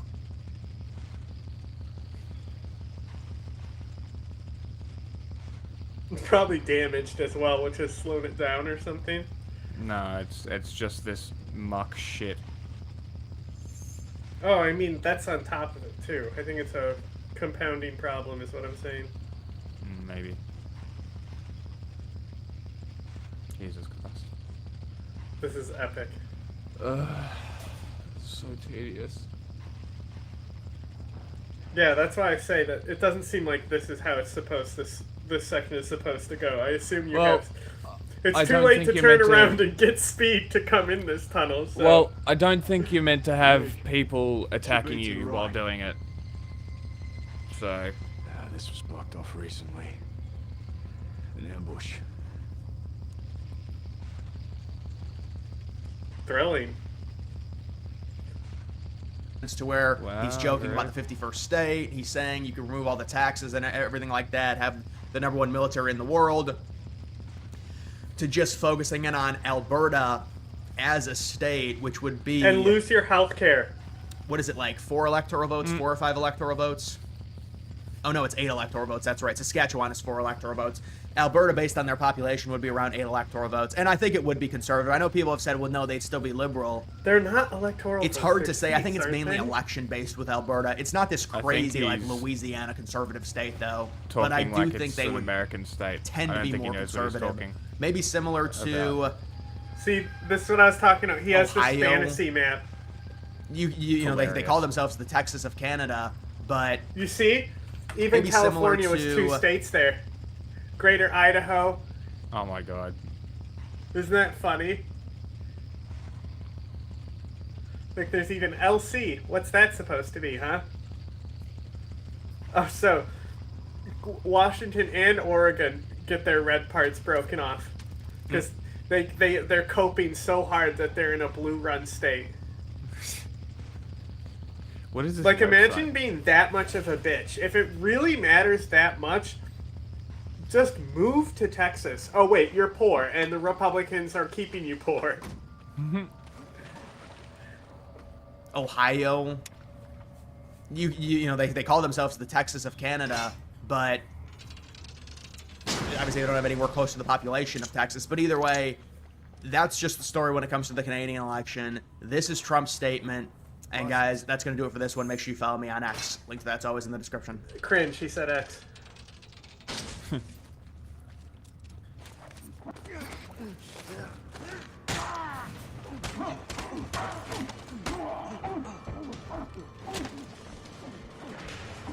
Oh, it's these guys, the buzzards.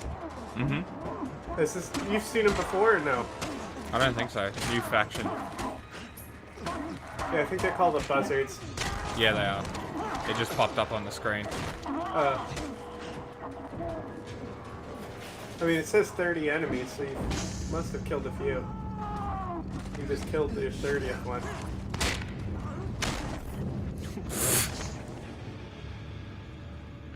That was awesome.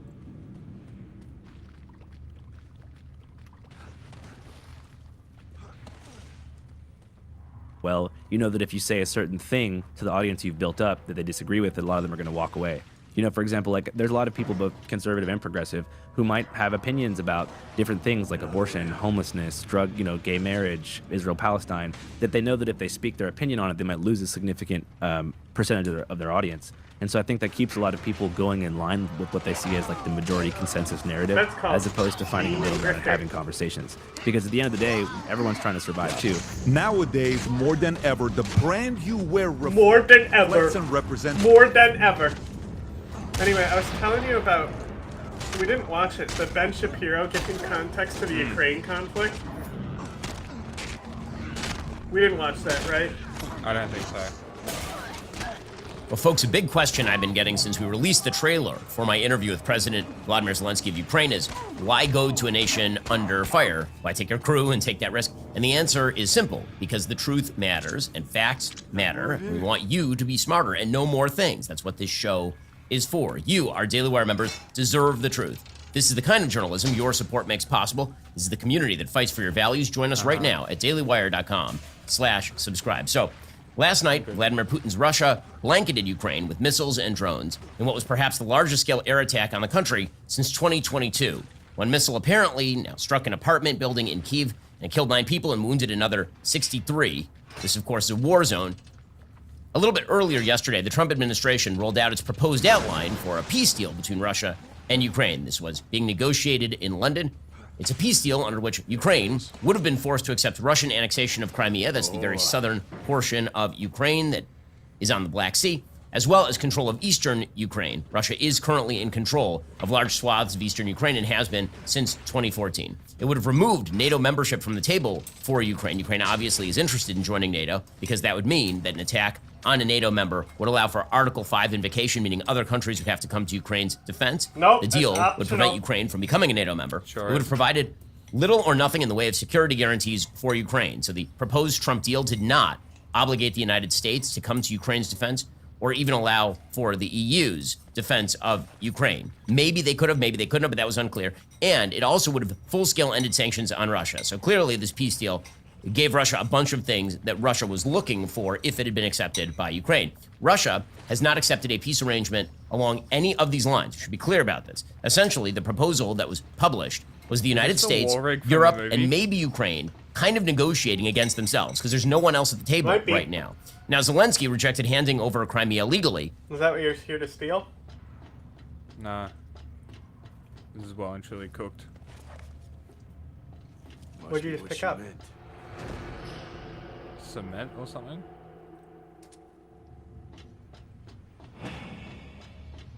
Sounds bad. I'm out of here. Oh, this was a wasteland mission. What does the car that you're driving have to do with this area? I have no idea. I don't. Were you supposed to bring that car Drive here? the rigged fuel truck to the breach point. Oh, I think you're meant to blow it up. Yeah, something like that. And then there was also a side quest for searching the war No, rig. that was a part of it. Okay. Because it said wasteland mission, so Mm-hmm. I wasn't sure. Busted piece of shit. This might fool them. There, look, there's cars coming from behind now. You see them? They're also stuck Right. in the mud. They might be the ones that I... Oh yeah, they might be dead cars. You're right. This is great. I literally was about to say, are you going to drive? You can unmaximize it now.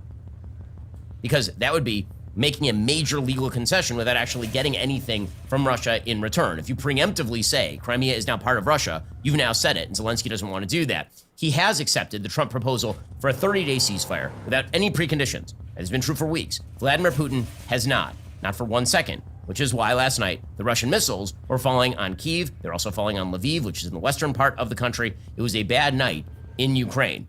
Now, Putin, again, has at no point actually given any sign that he truly wants the war to end. If you want the war to end, the question is, will Zelensky... Already, isn't this crazy coverage coming from a conservative fucking commentator? Mm-hmm. Zelensky accept an end to the war, and will Putin accept an end to the war? Zelensky has said he will. Putin has given no sign whatsoever that he actually will. Instead, it seems like he's slow playing this thing. He seems to be biding his time, waiting for the United States to pull out of negotiations and out of funding Ukraine entirely. And that's a bet that could pay off, given the Trump administration's repeated statements that if no deal is accepted, the United States will simply walk away from the table. Here was Vice President J.D. Vance saying just that yesterday. Well, I'm going to echo something Secretary Rubio said, which is, look, we've issued a very explicit proposal to both the Russians and the Ukrainians, and it's time for them to either say yes or for the United States to walk away from this process. We've engaged in an extraordinary amount of diplomacy, of on-the-ground work. We've really tried to understand things from the perspective of both the Ukrainians and the Russians. What do Ukrainians care the most about? What do the Russians care the most about? And I think that we've put together a very fair proposal. Okay, well, whether the proposal is fair or not, if Russia refuses to accept the deal, and then the United States walks away, Russia is the party that actually benefits from that. The Trump administration's pressure right now has been almost solely relegated to Ukraine at this point. That's just the reality. President Trump unleashed a post on Truth Social yesterday attacking Vladimir Zelensky and blaming him for the continuation of the war. He stated, quote, Ukrainian President Vladimir Zelensky is boasting on the front page of the Wall Street Journal that Ukraine will not legally recognize the occupation of Crimea. There's nothing to talk about here. This statement, says President Trump, is very harmful to the peace negotiations with Russia, and that Crimea was lost years ago under the auspices of President Barack Hussein Obama, and is not even a point of discussion. Nobody's asking Zelensky to recognize Crimea as Russian territory, but if he wants Crimea, why didn't they fight for it 11 years ago when it was handed over to Russia without a shot being fired? Well, if that's true, then nobody's asking for Zelensky to actually recognize Crimea as Russian territory. What's the discussion that's happening? President Trump continues, the area also houses, for many years before the Obama handover, major Russian submarine bases. It's inflammatory statements like Zelensky's that make it so difficult to settle this war. He has nothing to boast about. The situation for Ukraine is dire. He can have peace, or he can fight for another 3 years before losing the whole country. I have nothing to do with Russia, but have much to do with wanting to save, on average, 5,000 Russian and Ukrainian soldiers a week who are dying for no reason whatsoever. The statement made by Zelensky today will do nothing but prolong the killing field, and nobody wants that. We're very close to a deal, but the man with no cards to play should now finally get it done. I look forward to being able to help Ukraine and Russia get out of this complete and total mess. Again, this is President Trump saying this. It would have never started if I were president. Unquote. Now listen, President Trump's frustration is clear and understandable, but let's be also clear about this. For this conflict to end, Russia has to come to the table. Why is the question what Ukraine is willing to do, when the real question here is why Russian aggression has not stopped for a single moment? Isn't this amazing journalism by Ben Shapiro? Isn't this blowing your mind? To be honest, I was just trying to figure out how to get the fuck out of there. Oh, hang on. I'll go back for you. We can have peace, or he can fight for another 3 years before losing the whole country. I have nothing to do with Russia, but have much to do with wanting to save, on average, 5,000 Russian and Ukrainian soldiers a week who are dying for no reason whatsoever. The statement made by Zelensky today will do nothing but prolong the killing field, and nobody wants that. We're very close to a deal, but the man with no cards to play should now finally get it done. I look forward to being able to help Ukraine and Russia get out of this complete and total mess. Again, this is President Trump saying this. It would have never started if I were president. Unquote. Now listen, President Trump's frustration is clear and understandable. But let's be also clear about this. For this conflict to end, Russia has to come to the table. Why is the question what Ukraine is willing to do, when the real question here is why Russian aggression has not stopped for a single moment for 3 years? The American people, obviously, we need to understand just why it is important for Ukraine not to collapse amidst the escalation of Russia's invasion. So, with the Russia-Ukraine war now in year number 3, with tens of thousands of dead on each side and hundreds of thousands wounded, probably 50,000 dead on the Ukrainian side, maybe 200,000 dead on the Russian side, with eastern Ukraine and Crimea currently in Russian hands, and with the Trump administration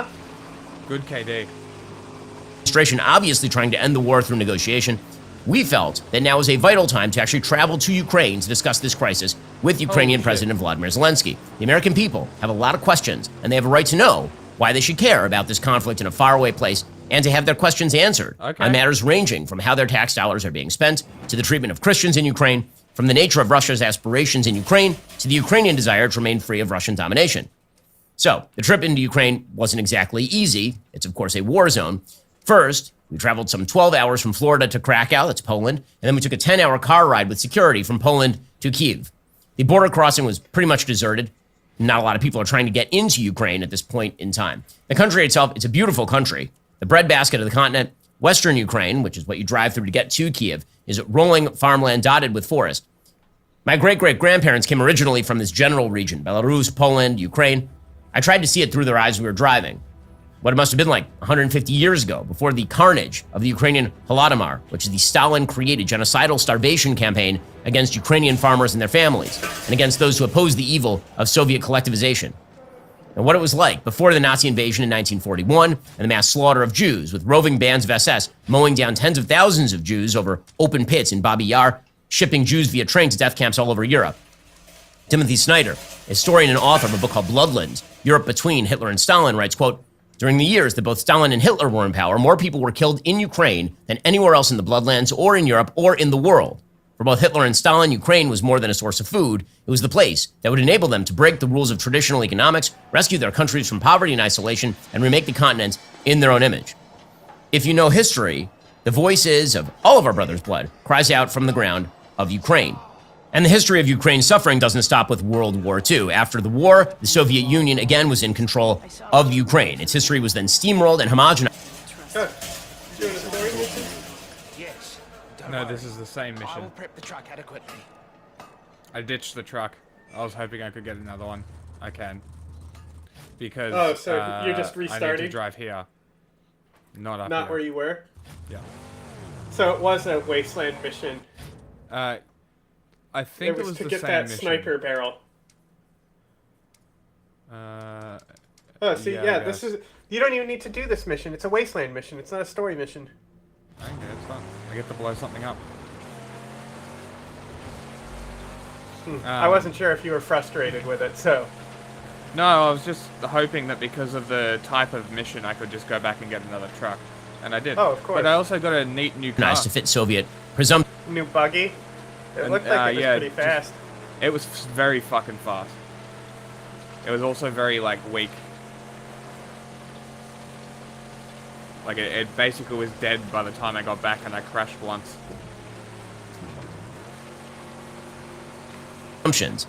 After the Cold War, after the Soviet Union fell, Ukraine broke free. It became independent. It gave up its nuclear weapons in exchange for security guarantees from the West. Didn't go well for Ukraine, obviously.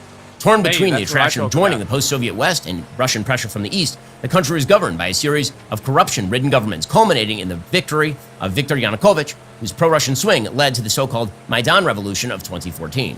Yanukovych was ousted. Vladimir Putin, dictator of Russia, seeing Ukraine slipping out of his grasp, then launched invasions of the Donbass. You see what I'm saying? He literally has to reestablish the entire narrative because the conservative narrative has been disingenuous for so long that he literally needs to reconstruct it from the ground up, and even was doing the Holocaust shit, saying the blood of our brothers comes from Ukraine, invoking how important it is to prevent a Holocaust. He's literally doing I'm anti-Nazi shit now, right? It's crazy. And like I said, I think this is because the conservatives are really seeing the writing on the wall, so that Trump is going to have to switch face. Time to get out of here. Just cramming it in a pipe. Trump has to switch face because he's not going to end the war. That's the issue. Is that all you needed to do is crash it in there?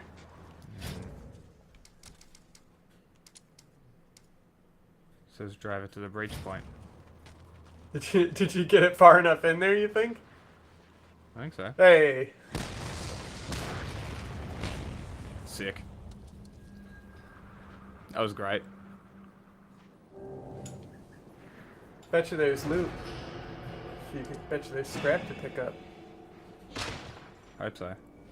Oh, that unlocks her armory project. That's interesting. Oh, it's unlocking this new area. Yeah, there's nothing there.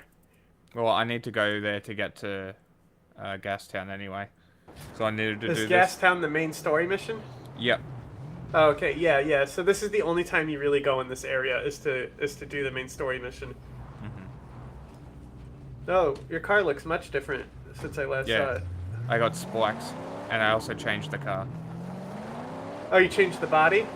Yeah. Yeah, this looks better. Cause, did you get a new engine too? No, not yet. That's what I'm getting. Oh, okay. I did get a new hood ornament though. What does it give me? Humongous mask. You know who he is? Humongous. He's the main villain of the second movie. Oh, is he? Yeah, he's the guy in the hockey mask in the second movie. I don't think I've seen the second movie. Oh. Apparently Return to Thunderdome is pretty good. No.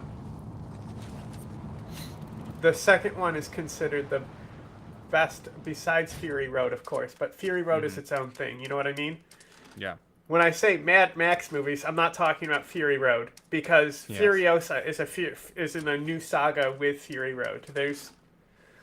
I guess you do the same thing with the Star Wars movies, you know?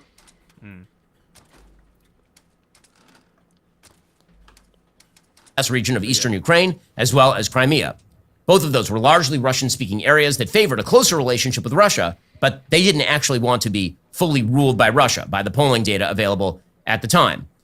Instead, Putin brought in what were called little green men, who he said were sort of domestic insurgents. They were actually Russian soldiers to take over those areas. Citizens of those areas were brought under Russian control.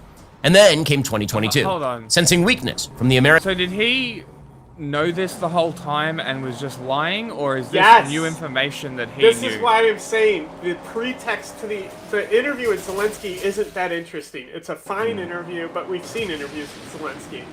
It's this pretext setup that he's putting in there that is so bizarre to me. It is very odd. At least now, maybe we'll be able to get to conservatives and only, like, the psycho-Assadists will be on the Russia side. Maybe that's a positive. What psycho-Assadists? They're gone. Well, you know the types. It's now Hezbollah TV. They're the remainder of those people. Okay. Hezbollah. Yeah, the ones that were truly pro-Assad, where are they? Supporting Hezbollah? No, they're gone. Richie Medhurst. Oh, he's being censored. I'm sorry. It's not because he's not relevant because Assad fell out of power. Sorry, I was wrong there, right? Because it's censorship for him. Of course. Tulsi is not, though. Tulsi's the only one left. Maybe, yeah. American-led North Atlantic Treaty Organization in the aftermath of Joe Biden's surrender of Afghanistan to the Taliban. Who? Mick Wallace. Yeah, he's irrelevant, but Galloway. True. Jimmy Dore. Yes, he's still there. But Jimmy Dore's been going fucking nuts. Their central, like, programming was never about just Assad. That was just part of their overall bullshit. Putin launched a full-scale invasion of the rest of Ukraine. When the war began, few expected Ukraine to survive. Indeed, the first Russian push into Ukraine came within 10 or 12 kilometers of Kyiv, the capital city, which is located on both sides of the Dnieper River.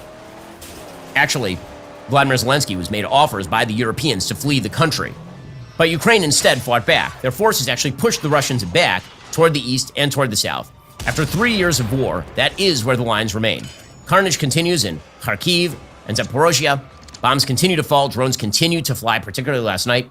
The Russian government since 2014, in an effort to Russify Ukrainian children, has abducted tens of thousands of kids from eastern Ukraine and Crimea back into Russia. Genocide. As the New York Times reported in 2023, quote, Russian officials have made it clear their goal is to replace any childhood attachment to home with a love for Russia. Hundreds of thousands of Russian soldiers and contractors have died, according to the BBC. Around 50,000 Ukrainians have been killed, according to Zelensky's government. As of February, the numbers are probably higher. President Trump's entry into office provided the possibility of something new. Pledging to end the war, the Trump administration insisted on negotiations, and to that end, put pressure on both Zelensky and Vladimir Putin to come to the table. After a fraught conversation with President Trump and Vice President J.D. Vance in the Oval Office, Zelensky has agreed to an unconditional 30-day ceasefire. Putin has agreed to nothing. The United States, under Special Envoy Steve Witkoff, continues to advocate for Ukrainian concessions, ranging again from recognition of Russian territorial annexation to abandonment of intent to join NATO. Putin, for his part, has mouthed words of interest, but has shown little willingness to make any real concessions at all. That is where things stood as we traveled into Ukraine. We get to more of this in a moment. First, do you know what I hate? Big government. Do you know what else I hate? Being a flock. The Babin Yar massacre, which is just across the street from a television tower struck by a Russian missile in the early days of the war. We visited a blown-out building, hit multiple times in a variety of Russian attacks. We visited a memorial to the victims of the Holodomor. The city is beautiful, but it obviously feels pretty empty. Approximately 7 million Ukrainians have left the country during the war. That's out of a total population of 44 million or so in 2021. I attended a meeting of the All-Ukrainian Council of Churches and Religious Organizations with representatives of 15 different religious sects attending to discuss religious freedom and traditional values with Zelensky. A member of the Orthodox Church of Ukraine was joined by a member of the Catholic Church, for example, to ask for a ministry of family to foster higher birth rates and support more kids in Ukraine. Other members of the council asked President Zelensky about military deferment for members of the clergy. And then finally, it was time to sit down with President Zelensky. President Zelensky looked weary, but upbeat. He is, of course, very camera-friendly, given his history as a TV star. We sat in the shadow of the St. Sophia Cathedral, the first foundations of which were laid in 1011, centuries before the Tsardom of Russia. Here, then, is part one of our interview with President Vladimir Zelensky in Kyiv, Ukraine, at perhaps the most crucial moment for the negotiations yet in the ongoing Russian invasion of Ukraine. And that's where we stopped, Terry.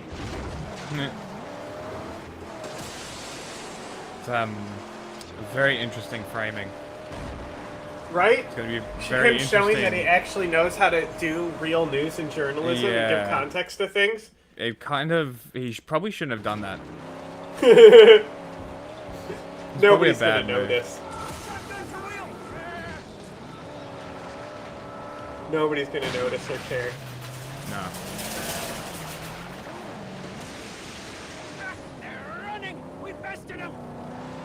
Oh, there's just a fucking mass casualty incident with a vehicle.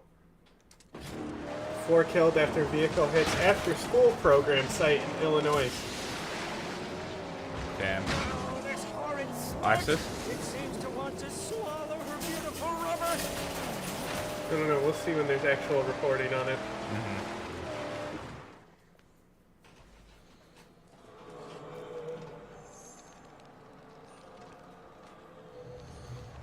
Cool chair, bro.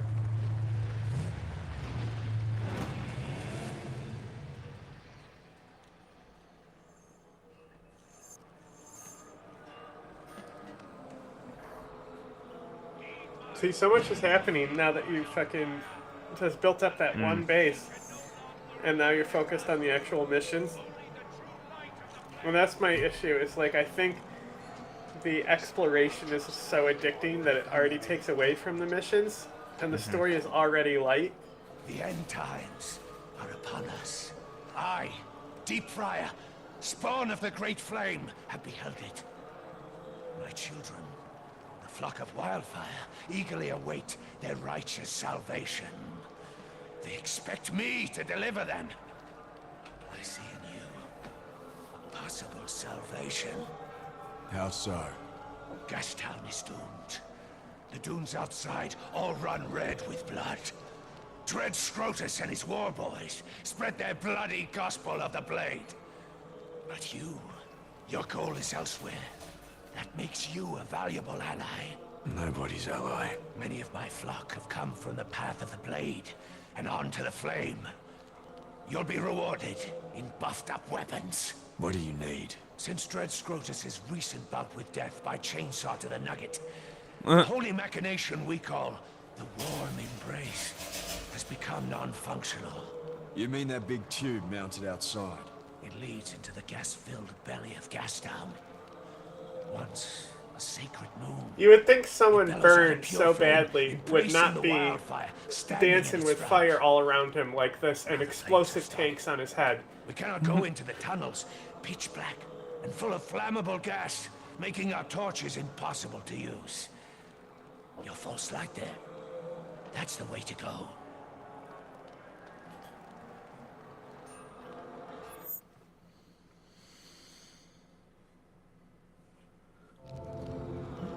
Keep your hands where I can see them. Top didn't let you inside. 100%. I never thought I'd return to Gastown. What? I was a Blackfinger here. Yeah, the finest, the most exalted. Oh, I had it all.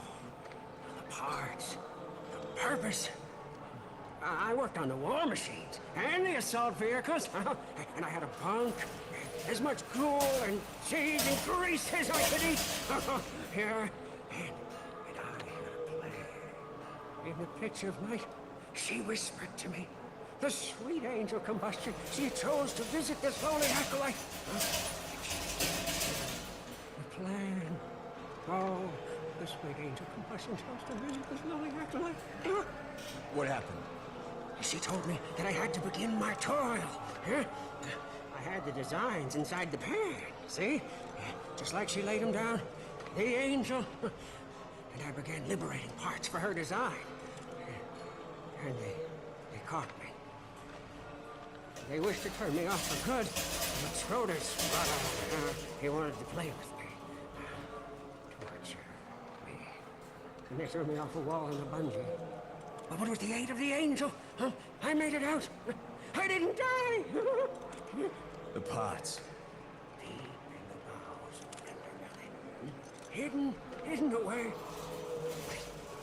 Hey! Oh, I think that we can get them for her. Yes, as it was intended by the Shimmy Shammy, using the magnum opus and the harpoon. Let's do it. The what? The what now? The Huma what's it? Faster repair time. No, but he was like the Shimmy Shammy. What was he talking about?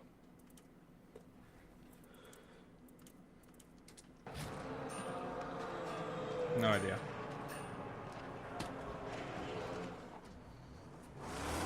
I don't trust that fiery preacher. His gods are wicked, Saint. Let's hope his payment isn't.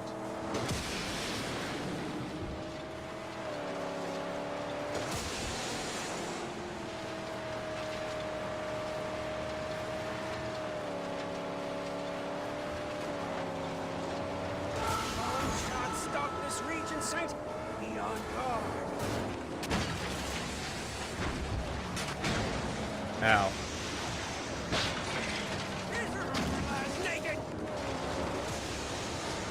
Yeah, there should be a pretty good power scale in the enemies here. I can already tell. Shit.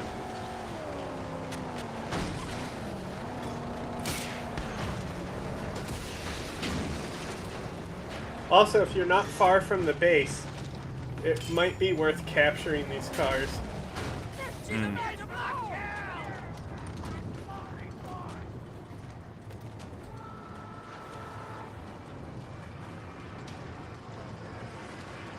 How's it going? I'd be done if I had some better tools. Shut up, chum.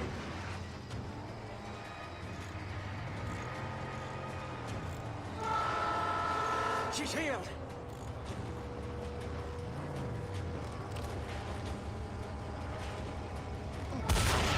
Oh, he ducked. No, he ducked. Cheeky cunt. Mercy blow! Grab him!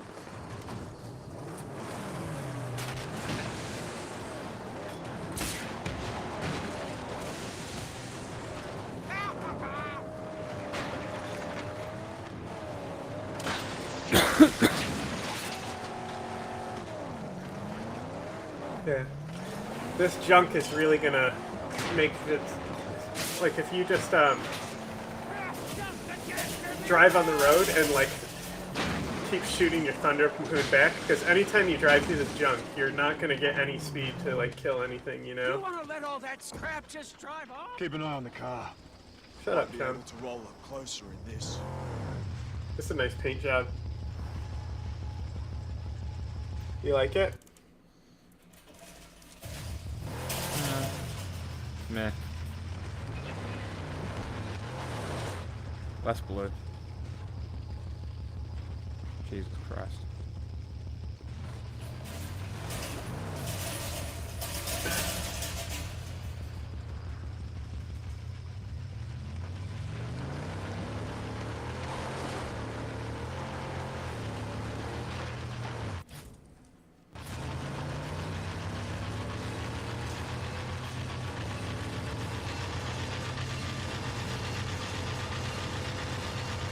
I don't know what the fuck that sound is. That sounds bad. I was about to say, are they supposed to sound like that?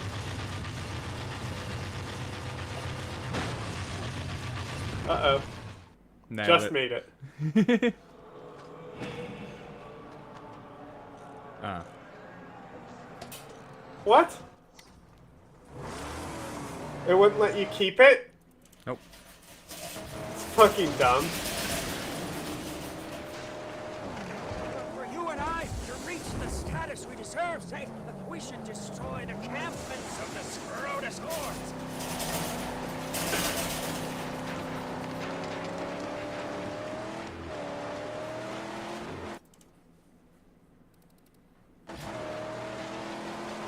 Getting that grifta? No.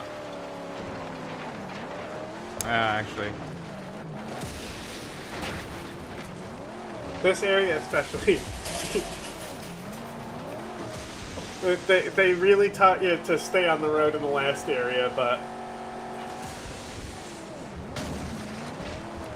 Where we're going, we don't need roads.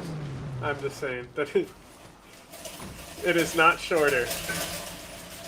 Staying on the road is always going to be the quickest path, especially from here on out.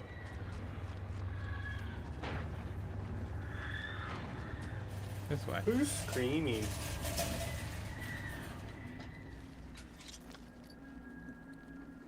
Glug, glug, glug. You've taken Shoot a me short up. rest from your twisted path. I'll help you find what you seek. But first, answer me this. What? The other ones that you don't kill, who are they to you? I use them and they me. If there's no gain, what's the use? What's the use? I'm asking you that. But you have no answer. Have you? Yet it's very clear.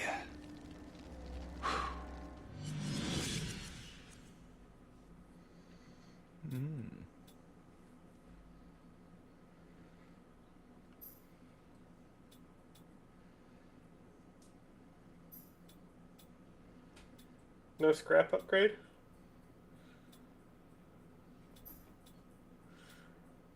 You really don't like the food upgrade, huh? Nope. What does it give you?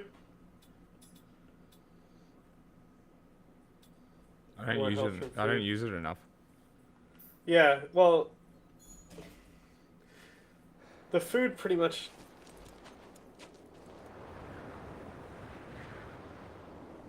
Like you have, like the water is just better. Because you carry that on you. Food is like, I might find food. You know what I mean? Yeah. Look at all these fuckers down here.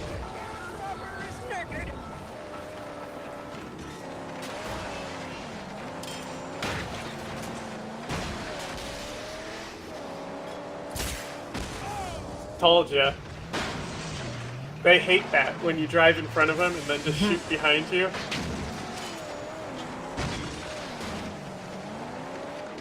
That was fucking awesome. That was probably one of the best car kills you've had. That was fucking... It was literally like the gator flips vans and crazy washing machines thing. Like, that was fucking sick. You should save that clip before it's too late.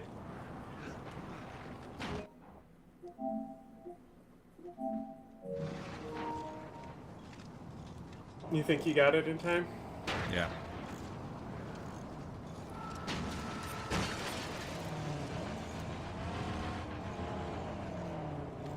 If he gets out, you get a fresh one. Armor. That one is definitely collectible.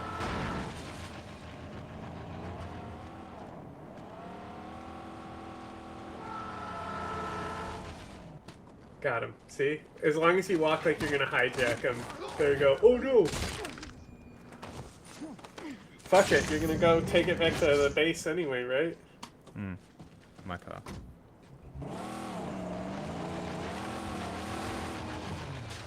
Maybe they do just sound like that. It didn't say anything when you got in it. So does it? What if this one's also not collectible? Only one way to find out. Because you didn't say a certain faction. I'd already What I mean? I'd already killed these guys before. But it normally says you're now disguised as. True. It did say that for the other car, though.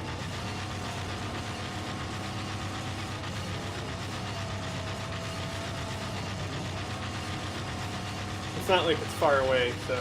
Yeah. Collectible. Interesting. Alright. I didn't even know there was cars you couldn't collect. Oh, and now I have to re-drive to this fucking balloon for a third time. Well, you didn't go the right way last time. I might have to respec my car. Too heavy? No, it's too weak.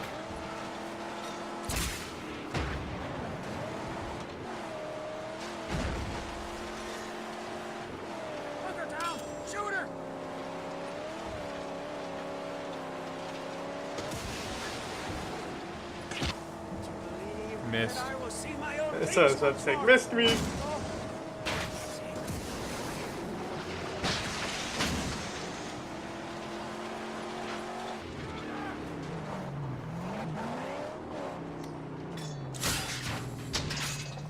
Nice.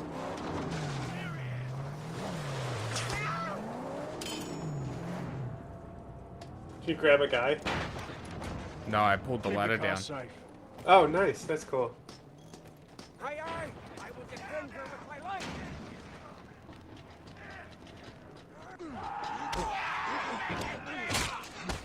Going in.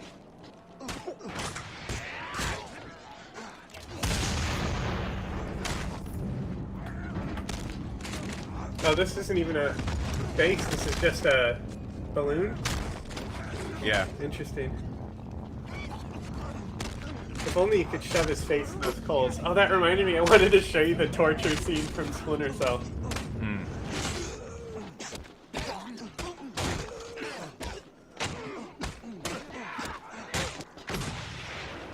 Oh, the sniper shot me.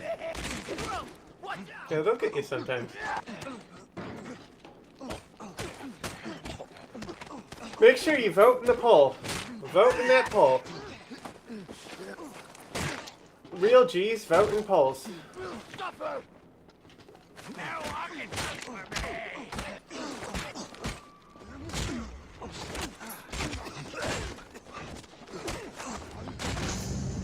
Whoa. That was fun. Hey, food.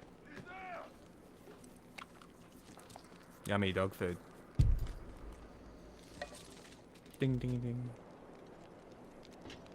Oh, it didn't give you full health? I was about to say, food like always gives you full health anyway. Like, It's what do you only actually get from it?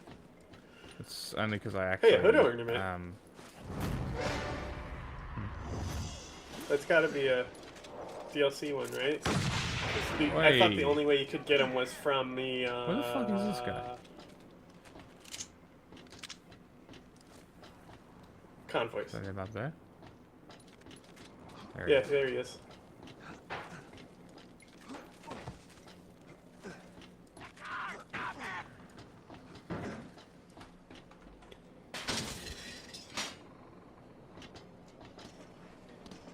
Just in case. Hey.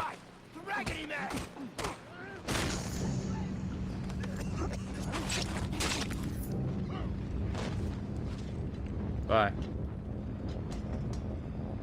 But they would entertain you. Your family grew up there, like I grew up there. I lived there 11 years. Yeah. After 79. 78 through 89. So do you have a memory of that transition? Vivid. Jeez. Yeah, I mean, I remember the war. Maybe not the transition, but I remember the war. I remember what it was like. You think that conditioned your thinking as an adult a lot? Hmm? Do you think that conditioned like your way of thinking a lot? Just experiencing such a drastic regime I change? value freedom, and I'm extremely paranoid with the government having too much power. Mm-hmm. And you know who I had here on the podcast 3 months ago? I had the Islamic Revolutionary Guard founder. Wow. I had him here. What? This is a guy whose direct report, while they're in a building together, he's on the 4th floor. His direct report's on the 1st floor of the building in Iran. The direct report goes and puts a bomb, kills the president of Iran and the prime minister, Mm-hmm. and then claims he's dead. This guy claims that his ashes are everywhere. The entire country mourns for the president and the prime minister. You know, who's the people that they killed? Rob? It was the president and anyways, they killed the two leaders that they have. 2 weeks later, they find that the killer's not dead. So the ceremony. Anyways, this guy, when I have it on in our podcast, we're having a conversation together with him. Mm-hmm. I said, "What's the first thing you guys did when Khomeini took over Iran?" He said, "We had to confiscate everyone's weapons." I said, "Why is that?" He said, "Well, it's the natural thing. We had to make Iran safer." I said, "So you take the guns away from citizens, scare the crap out of them. Now you have the guns, yeah." That's the part where this criticism of how guns get seized and that's how regimes come in and they seize the gun to disarm the public as a thing to not put in gun control policies in America is a very dumb argument, because it's the whole thing like, oh, it's masks now, tomorrow it's going to be your civil rights, and it's like, you people literally want to take the civil rights away. What are you talking about? You know what I mean? I think this framing of the first thing that they do, those commies, is they take the guns so that people can't fight back. Every regime does. If you think that, like, any type of, like literally, what gun control policy could actually, like, what is the most extreme gun control policy that you think could realistically be passed in America? Background checks, like universal background I checks. would say for the all most sales? extreme would be something like a certain type of sporting weapon or assault rifle ban.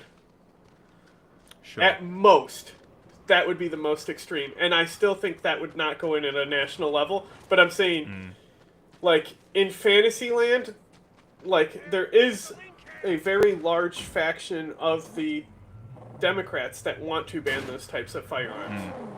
They don't have to, it's not a majority in the country, but a majority in the country still agrees with basic things. Yeah, The point is, like private sales. the point is, if you act like this is why we need to have, you know, like these types of rifles is because when you don't have these rifles, they take over. Are you trying to return this? I hope not. Just blowing her up. Yeah. I'm just getting the armor off. Well, you know, you got a Thunderpoon. That's true, I do. Anyway, I think there's a lot of more rational arguments, simply like even an emotional argument about mass shootings is a better argument than this. Like, this has got to be the weakest pro-gun argument that people make. Yeah, I would agree. Person like me that lived there, where I saw what happened with a beautiful country that fell all of a sudden like this, because Iranians never thought this was going to happen, ever thought this was going to happen. And what's happened to the Middle East since then? It's been a shit show. What were the main promises that Khomeini promised to keep as far as like transforming Iran into a different society? You ready? Free food, free rice, really? Free phones, free gas, free housing. Sounded like Bernie Sanders. So it was the promise of free services without having to work for them. Everything was given. Take the money from the rich and give it to the poor. And I've heard that message here many, many times. You know how many times that's been tried? Many times. It always fails. Why? Because a person eventually gets so much power. Because of rich assholes. That yeah, power exactly. they start abusing. And when they start abusing, it's not like, yeah, I can do whatever I want to do. The rest is history. So, you know, for me, I come from a different life that I witnessed what happened. And they got rid of this guy Shah, who made Iran an incredible place to be at, where Frank Sinatra performed a concert in Iran in 1975. You probably don't. Wow! You mean that this guy who was invested in courting European leaders into seeing him as European and white instead of Middle Eastern was able to do staged press events? Hey, wow. Didn't he hold like a big concert festival that totally helped collapse the country's economy and shit? Like, you are a rube. You fool. Fucking bread and circuses, motherfucker. I don't even believe that. No, I do. I mean, the same thing in Havana. That was Vegas 2.0. It's Bingo. That's right. So similar stories. Iran and Havana is actually a good combination. Good comparison. Cuba and Iran. So do you think there's something about human nature that just, you know, once people hoard a tremendous amount of power, they just naturally gravitate toward corruption and human rights abuses? You planning on having kids one day? Yeah. Okay. It's one of the greatest gifts in life. There's no love like how a kid loves you. Nothing. Not mom, dad, brother, sister, cousin, girlfriend, husband. Nothing. Nothing like a kid liking you. And you like girls or you like guys? What? Oh, girls. Are you gay or straight? I think girls. No, I mean, you're pro-gay. I thought maybe you... No. Are you fully... You're a girl? I've got a girlfriend. She's a girl. Real human woman. But is she like a girl a guy that identifies as a girl? No. She's a straight up lady. Hair and everything. Fantastic. Yeah. Congrats, bro. Part of the same camp. I'm proud of you. Weird. I appreciate the respect with which you asked that question. You're like, wait. Is this what we do now? Is ask people about their girlfriend's genitals? I guess. How long have you known this person on your show, Patrick? And you're asking about his girlfriend's genitals? Very strange. Poor gay marriage. Are you gay? Listen, you can't assume nowadays, man. That was your number 2 point. Imagine if you were like, what's her name? And I got really offended. Larry. Like, are you serious? Why would you say that? No, she's a girl, and she's probably watching. Yeah, but when you have a kid, let me tell you what happened. The way you're going, you're going to make a lot of money. Yeah. You're going to make a lot of money. Again, if you don't screw it up. But the way you're going, you're going to have a lot of great opportunities for you. Because you're likable. You have that it factor. You got the charm, charisma. You're very interesting as well. So when money comes, probably by the time you're 45, you're going to be worth anywhere between $20 to $200 million. Okay? It's going to be your net worth, whether you like it or not. Okay, that's going to be your net worth. Could be higher, but that's a number that you're going to have, right? You're not going to just say, hey, kids, when you turn 18 years old, mommy and daddy's going to give you all the money. You're going to put some controls in place, right? I'm going to make them work a regular job. Thank you. Yeah. So that's the part. You're going to have to earn a way to go. While daddy worked, daddy put his life on the line, went to Mexico and freaking tried to swim over and almost got killed. That's work. That's not easy. You risk a lot of things, right? To me, well, he just defended immigration, illegal immigration, as they call it. Double. What are you looking at? Come on, I got it. You got first person by mistake? Yeah. Part of that with here, where we are, I think we got to be, the system of socialism and some of the ideas that they had, it's tough if we don't expect people to have to earn it themselves and kind of give things out away to them without having to earn it. It's a troubling place to be. It's a challenging place to be. And I'm overly paranoid if we do end up getting there one day. That's very reasonable given your life experience. Yeah, and that's the part, and I kind of wanted to know what your family life was when you said your parents used to be conservatives. Your father was conservative. Oh no, right? My parents were never. I mean, so I grew up in Philadelphia. Right. Well, I moved to Seattle when I was 12, but my grandparents were, fiscally conservative. Grandparents, Reagan right, era, right. But you got to think too. Their parents were, World War II veterans who, after the GI Bill, were able to build homes in suburbia, and so the baby boomers were the first suburban generation who got to experience that life with no wars until Vietnam. But it was a solid 15, 20 years of real American prosperity for them, where everybody with a good job was able to afford a house and live a fulfilling life. My parents were probably a little bit more conservative oriented when I was really young, but I think that the war in Iraq really transformed that perception. The war on terror post 9/11, I think the early war on drugs, and, U.S. intervention in Latin America as well, really changed their perspective on things. So they were big time Al Gore vegetarians. Even today, they're not very political, but my early political thinking was definitely more progressive. When I moved to Seattle, I started hanging out with a bunch of anarchists and more left-wing circles in high school. Nice. I went to school in the South. I went to New Orleans for college, and I got to know a lot more conservative-leaning people, learned about the Second Amendment and stuff like that, and got more exposure. And now I've lived on the road and between different cities for a long time. So I'm definitely, like I said, more left-leaning, but I'm very open to all perspectives. And also, I think that most people are generally well-intentioned. And I think that also as a country, what we need to be able to do is let some of the stubbornness go a little bit. When you've committed to a certain way of thinking for a long time, it's kind of an ego blow to change your mind. And I think that's kind of where we're at, where a lot of people don't want to accept new information or different ideas because they've committed and they have so much emotion and passion behind this way of thinking that they've kind of nursed for a long time. And so, like I said, if something positive happens in the next 4 years, I'll report on it. I just know that maybe communism, socialism isn't the way to go. Probably not. I don't know. I just know that what's happening right now isn't really functioning that well. And so I think that's why there's so many different political ideas happening right now.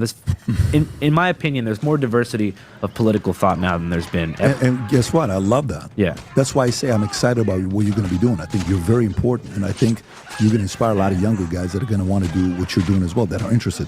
My 13-year-old son would be fascinated by you. Yeah. Literally, my 13-year-old son would have a 30-minute conversation with you and enjoy it. Because of where you're at. There's a lot of guys nowadays that are going to look up to you. I have a feeling that most of 12-year-old his kids that are stories looking up about to what his you're son are doing. very Because embellished. it's entertaining, it sounds fun, it's a little edgy, but also you're in pursuit of something. Let me see what they're going through. I'm Nowadays, sure that he more doesn't than have a ever, the negative brand you relationship with wear his kids. reflects and No, represents who but you he acts like this is the smartest fucking kid to ever be born. I mean, yeah, that's fucking parents, bro. It's like, oh, I have an hour conversation with my 5-year-old. He's the smartest thing ever. 13. Whatever. Point still stands. If it was a 5-year-old, that would be real stupid to say.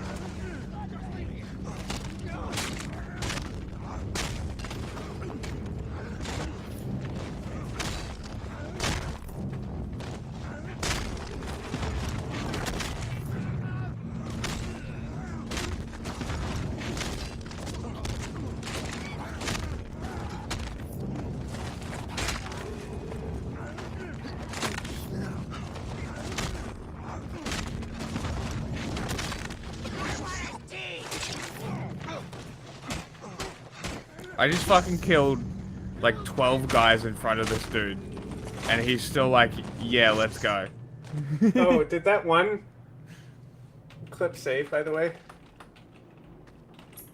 I want to see that fucking shit again. That car kill is sick.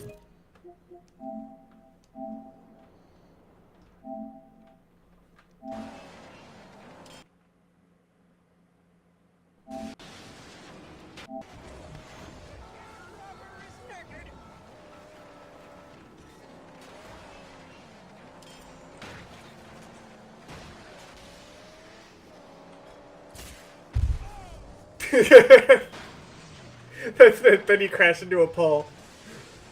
the best part.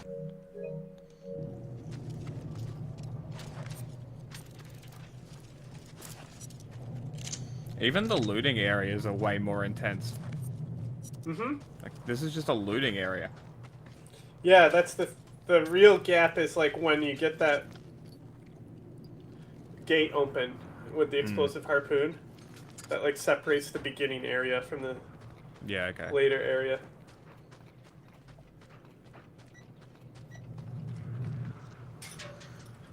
I literally never need fuel. Yeah. Told you.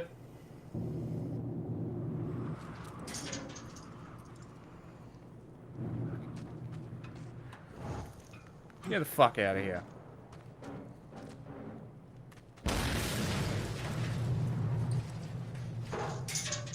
That one's more full. If you could combine the tanks, that'd be cool. You are. So for us, if Isn't you it wear dangerous? a Future Looks Bright hat Combining or the fuel valuetainment can? gear, you're No. telling the world, I'm optimistic. I'm excited about what's going to be happening, but you're a free thinker. You question things. You like debate. And by the way, last year, 120,000 people got a... When you went to, what was that like? Oh, man. So, I mean, the anti-vax rally, the one that I went to was, obviously it was taken down by YouTube, but that was the first major anti-lockdown rally. Why was it taken down? You know. Same thing? Just like bots. Like, what was the craziest thing that somebody said? I mean, it was, this is a pre-vaccine era. This is before the vaccine rollout happened. What year was that? This is in April 2020. Nice. Scrapped Oh, already. my God. So peak. Oh, no, that Hollywood anti-vax rally was like a year later. If you look up coronavirus lockdown protest, all gas, no brakes, you will find the video that was removed by YouTube. Yeah, but that was like at the California State Capitol in Sacramento. Is that the like, one? Right after it popped off. Is this it? Yeah. So this is the one they took down? This is the one that was taken down. So it starts with this clip? Well, yeah. I want to hear what the first thing is to see what upset YouTube. Go ahead. I got every problem with the government saying we can't go out. That's a prohibition. It's illegal. It's against the Constitution. I'm immune compromised. I He's put right. that at risk today. I put that at risk today because I gotta be here. Yeah. Are you scared to die? No more scared than I am for anything else. Freedom! Freedom! Freedom! Yeah, so that was like, that was when it first popped off. You don't have a right! You cannot do this to me! How many people own the news companies? How many? Well, you tell me. Three or four. How many does Disney own? How many? How many? I don't know. Well, maybe you ought to find out. You're in the media, aren't you? Yeah, but I'm independent. You're independent what? Independent media. Me and this guy. It's called All Gas, No Brakes. I don't see your badge. Exactly. Exactly. That's hilarious. That's the idea. I don't have a badge. This shit was crazy, man. I'm giving some flashbacks. This is April of 2020, the peak. And this is in LA or this is in Sacramento at the California State Capitol. Right, good night. And as you can see, I was like, I don't know if you were right, how you felt when the thing first happened, but I was definitely nervous. You know, pre-vaccine, I love all that that. he It had was the a pretty mask on his fucking mic, unsure though. That was time so for people. funny. And I think that caused many to gravitate toward extreme directions. You had people who were like, I'm never going to wear a mask. One guy here had a shirt that said cough in my face. And he was saying, everybody cough in my face. I don't care who you are, young, sick, old, cough in my face. I will show you. And then you had people who were literally like refusing to go outside of their house. I remember in Seattle with the community that I grew up with, right? Like if you had a picnic at a public park and you didn't have a mask on and there was 5 or more people, somebody would walk by you with their phone, take a picture of you, and it would circulate all on social media and it would say, this is a super spreader, and you could lose your job because of that. So there was like a mutual polarization, and I would argue that we're still living in 2020. You think? Yeah. People's brains have never recovered, man. I think the 5%, you're probably right. I know, dude. Think about it, man. Like, okay, so I would actually argue we're still living in the 1960s. But if you think 60s, you know, the divisions that were planted there, you know what I mean, as far as like Red Scare and then people's movements being it's kind of, we're still living. If you're breaking it down like that, yeah. But I think the level of fear that you had in 2020 in April, you probably don't have today with COVID. Oh, not the level of fear, Right. but I mean the way people perceive politicians in reality is very 2020 coded still to this day, even if people don't. But they divided America. Oh, yeah. The mainstream media divided America in a major way. They convinced Americans that Trump was with Russia until they realized Hillary Clinton funded that whole thing. And I think Trump convinced Americans to look at people with masks as like these. You got in? Did you drive in or you liberated this place? Oh, you just got here. This is a base. I'm gonna look around. There's Gastown. Said Scrotus. Scrotus is an ally now? I don't know. I'm a Gastown. I found trouble. The things were there, as you said. Why'd you tell me? It's just where I'm from, you trust your gut ropes on people. Tits. And where is that? I came from the south with the riders. Ended up in Gastown. Became the property of Dr. D when that time came. Then the Wasteland War was upon us. After many battles, Dr. D's hordes were bested. His tribe scattered. Most killed. The leaders all dead. The remains of one of their greatest still lies buried out there. So? Buried with him are all his worldly possessions, including his war machine. I will show you where the tomb lies. Do with this what you will. As I said, I have a feeling about you. And I was just getting used to not being caged. Still, it is better than a leash. Wait, so this girl... Wish you luck, but it's no use. This is the girl who was in the other camp. Now she's in this camp? Mm-hmm. Do they explain why? I don't know, slave or something? Who's the leader of this base? Is it... I don't know, it's Gastown. Fucking hell. I know, but it said Scrotus. I'm just confused. Like... Normally there's like a guy in a chair. Or a lady at that one base. Pink Eye is a lady, right? Yeah. Wheels. Wheels? Yeah, Hot Wheels. Is she in a wheelchair? Yeah, she is.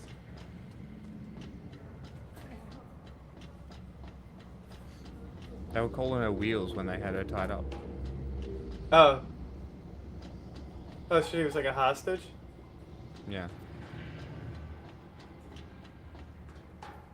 I killed them all and they're like, why'd you do that?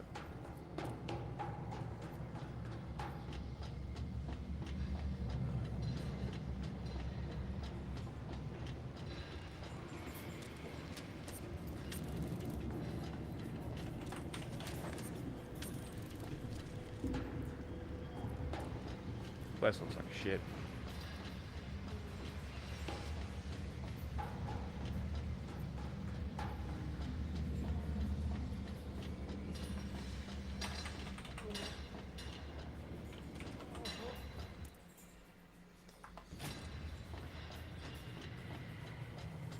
Make sure you vote in that poll.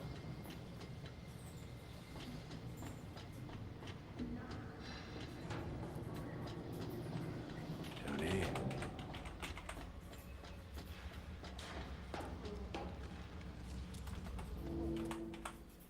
Our picture. Listen to the postmodern socio-political strata. Ugh, I'm already over it. Oh, it's a world of critics. I wonder how I would be judged today. Oh, maybe I can go through here.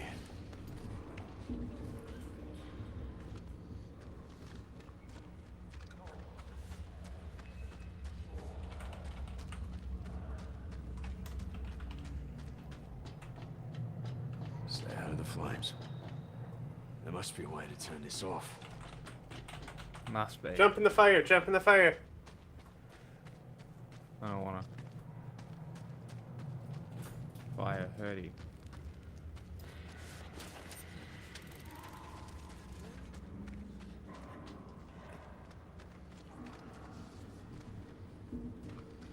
Okay. Alright, you can play the video now.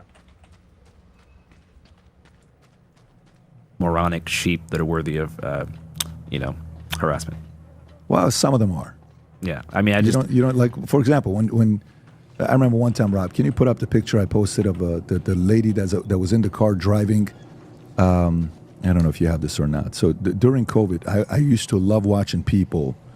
Let me see if I can find this. Where no? Yeah, I would put my mask on and driving Let the me see if car. I You can know find why? this. This Because is I so had funny if I glasses can on. find it. And it legitimately took a while for me to get the mask adjusted so I wouldn't breathe and fog up my glasses. Fair enough. So yes, when I had the mask on, I would drive with the mask on. That's fair. So, like, this whole narrative of people being so paranoid they're wearing masks in their car. I do laugh when I see people in masks in their own car by themselves. Like, it's like, because it doesn't, I wear masks around my own house just because of allergies. You know? Like...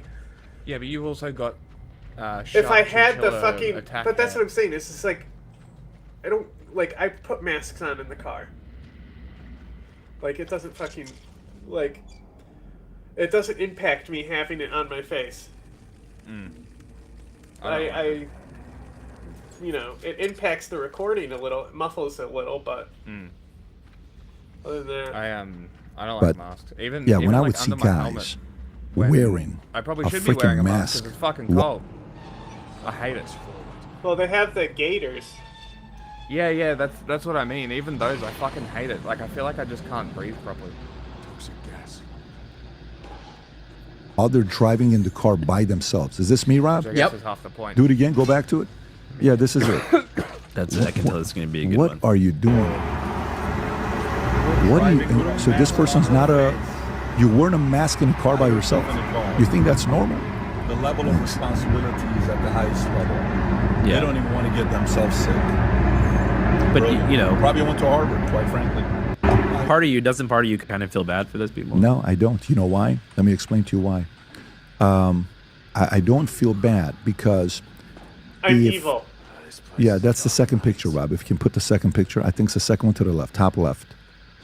That's the one, I think. Click on it. Driving alone. Yeah, this is it. Driving alone with a mask on is like going to bed alone with a condom on. Mm-hmm. Like, no, it's what not. are you afraid of? Yeah. You're not going to get an STD. But you got to think, like, they're under algorithmic hypnosis, like the other half of the country, and they're being told every single day that there's a new variant. They're glued to their That is phone. true. 6 hours of screen time is like the national average in 2020. Yeah. So they're constantly being fed this fear stuff. Much like people on the far right were also being fed a similar type of fear content, outrage machine. Like what? Like what? Give me the fear on the right. Probably. Bro, oh my he's gosh, the QAnon so stuff. defensive. No, not QAnon. Give it to me from conservative media, like mainstream versus liberal media mainstream, not QAnon people. Oh, I mean, I'm that not was the going dominant thread in Antifa 2020. people. No, I'm just going stick to mainstream media, what the conservative right was saying that was selling fear porn versus what the liberal left was saying selling fear porn. They both sold fear porn, but what was it? I think that the democratic censorship on major social media platforms pushed people in the conservative activist movement into small fringe platforms where they were being fed QAnon stuff more so than they were mainstream press, and that was a direct blowback. I mean, obviously, mainstream liberal media at the time was telling people not to go outside, to social distance, and to be wary of anybody without a mask on. And also, there was the right-wing machine was telling people that we're going to turn into a communist country and all your freedoms are going to be taken away. There's a cabal of baby-eating pedophiles that are connected to Epstein Island who are controlling the entire world. So there was just mass It's exaggerations a lot of on both things, right? sides. But on the podcast, yes. On the podcast world, when it's coming to, what are you saying, the baby eating, what was that? What is the thing called that you drink it, you age backwards? Adrenochrome. Adrenochrome, right. And so for me, yeah, for sure. Some people say that's kind of weird when they say that. I get it. Mm-hmm. But I'm saying mainstream. On mainstream, if they said, if you give up too much control, this could be a step away from communism, it's partly not wrong if you give up too much control. We were told that our kids can't go to school, and you're telling us to stay home for a year and a half, and people left California and New York? Yeah, that's crazy shit. Mm-hmm. You and I don't know what that is. When you went to school, you didn't have to stay home for a year and a half. Imagine how hard it is on the wife and the mother and a mom and the father trying to make the marriage work and pay bills and get the job, and you lose the job and you lose the restaurant and you lose the business.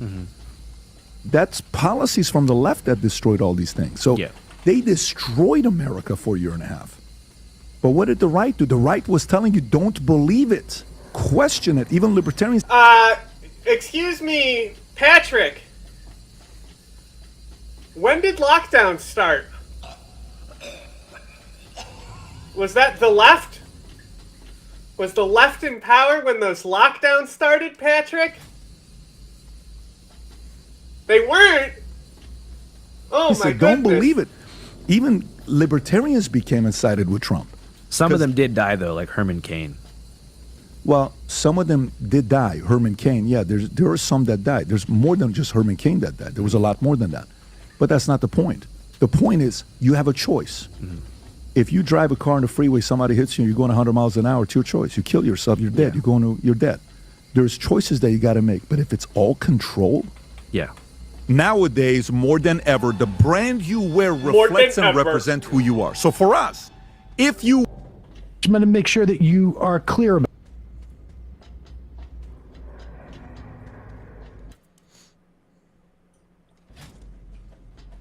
about it. The Trump administration is deporting people as a way, and let's be clear, they want to show that they don't care. They want to show that they're willing to deport anyone so that they can fulfill their dream of people self-deporting themselves. This is from the New York Times. A 4-year-old and 7-year-old with U.S. citizenship, in other words, a 4-year-old and 7-year-old U.S. citizens were deported alongside their mother to Honduras last week. This is according to the family's lawyer. The same day, another child with U.S. citizenship, in other words, a U.S. citizen, a 2-year-old girl was sent to that country with her undocumented mother. Her mother is also pregnant. Lawyers for both families said the mothers were not, and this is the point. This is the point. Pause it. Lawyers for both families said the mothers were not. Meat for the grinder. Straight from the unforgiving wastes. I want to join the races. You see that slate? You put your mark on it. Then I'll put you in the murder dome. You work the blood and gut circuit for a couple of years. Survive it, make champion. Then maybe I can start grooming you for a shot in the races. No time, Jawbone. I need to join the races now. Okay. Maybe we can find a spot for a man of your temperament. Yeah. In return, for a favor. A very dangerous, possibly suicidal favor. Huh? You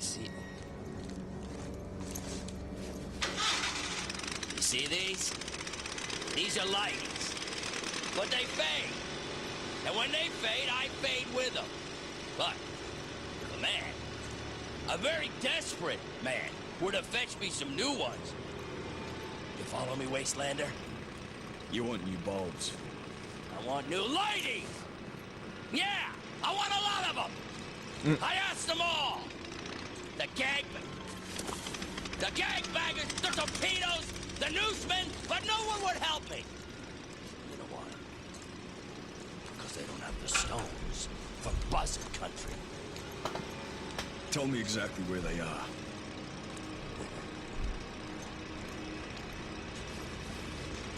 Follow this, and you'll get to the Underdune.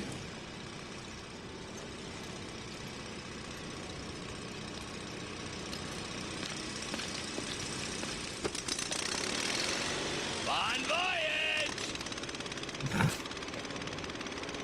What, you laughing at him saying bon voyage? Yeah. That twinkly bag of lard puts you in the races? First he wants an errand run.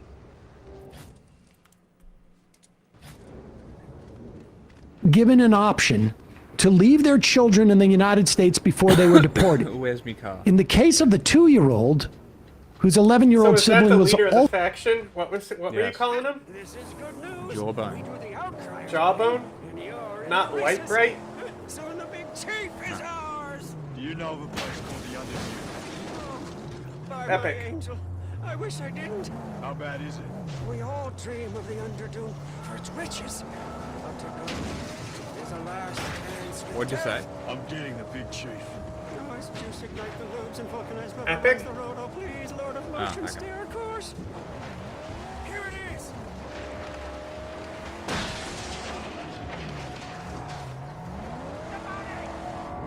also sent to Honduras, a federal judge in Louisiana expressed concern that the administration had deported the American child against the wishes of her father, who remained in the country. The mother of the 2-year-old is pregnant, like Emma said, and the 4-year-old, a boy, again, a U.S. citizen, has a rare form of late-stage cancer. They said the boy has no access to his medications or his doctors while he was in custody with his 7-year-old sister and mother. Now, I am sure that this mother, dealing with her child who has cancer, who is pregnant, and has a 7-year-old as well, is probably a real danger to the public. I can only imagine bringing around these 2 kids who probably cry at times in public, hurting people's ears. I just want to make sure there are 2 families, right, that we're referring to? Yep. I think the mother of the 2-year-old is pregnant. The other family is the one with the 4 and the 7-year-old is what I had written down, just to be clear. The mother of the 2-year-old is pregnant. Yeah, right. And then it's the 4-year-old that has cancer. Oh, right. And so that's the separate family. That's the separate family with the 4-year-old and the 7-year-old. Yep. This is the family separation policy renewed, except now we're doing this not when people are entering the country, we're doing this when people are already here. Understand that I suspect what happened was the mothers were kept in custody. They were given no ability to reach anybody outside of custody. They were not allowed to confer with their lawyers. They were given the choice. Do you want your kids to come with you or not? They were unaware that anyone even knew where they were. The lawyers were not able to contact these mothers until they were in Honduras. Incidentally, Honduras, one of the most dangerous places on the planet in terms of crime over the past decade or so. The Federal District Court Judge of Western District of Louisiana, Judge Terry Dowdy, asked why the administration had sent the 2-year-old, identified in court records as only VML, to Honduras with her mother, even though her father had sought through an emergency petition on Thursday to stop her from being sent abroad. In other words, the father was like, I will keep the kid here in the States. But it's very likely that the mother was not aware of this, and they simply said, do you want your kids to be thrown in this cell, or do you want them to come with you? That's more than likely. SS shit. Dowdy, a Trump appointee, so everyone you don't agree with is said that he had, quote, a strong suspicion the government just deported a U.S. citizen with no meaningful process. In other words, if there was a process, there would be an opportunity for the father to say, I will take the kid, and have the mother know that her 2-year-old is going to be safe. This is what these animals at ICE and CPB are doing. They're animals. Dehumanization. Who's They're the animals. Nazi now, Sam? They're goons. And this is not a bug. It's a feature. This is the way that they make their argument. Here's Tom Homan talking about arresting a judge in Wisconsin. Again, just to basically show this is what we're willing to do.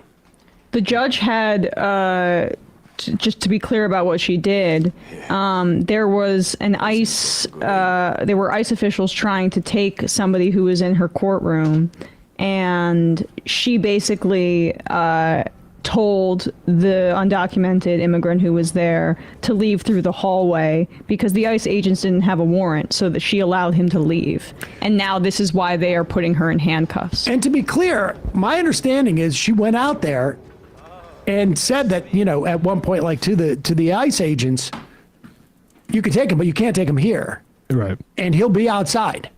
And can I just underline one other irony is J.D. Vance saying, we actually don't have the time to give all these people court dates because of Joe Biden swamped or whatever the BS he talks about.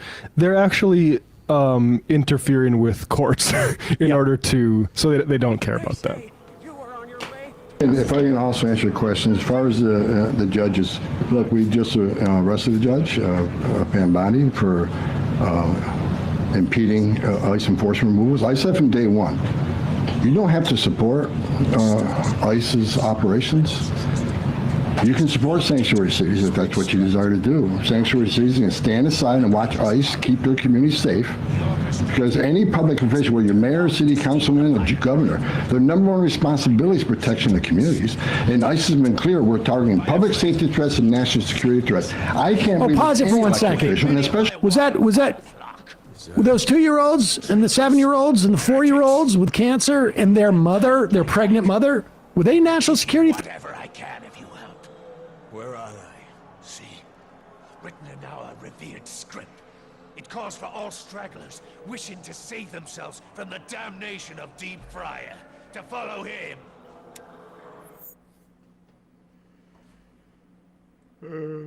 Cool.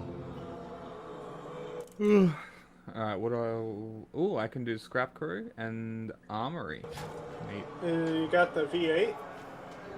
No, I gotta do... I'll do that mission to get the race, and then I do the race and get the V8. So... I will do that mission. During that mission, we'll shut down the poll. And vote in the poll. We will transition to the movie. You vote in that poll.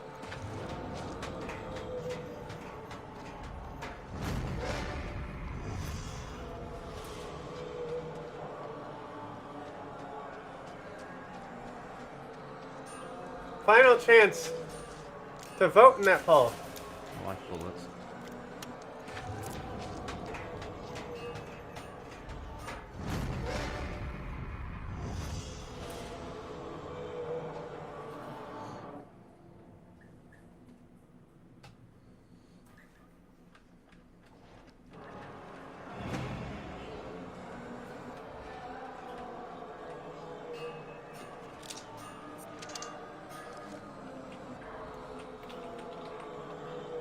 So much wailing. There goes my headphone. Did you just do a Zoidberg? No, that's the sound the headphones make when they're dying. They make Zoidberg sounds? Yeah. They go boop, boop, boop, boop, boop. Oh my god, it's all the way over here. Yeah. Wow.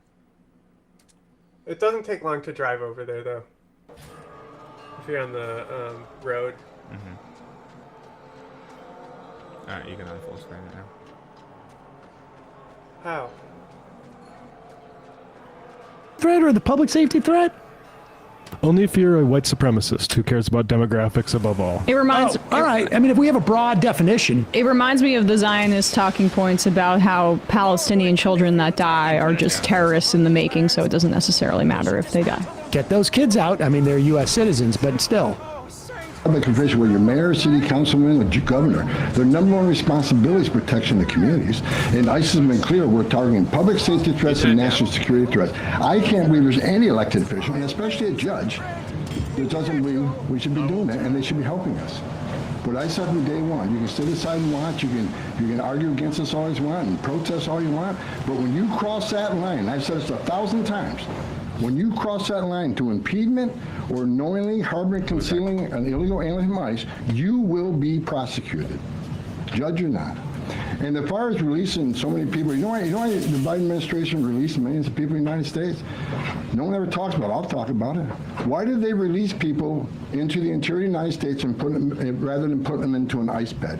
Why not put them in an empty ice bed, $127 a night, rather than in a hotel room at $500 a night? They did it on purpose, because when you put them in an ICE detention bed, they get a hearing in 35 days. Court records show 9 out of 10 people claim asylum, get order removal, they're gone.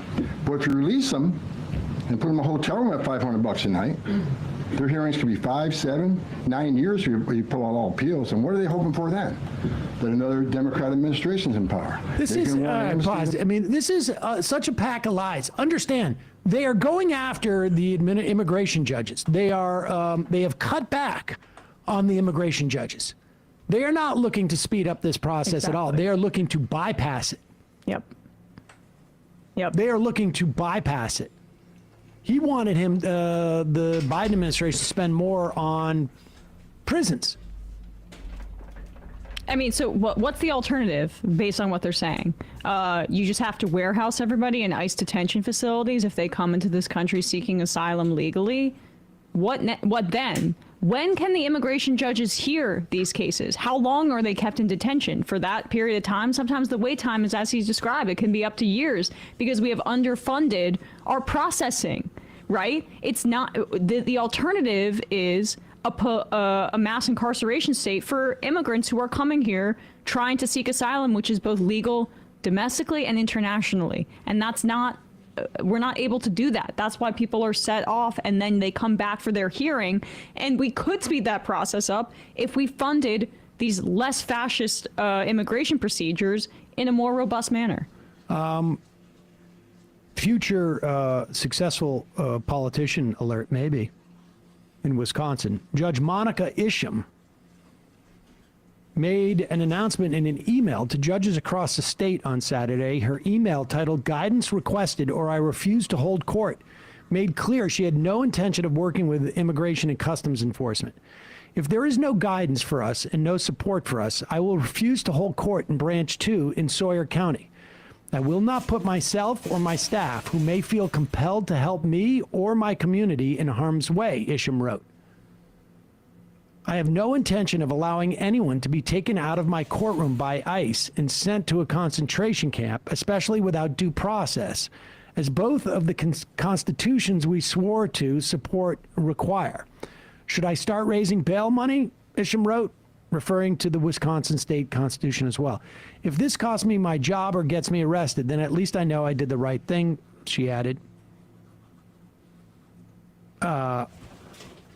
We'll see if, I mean, the bottom line is, what constitutes obstruction in this instance? The judge is not obligated to order this person who is in court for something other to go out that door or that door. Judge is not under any requirement to hand this person over to ICE. That's it. They had no warrant. I mean, this is like the fugitive slave laws. Like, you have to, this is just ridiculous. Good for this other judge. We need to support people who do that. Hey, folks, don't forget to hit the subscribe button and check out our daily show. We do it every day at 12 p.m. Eastern for about 2.5 hours. We even take phone calls. You should check that out.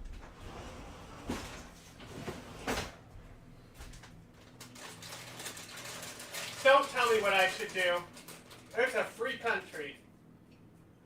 Free.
The Tesla rally. Yeah. What was that like? Going to the Tesla, protesting the rally. What was that like? I actually sent correspondence there. I sent my friend Albie here to the So you weren't Tesla there boycott in yourself. Palo Alto. I was in Jamaica for like an anniversary trip at the time when this was going down. Then I sent another friend of mine to the one in Burbank. But yeah, it was kind of interesting. Like with the Tesla boycott movement, I see it as a broader offshoot of the anti-Elon Stop the Coup movement. But then at some point after that began, they started targeting Tesla factories directly. And their idea was that if they lower, Tesla's stock price, that will in turn take away from Elon's economic power, which would disempower Trump in some capacity. Right. And again, this goes back to the Joker to me. Because in the movie Joker, Elon would be Batman, and Joker would be the guys that are going after him, right? It's funny, we're in D.C. Is it January 20th? Is it inauguration, Rob? Yes. So we go to this party. Oh, CPAC. It was actually CPAC. Was it CPAC or Yes. inauguration? No, because CPAC, because we went after CPAC, we had the invite. Okay, so we're in DC, and there's this Doge party. And a guy invites us to go to this Doge party. And apparently Elon's going to be showing up. So we go to this party. I take my 13-year-old son. They're upstairs watching. If you pull up one of the clips, Rob, of someone else who reported, it was reported all over the place. There's a couple of them. So we're there. We're walking. Pause it, Rob, so we can hear it. So we're walking. We get outside. There's the protesting across the street. I decide to walk up to these guys to just talk to them with my 13-year-old son. Pretty bad call, I think. Pretty bad call, I think. Yeah, I don't think you're wrong. Yeah. Well, watch this. This is my curiosity here. Go ahead and play the clip. Go ahead, Rob.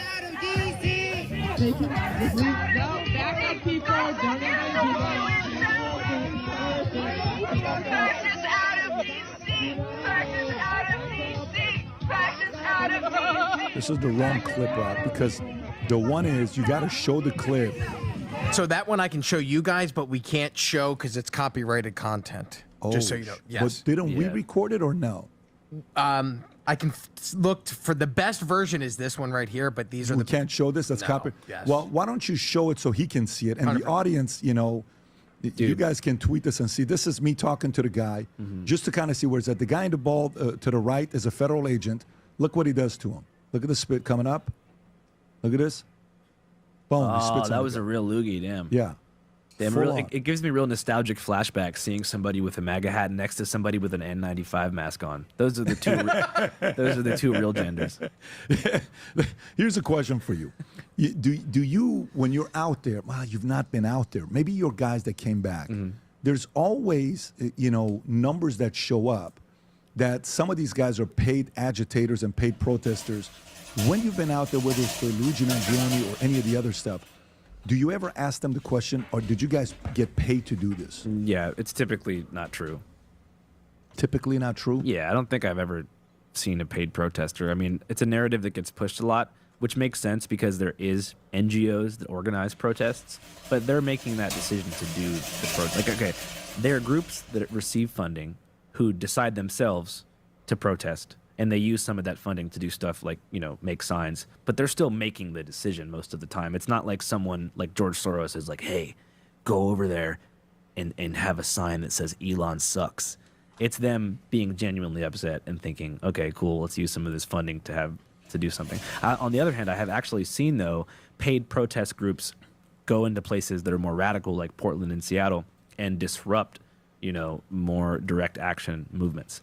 Like, for example, I remember in Portland, Oregon, during the crazy summer of 2020, there were organizations, I'm not going to say the name, that were basically paid by the city of Portland and the state itself to go into the protest groups and encourage nonviolence. So all the protest groups that I've seen that are paid are mostly like peacemakers that are represented by the state. This is such a good point. I wouldn't say that. I think the paid Because, protester thing is like super overblown.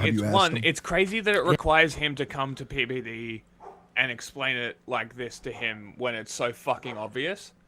But also, you can't pay people to do that shit. Look at the paid protesters that China buses in. They're so weak. Nobody believes them. Like, it's so obvious when protesters are fake. Yeah, for sure. I just know a lot of them, you know what I mean? So let me tell you what came up. This came out with the AOC rally. During the AOC rally, they were like, hey, we had 34,000 people there. But GPS data analysis revealed that the number was closer to 20,000, still big but not record-breaking. And it continues saying a whopping 84% of the devices had shown up at least 9 other protests, including Antifa, BLM that makes events, perfect sense to pro-Hamas, pro-Palestine demonstrations, and Kamala Harris campaigns. So 84% of them. and over 30% of them had attended 20 or more. That makes sense to me. I feel like people who protest for for a living and But go to watch rallies, the it's rest kind of their it. Watch lifestyle. the rest of it. Data analysts say the crowd was anything but organic. The majority were tied to activist networks like Disruption Project, Indivisible, Democratic Socialists of America, Rise and Resist, and Troublemakers, all reportedly funded by Act Blue and some receiving backing by via USAID. Optics over authenticity. The playbook hasn't changed, just the targets. This is from Zero Hedge. Yeah, I was at the Bernie Sanders AOC rally doing some interviews 3 days ago in Bakersfield, California. And I just think there's a big difference between NGOs and political groups and parties that receive some level of funding and then decide to go to the events as opposed to like direct orders. The people who are showing up, they may be receiving some level of funding, in a nebulous way, but they believe what they're doing. It's not as if when you say paid protester, it kind of suggests that they don't actually feel that way, that they're just showing up simply because they received orders from the person that's cutting them a check. I think there's a mix, and it's easy to cast them. It's easy, especially when you disagree with someone, to think they can't actually think that. They must be paid to show up. But, the Democratic Socialists of America, they are there with their clipboards asking people to donate and volunteer and sign up. But, I think there's some element to organization. But a lot of people just, the protest crowd is relatively small, and they show up to everything. You think it's small? Well, the same people that went to 2020 protests for George Floyd are the same people that were protesting Israel on college campuses, are the same people who vote for AOC and Bernie. It's kind of like it's a demographic.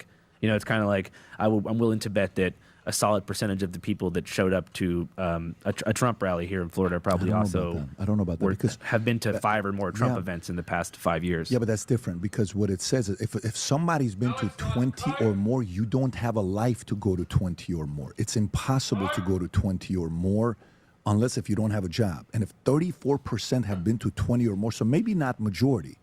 Let's say 50% is real. Let's say 60% is real. Let's say 70% is real. But the 33% that's showing up who has been to 20 or more, you have to kind of speculate and say, who's paying these guys to be over here? Well, I think when you say real, 100% of them believe what they're saying. The question is... Yeah, I don't know if we know that. I mean, I've been to a bunch of rallies. I can't think of a single rally where I've interviewed a protester where they're just straight up lying. You think those guys that stepped up to us and they spat on us, do you think they fully believe in what they're talking about? Oh, yeah, dude, for sure. I think you don't spend enough time around, internet leftists, man. They really think that. Those people are really... I don't disagree with you. Nowadays, more than ever, the brand... More than ever. More than ever.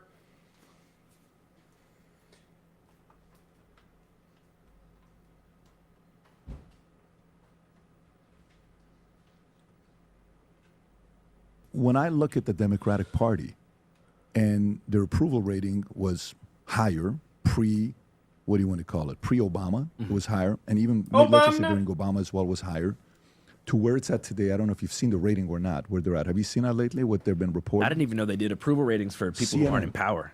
Oh, do you know? You got to see this. It's done by CNN, which is the one I trust the most because CNN polls. Yeah, they Democrats. do not. They want that number to be as high as possible. That's exactly. So if Fox did it, I would be like, yeah. Yeah, Fox is like, turns out everyone That's right. hates him. Rob, do you have the video where the guy Hinton, what's his name? Hinton. Harry. Yes. Harry that does it. He does a very good job. We have that clip. But when you watch this, you ask yourself, okay, why is that idea not as popular as it used to be? What happened all of a sudden, right? The numbers are staggering on how much it's dropped. What's it at now? Like what? 30, dude, you gotta 35%? No. Less than that. You got to see this. Rob, did you find it or? I'm looking for the video now. I did find the article that you... No, it's a video. What's the guy's name? Harry Enton. E-N. Enton? Yeah. Okay, so if you go on X, just type in Enton Democratic rating. There you go. Is that the most recent one? This is from February. There is another one that he did that's more recent. November, March. Yeah, but March 12th. Okay, go with that one. Watch this. No, that's old. Hold on, sorry.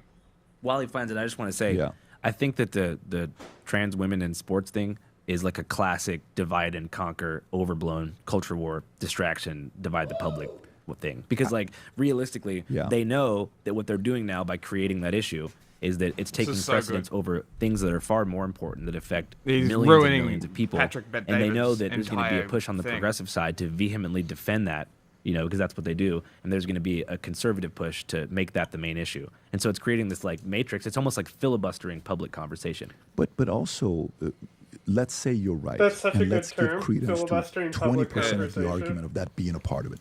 Let's put that there. That I think there's a part of it that the opposing side's like, hey, show this clip. Look at what this happened. So I get that. Yeah, I get a little bit of that. That's happening. Isn't that you? Where they're showing. Okay. But don't you Like, literally hey, do that? Look at Hey, what's show going this on clip, with look at what the economy, happened? stock market drop. New job reports Like came with up. the It's TikTok. higher than expected. No, don't show this report, CNN. And show what's going on with the stock market here and tariffs, right? I get that part. However, Also, did you post Maybe the? some of I it's told you I also- uploaded the modern insurgent stuff. Did you post it? No, I thought you were posted- going I to. have it on Spotify and YouTube. Oh, I uploaded. thought you were going to post it.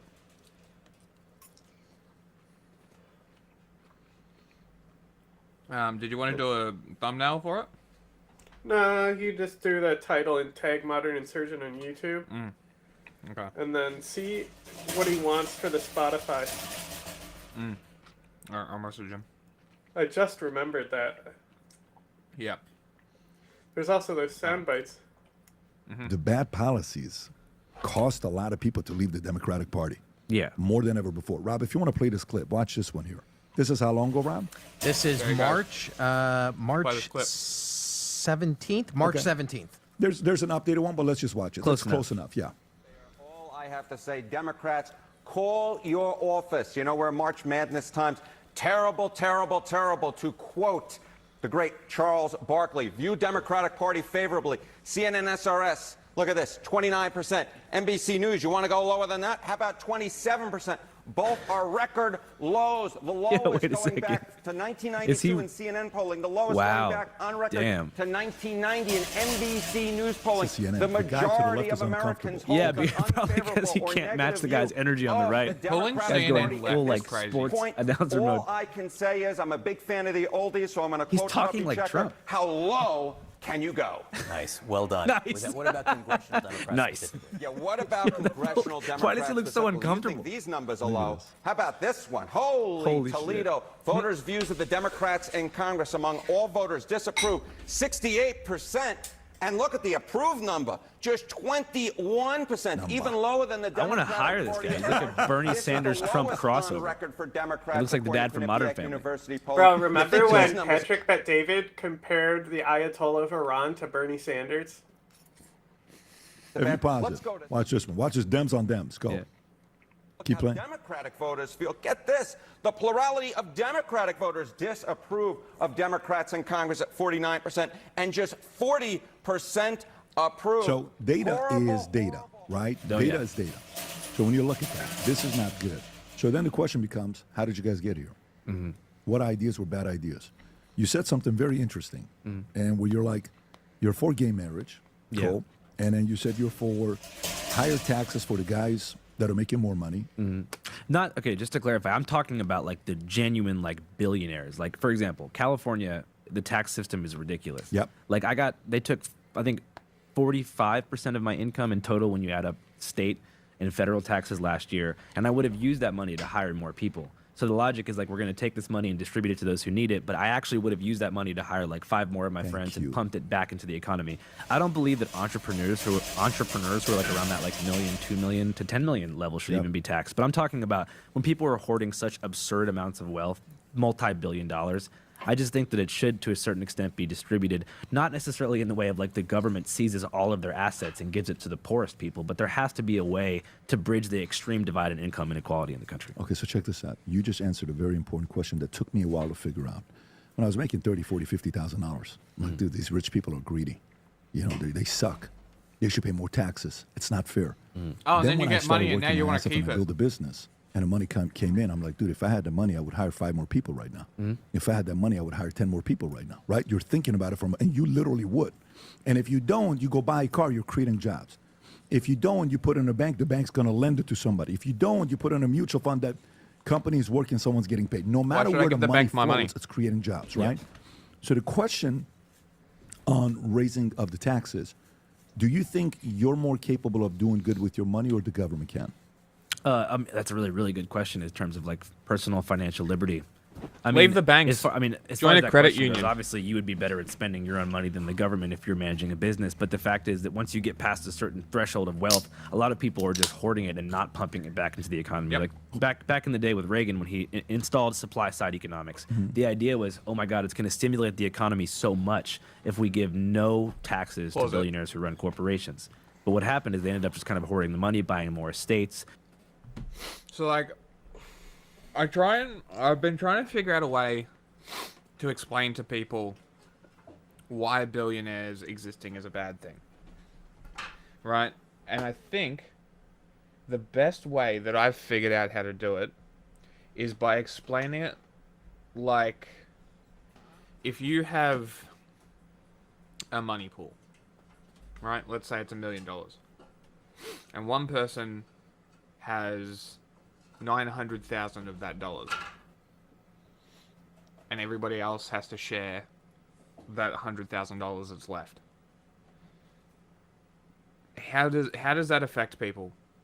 Do you think that they're going to be able to buy a lot, or do you think that the guy that's owning everything is going to be able to buy everything, influence, control, and everything? Now, let's say there's a government here now. The government now sees, oh, okay, this one person is now, they have 90% of the currency.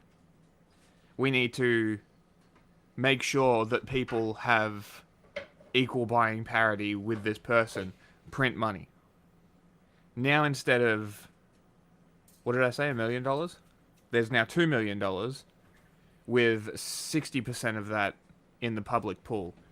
But with that person having that much money individually, they slowly creep into that public pool, resulting in the government having to print more money. You see the problem? And now the currency gets devalued. So, like, the existence of billionaires hoarding their money literally devalues the currency faster than it normally would at a normal rate. I need to condense this down into something that I can say in like 5 sentences. I just can't figure out how. That's my problem right now. If you're talking to libertarians, you just got to be like, are you against the government printing more money? That's a good point. Because really that's all they care. That's all they care about. Is they think inflation is just when the government prints money. Mm. And a lot of those people, that's how their idea of how things work is framed.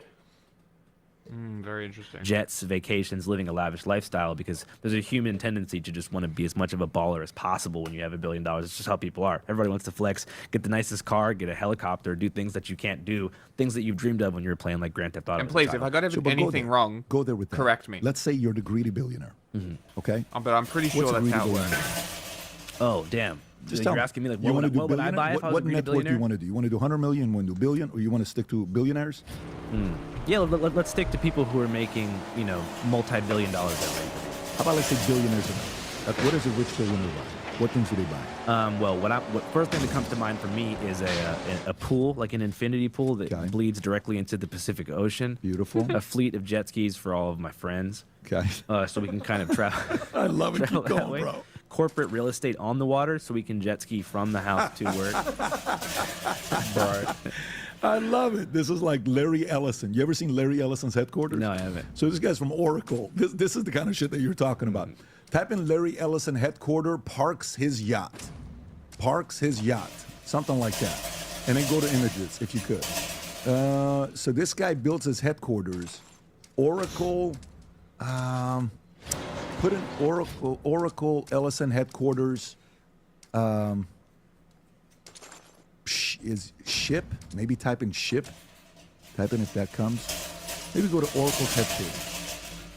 Okay, just take out the yacht. This guy built his headquarters. I don't know which one this is.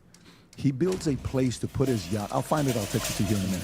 He literally parks his boat in front of the property that he has. Whether it's Intel or Oracle, it's one of the two. But okay, what else? So far we got infinity pool on the water at the Pacific ocean. You got jet skis, and then you have a corporate real estate on the water to jet ski from office to the house. Yeah, personal trainer, private chef, personal trainer, nutritionist, private chef, dermatologist to live on scene to help me with my skin problem. Dermatologists love it. We need these dermatologists. Who else? I can't even think about it. I just know that once you pass a certain amount of money, it becomes a competition as to who can get the most Give flashy me more, thing. bro. Go greedy. What else is this billionaire going to buy? I want more. Get creative. Okay, well, I'm trying to think, what kind of billionaire? Am Am I a tech billionaire or am I like a Saudi royal family member? Give me both of them. Okay. I can't even think of anything else. I hate this so much. Let's just say private jet. Is that fair? Yeah. You for sure have a private jet. Let's just say yacht. Mm-hmm. Do you have a vacation home? Yeah, in Santa Fe. In Santa Fe. Oh, no, that's where Jeffrey Epstein had. I got to pick somewhere else. I got to pick that. I scratched that. That's tough. I have a vacation home. Gene Hackman, on the west coast of Jamaica, Westmoreland Parish. Holy shit, good taste. Yeah. What else? What else do you do to hoard the money? Where do you hoard your money? You could just sit on it. What do you sit on? Like what bank? Well, what a lot of billionaires do is they use their money to kind of like use the legal system, civil court in particular, to bully people who talk badly about them. That's true. But that's like... it's happening to me right now. Yeah, I get that part, but I'm saying, what do they buy? But let's even say that. So that means they hire a PR firm and lawyers, right? So they hire PR firms and lawyers. Okay? Do they buy expensive watches? Yeah, I think so. I mean, I personally wouldn't buy a watch. But they probably do it. Yeah. Crazy. I don't know why they do this kind of stuff. What else? What else do these guys buy? I feel like I'm being set up right now. Where does this end? This is where I'm going with this. If there's something that I don't know about billionaires, I want you to tell me. I tell you what it is. Here's how I process it. So if they have an infinity pool, does it have to be maintained? Yeah, but okay, I see what you're saying. There is pool staff that needs to make sure the water there's not too much chlorine going into the ocean. Do they have to be maintained though? Somebody has to take care of it on a weekly basis. To build an infinity pool, Rob. This is your how justification? Much, put average price of building an infinity pool in Malibu. Okay, let's just average price of infinity pool building in Malibu, California. Yeah, California. Let's just say what it says. Price point: 250, 500, 200. I don't know what the number's going to be. Give us a price point on infinity pool. Estimated cost $65,000 to $150,000. That's actually a lot less expensive than I thought it would be. And watch what it says. In the luxury infinity pool, $150,000 can exceed to $500,000. That's a lot of jobs that people are going to get paid. Okay, if you buy jet skis, let's say it's $25,000 for a good jet ski. That's a lot. That's a lot. But you're right. For a good jet ski, you're creating a job. And you need to get 6 to 8 so that you and your core employees can commute to work together like some kind of fleet. That's right. We got to do it the right way. You can't screw around with this one here. Headquarters, corporate headquarters on the water. Expensive. Construction workers, plumbers, electrician. It's a lot of jobs being created, right? If you have a private personal trainer, that's a job you're creating. Yeah. If you have a chef, that's a job you're creating. Okay, I get the point you're trying to make. Yeah.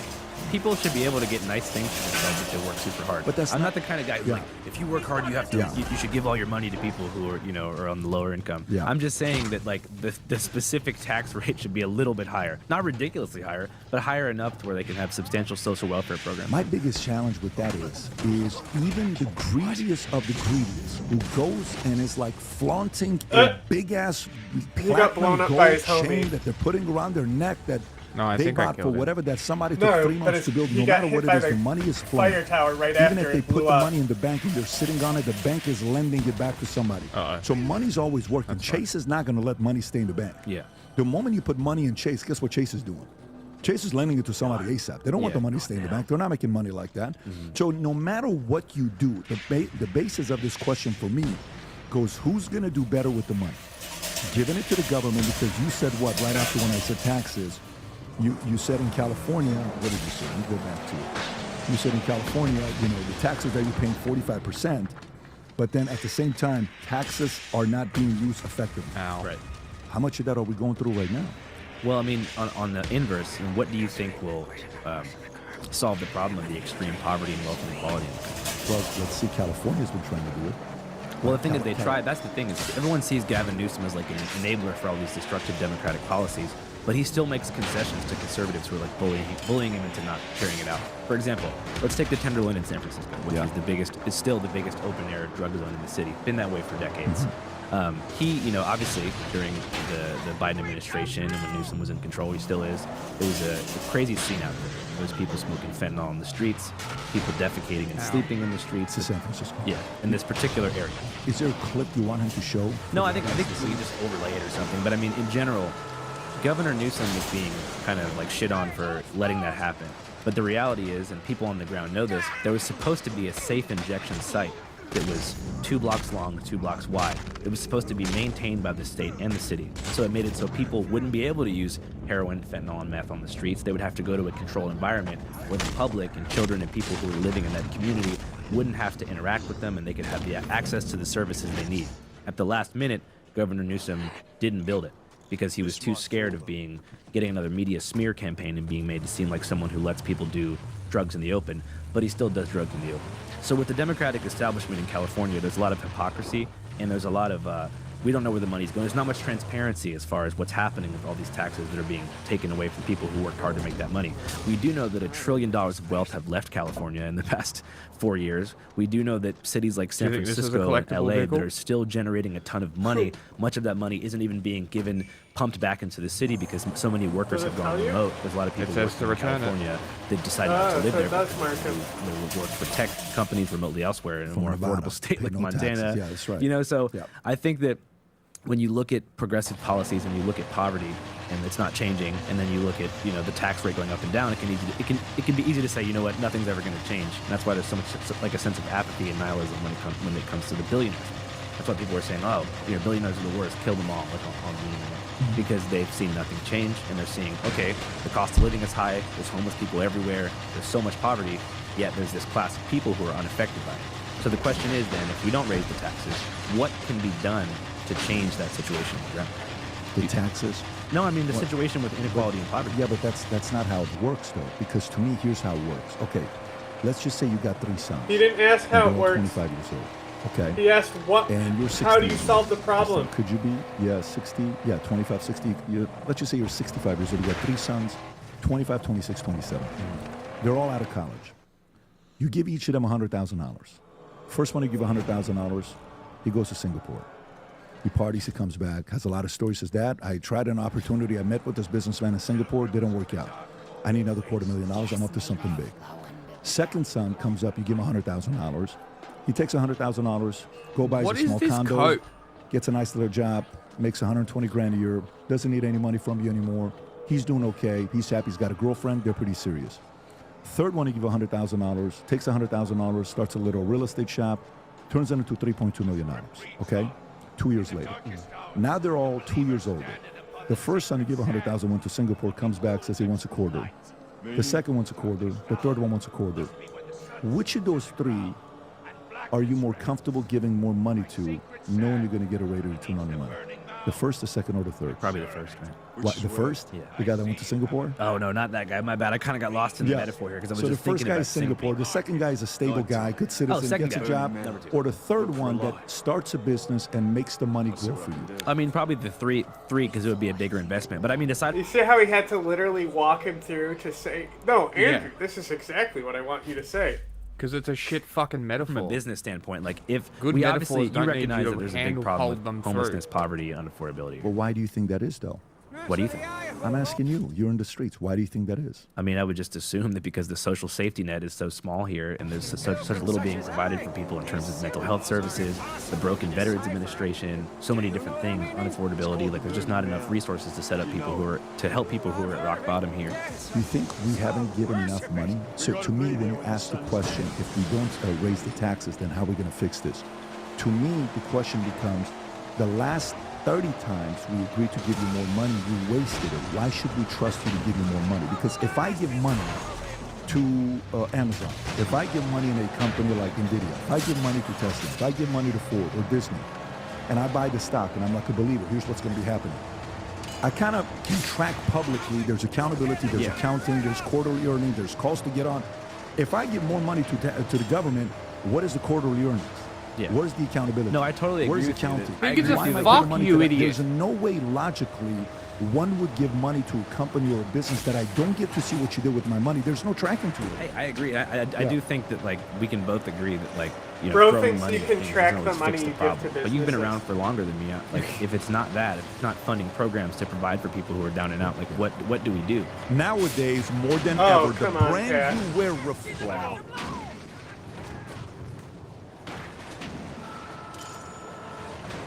Ow. At least I got his upgrade now, so he'll fix the car. Quickly. Get him ready.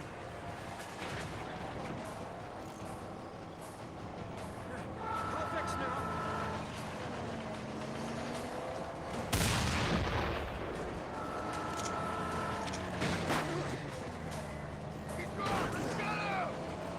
You know what's funny about this guy? I pulled his door off. It still went for the wheel.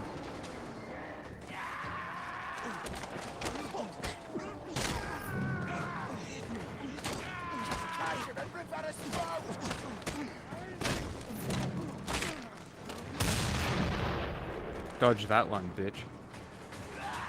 It was more of you missing than him dodging.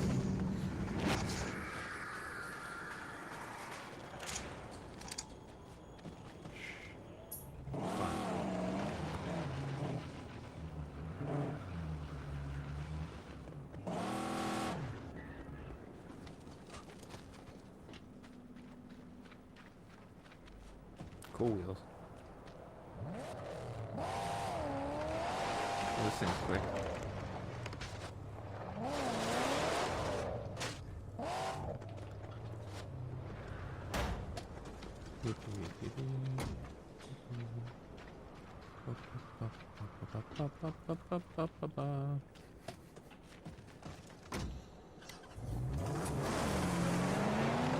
Shooter! Lead slinger!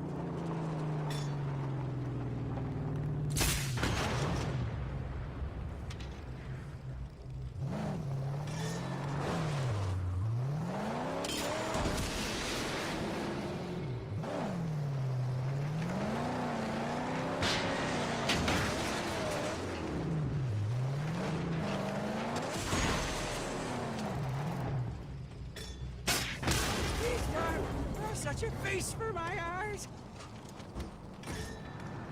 Did I get the scrap box just yet? No. I swear I did. You look.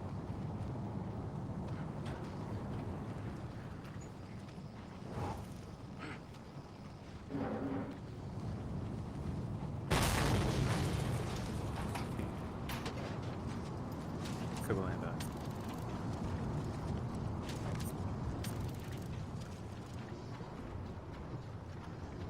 Just wait till you get in a storm. And you can actually, what you gotta do is you actually harpoon the scrap that's blowing around. Oh, really? So you can hold on to it and then you pick it up. Ah, interesting.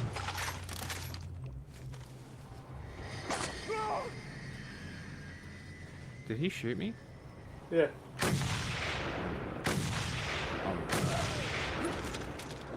I got him. That was weak.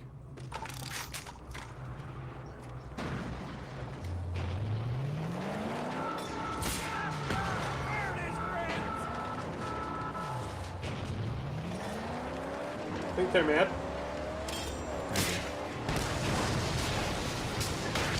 Think they'll be mad at now?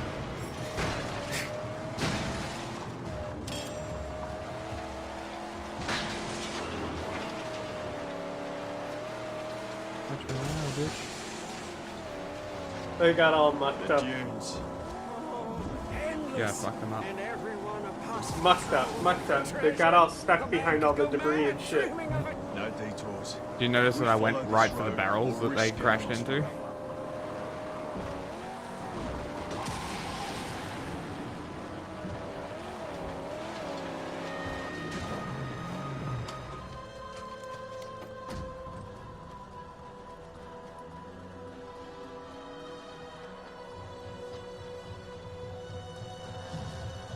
Where's me water?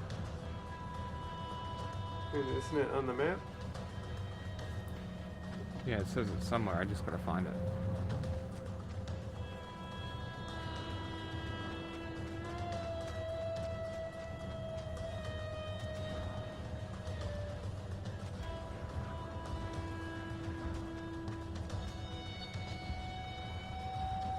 So it's in here, maybe.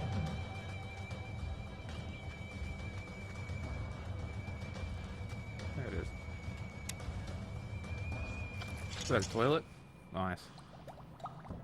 Oh my god. And then you got that water essence. Toilet water. We got some color back in the game.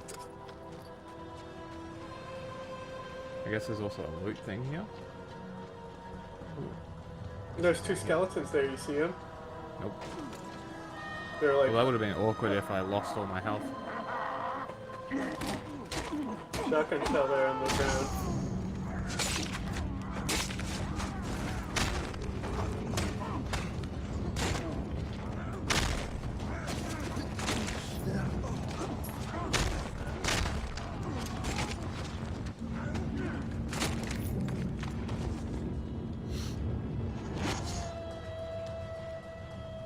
Hey, there's some... Is that food right there? Cool. Yep. Yes. Not what I was looking at, but...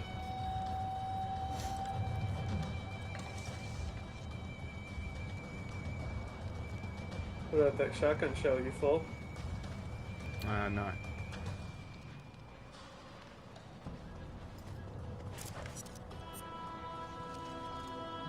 fell down. Oh, it gave you 2 for that, because you got the... Yeah. Munition ability. There's... Oh, you saw it.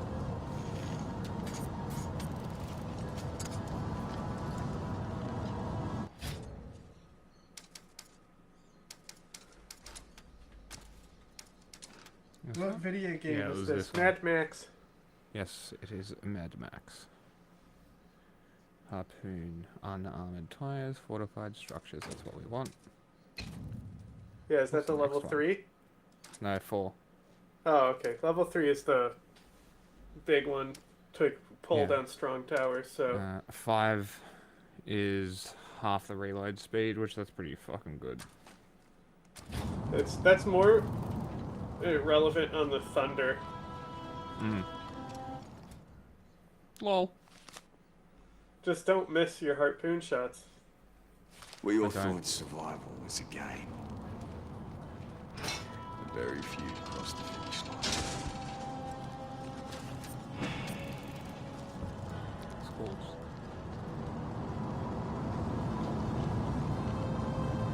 That seems toxic. It literally, if you look, turn around 180, there's literally a toxic sign right there. The music in this area is fucking weird. Epic. Yeah? I think the buzzards are like cannibals. So they're smoking meat there. Marinating it. Well, they're smoking it to preserve it. In the silo that was on fire. Yeah.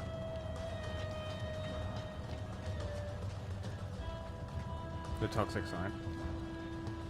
Yeah, where the fire you jumped over, there's a bunch of corpses hanging from there. On the ceiling and is shit. it? I didn't see it. Yeah. That's what I thought you were saying about the toxic shit. Oh no, I just... black smoke and fire.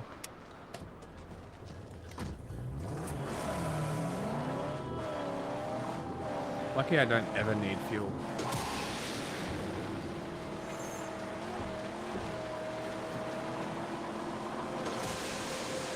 That must be it. The tower! A black beacon for those tunnels of doom!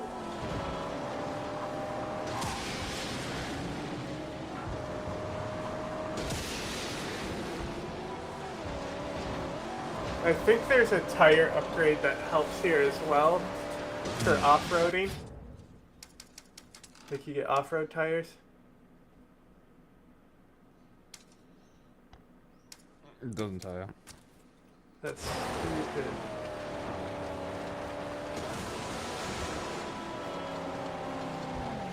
I was gonna say, is this an airport? No, an airport. Looks like the Underdune was an airport.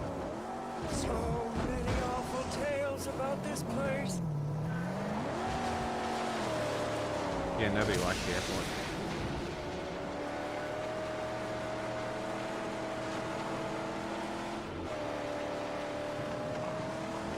Marine is a wasteland. Harpoons ready, Saint! is he a white supremacist calling you saint and shit? Huh? Is he a white supremacist calling you saint? Sure. Is that a thing they do? Yes, we went over this. Is that the 09A shit? No. We literally talked about this. Oh, yes. No, the mass shooters, yes.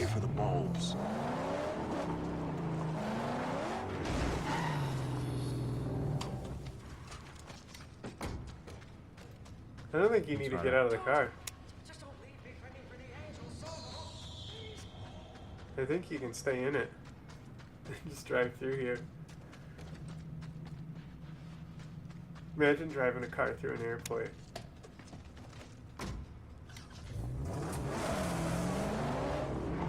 That sounds great. I'm turning back. Oh, what crouching horrors await us in that gloom. Keep your eyes open and your voice down.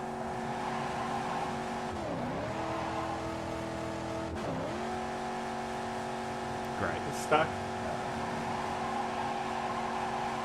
You can just run ahead and then flip and tell Chum to drive up, probably. I can't even use the ahead. boost. This is ridiculous. Get out of the car, run ahead. You told me to go Oh, in so the you car. weren't stuck. You were just trying to brute force your way through a place you couldn't get through. Yes. Of course. Well, I was stuck. Well, I figured backing up and going to the right would have worked, but I didn't think you could back up. Yep, just reverse down that. Was that the trap? Yeah. Look, there's another one. Okay, Chum will fix it. Fix the car.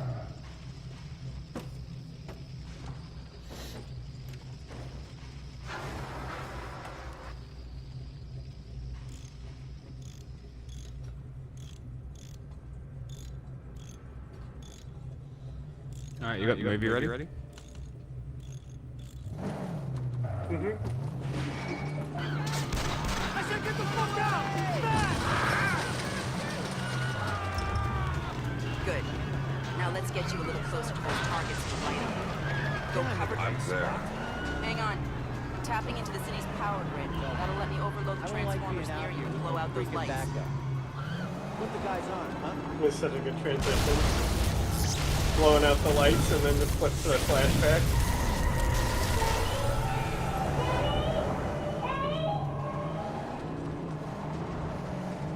You see how, like, you walk into the darkness and it just turns black and white.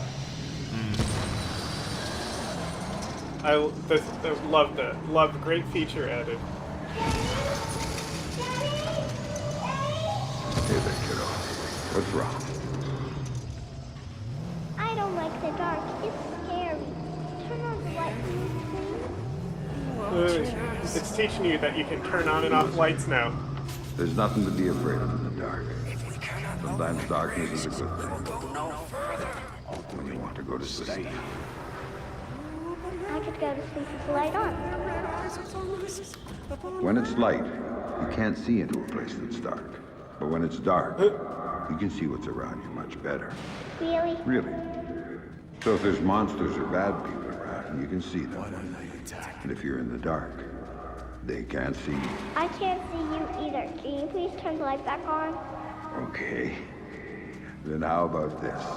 There's one really cool thing I didn't show you yet. There is? Show me. Okay, here it is. When you're in the dark and your eyes get used to it, you can see all sorts of things around you really well. And then you can do stuff with them. Like what? Now take a look at your mobile. You can see it really well, right? If there were monsters standing there, because I can see it, maybe I could make it fall on them and they'd go away. And it would fall on their heads and they wouldn't be bad anymore? That's my girl. Daddy, what was that? Daddy needs you to stay in bed now, okay? He's gonna shut the door and be back real soon, all right? Okay, Daddy, I love you. Stay in bed. There you go, Sam. Nice and dark, just the way you like it. There, cover it.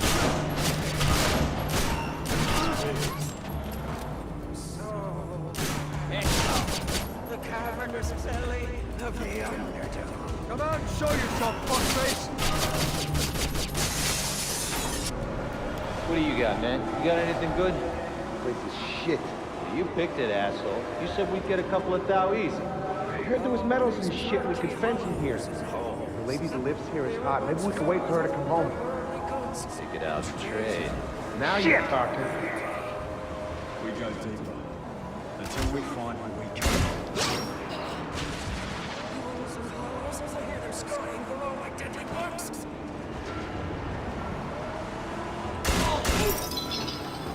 Pick the wrong house, motherfucker.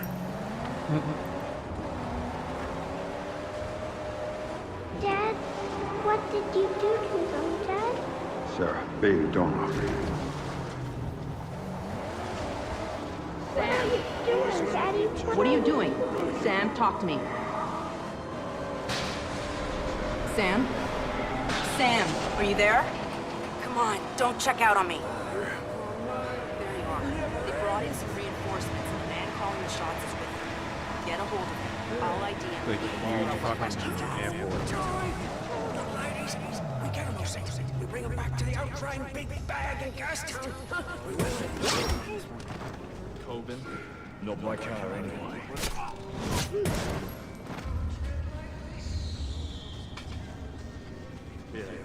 I've got an ID on the leader, Sam. His name is Dmitri Gramkos, a local street-level boss. He hires himself and his gang out on a regular basis. Who's he working for now? Why don't you ask him? I think I will. Wow, it says cover is sick. Yeah, see, there's the cinematic on the wall there, too. This Fisher guy's smart. Probably ran out the back entrance of the market, left us thumbs up our asses. Not happy. See that? He's got to be back. Hopefully before we die of old age. Where the hell is he hiding anyway? Jewelry stand maybe? No, not enough cover. He's got to be somewhere around here. Probably someplace close. Cover me, you asshole! Gotta kill him! Hold on, guys! No! Take him down! If he doesn't walk out of here alive, got it! I'm out of here.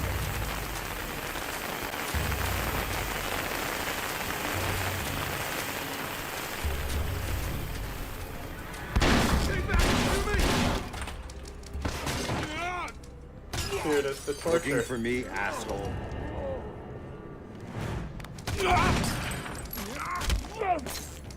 No more playing around. Who sent you? Fuck you!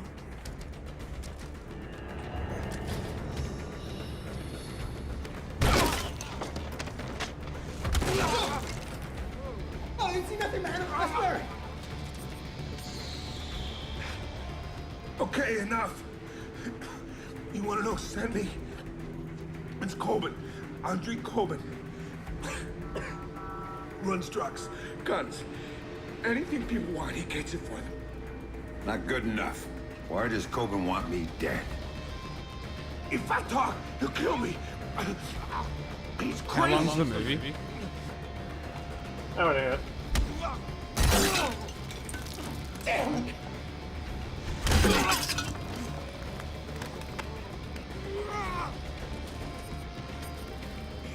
He drove the car that hit your daughter. Used to brag about it, you know? Heard you were coming, so he hired me to kill you before you killed him. You should refund his money. Where do I find him?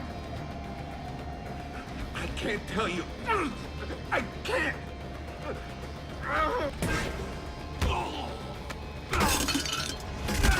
See, there's a glass bottle in the urinal that I also smashed his face into. In the city. Not just the old urinal. museum on King George Street. It's his place now. Guards out front and on the sides. Don't tell him I told you.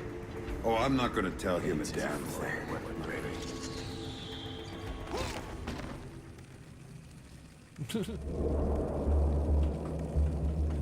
Don't tell him I told you. Push on. Get the bulbs. It's a fucking intense game. Yeah, the co-op's really interesting too. There's because you do co-op interrogations as well. Okay. One of them, you literally put a guy's face on his stove. Cool. Where are you running?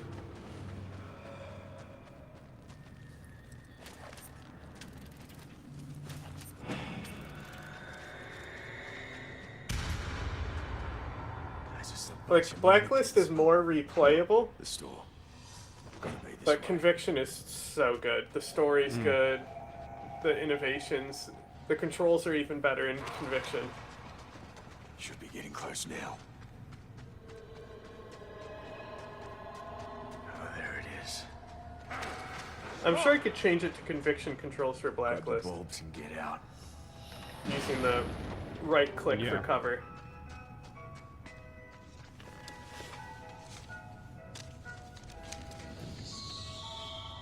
This should be enough for Twinkle Toes. Did you literally get a light bright? Yeah, I got light. But the package was a game, so it was literally one of those light brights.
You used one of my bullets too. Ah. Dodge that, bitch.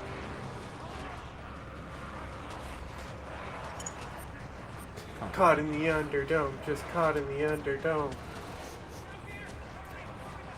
I'm gonna end the YouTube, but Okay. Oh, we add Rumble first?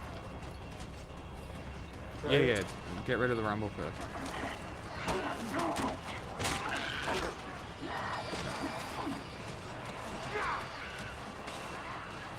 Oh, cunt. I dropped my axe. And my axe.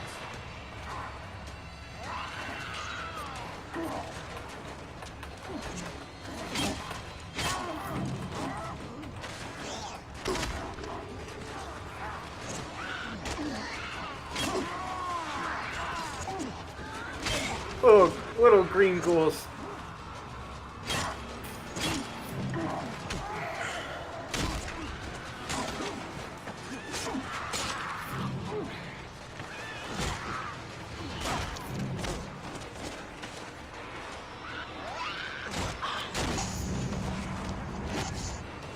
I'm so close to dead.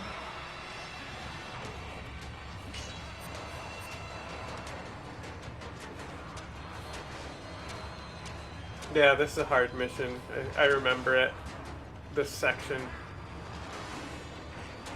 I remember this being harder than, like, the final boss. Oh, really? Yeah, because the final boss is just like how the bosses you fought already. I think. I don't remember. Hey, hi. Got him.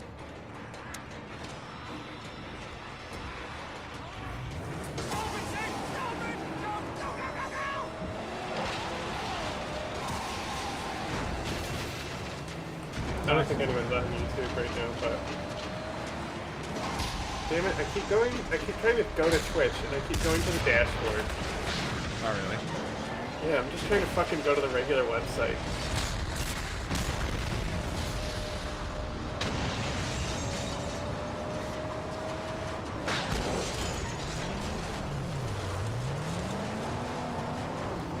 Okay, anyone on YouTube, this is where it will go. You gotta click this link for stream to continue for you. I bid you good day, sir. I bid you good day. Yes, sir.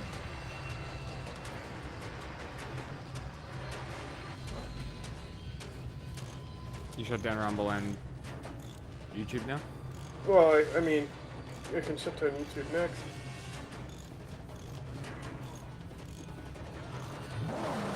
Like you normally do it. Yeah, I'm fine.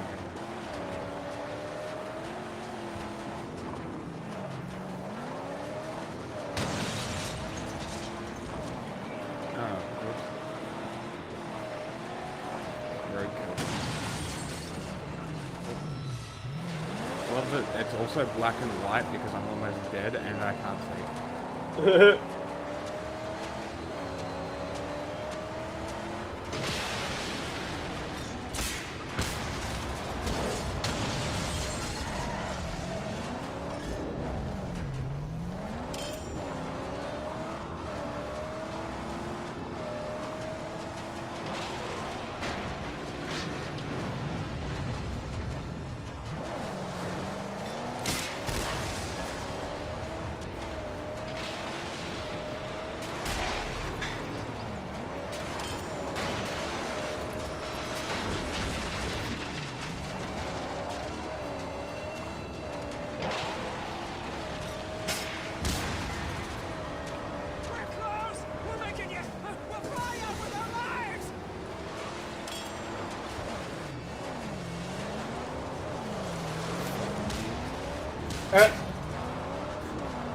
I knew that was gonna happen.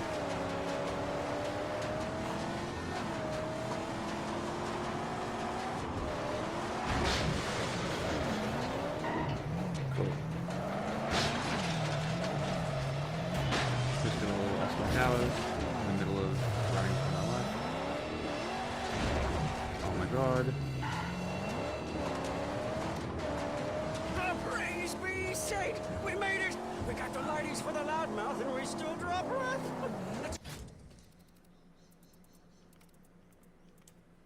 Back to Gastown and deliver! He better be...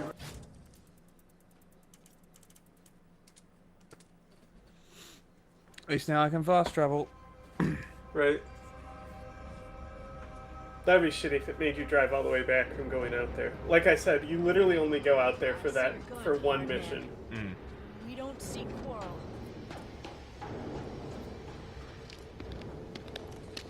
Here.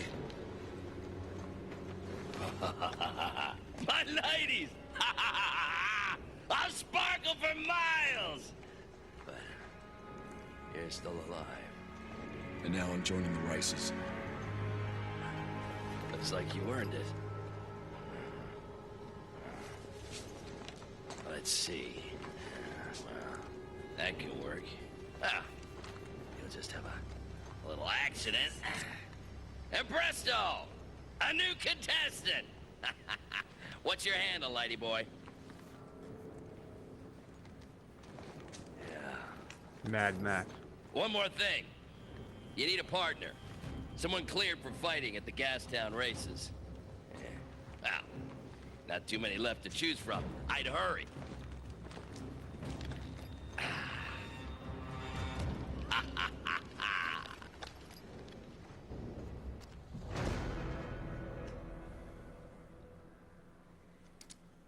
YouTube. Anyone on YouTube, make sure you click this link, because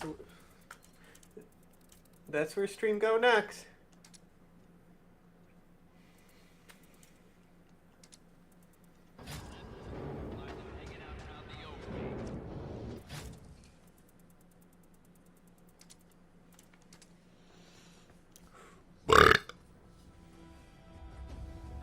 Select click over.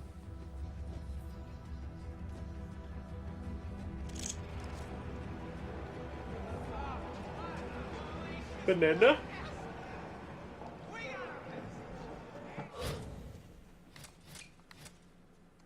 Banana?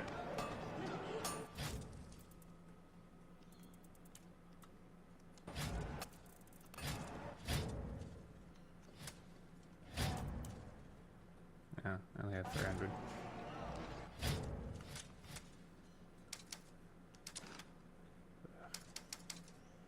I want V8.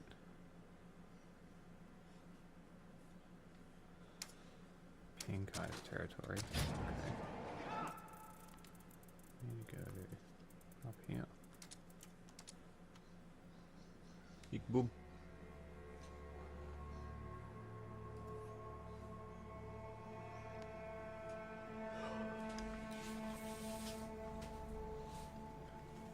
Says the YouTube's still there. I haven't entered it yet. Oh.